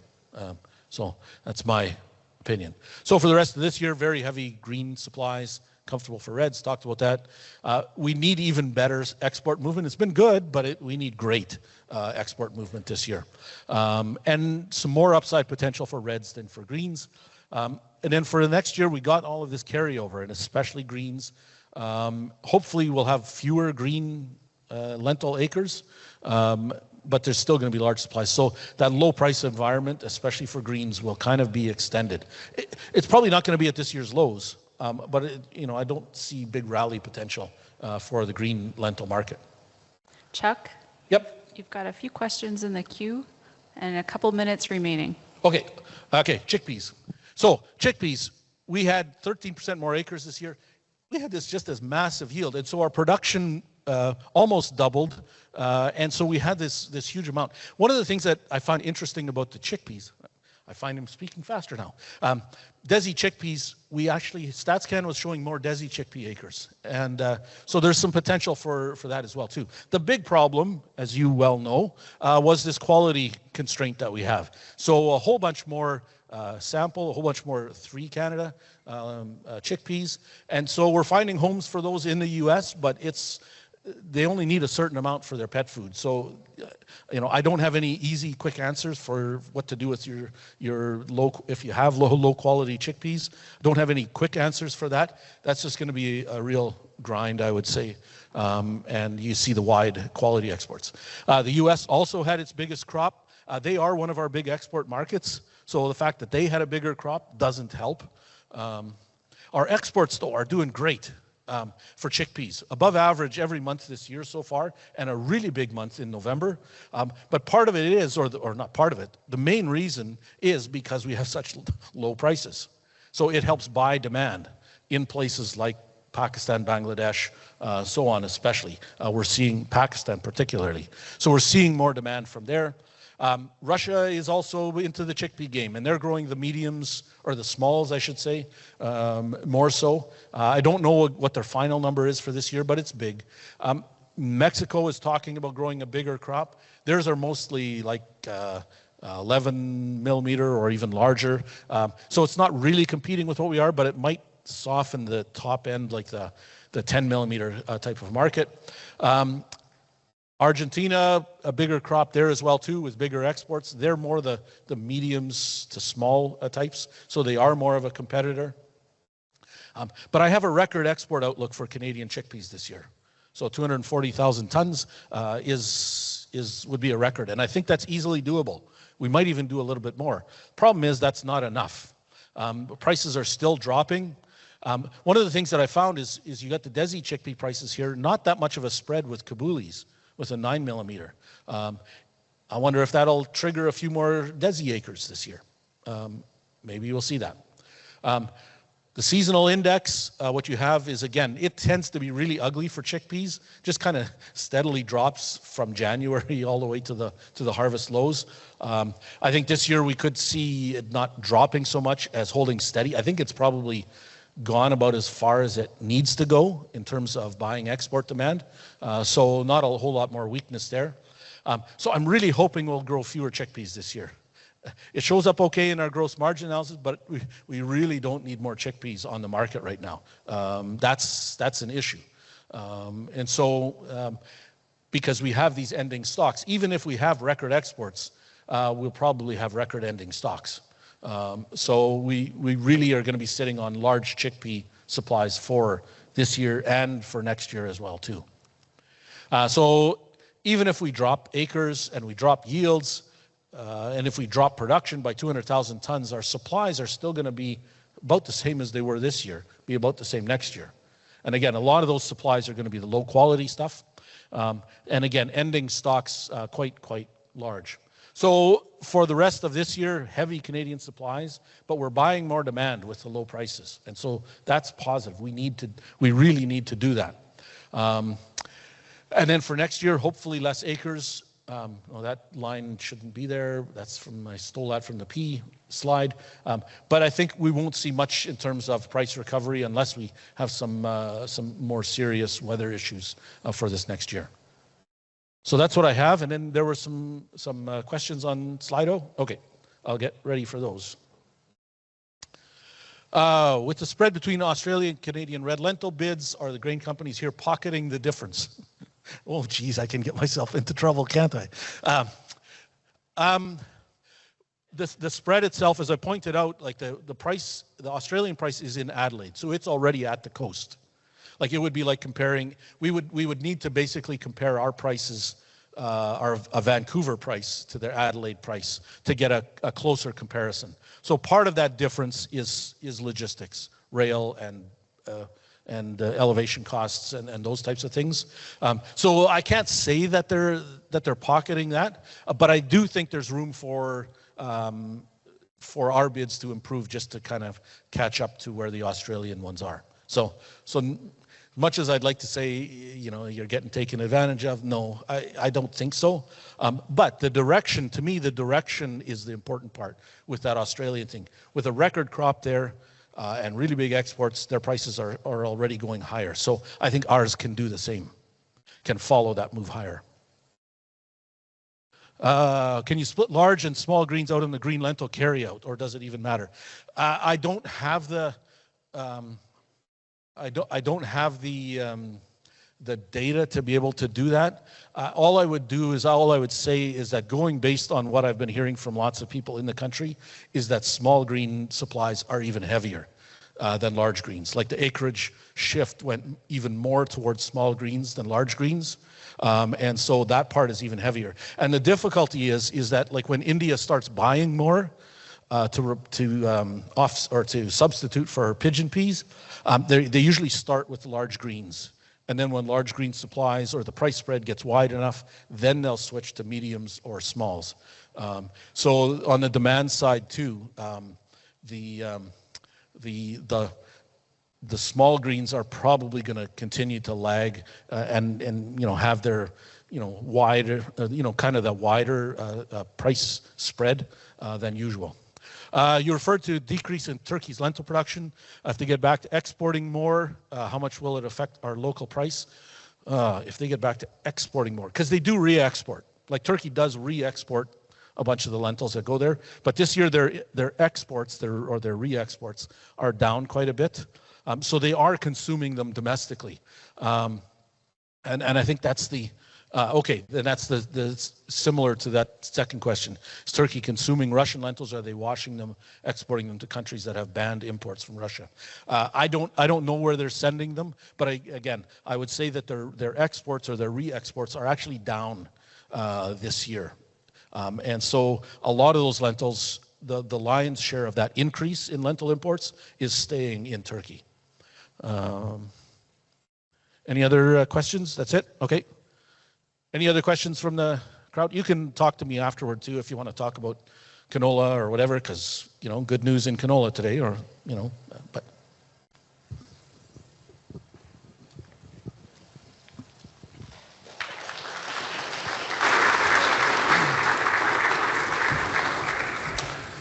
Well, thanks, Chuck. That concludes our presentations for today.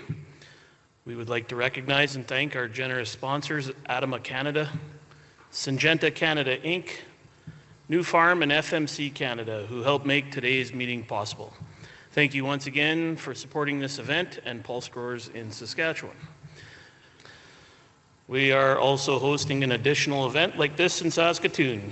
Please tell your friends, family, or colleagues. The agenda and registration link are on our website at saspulse.com. Have a great afternoon, everyone.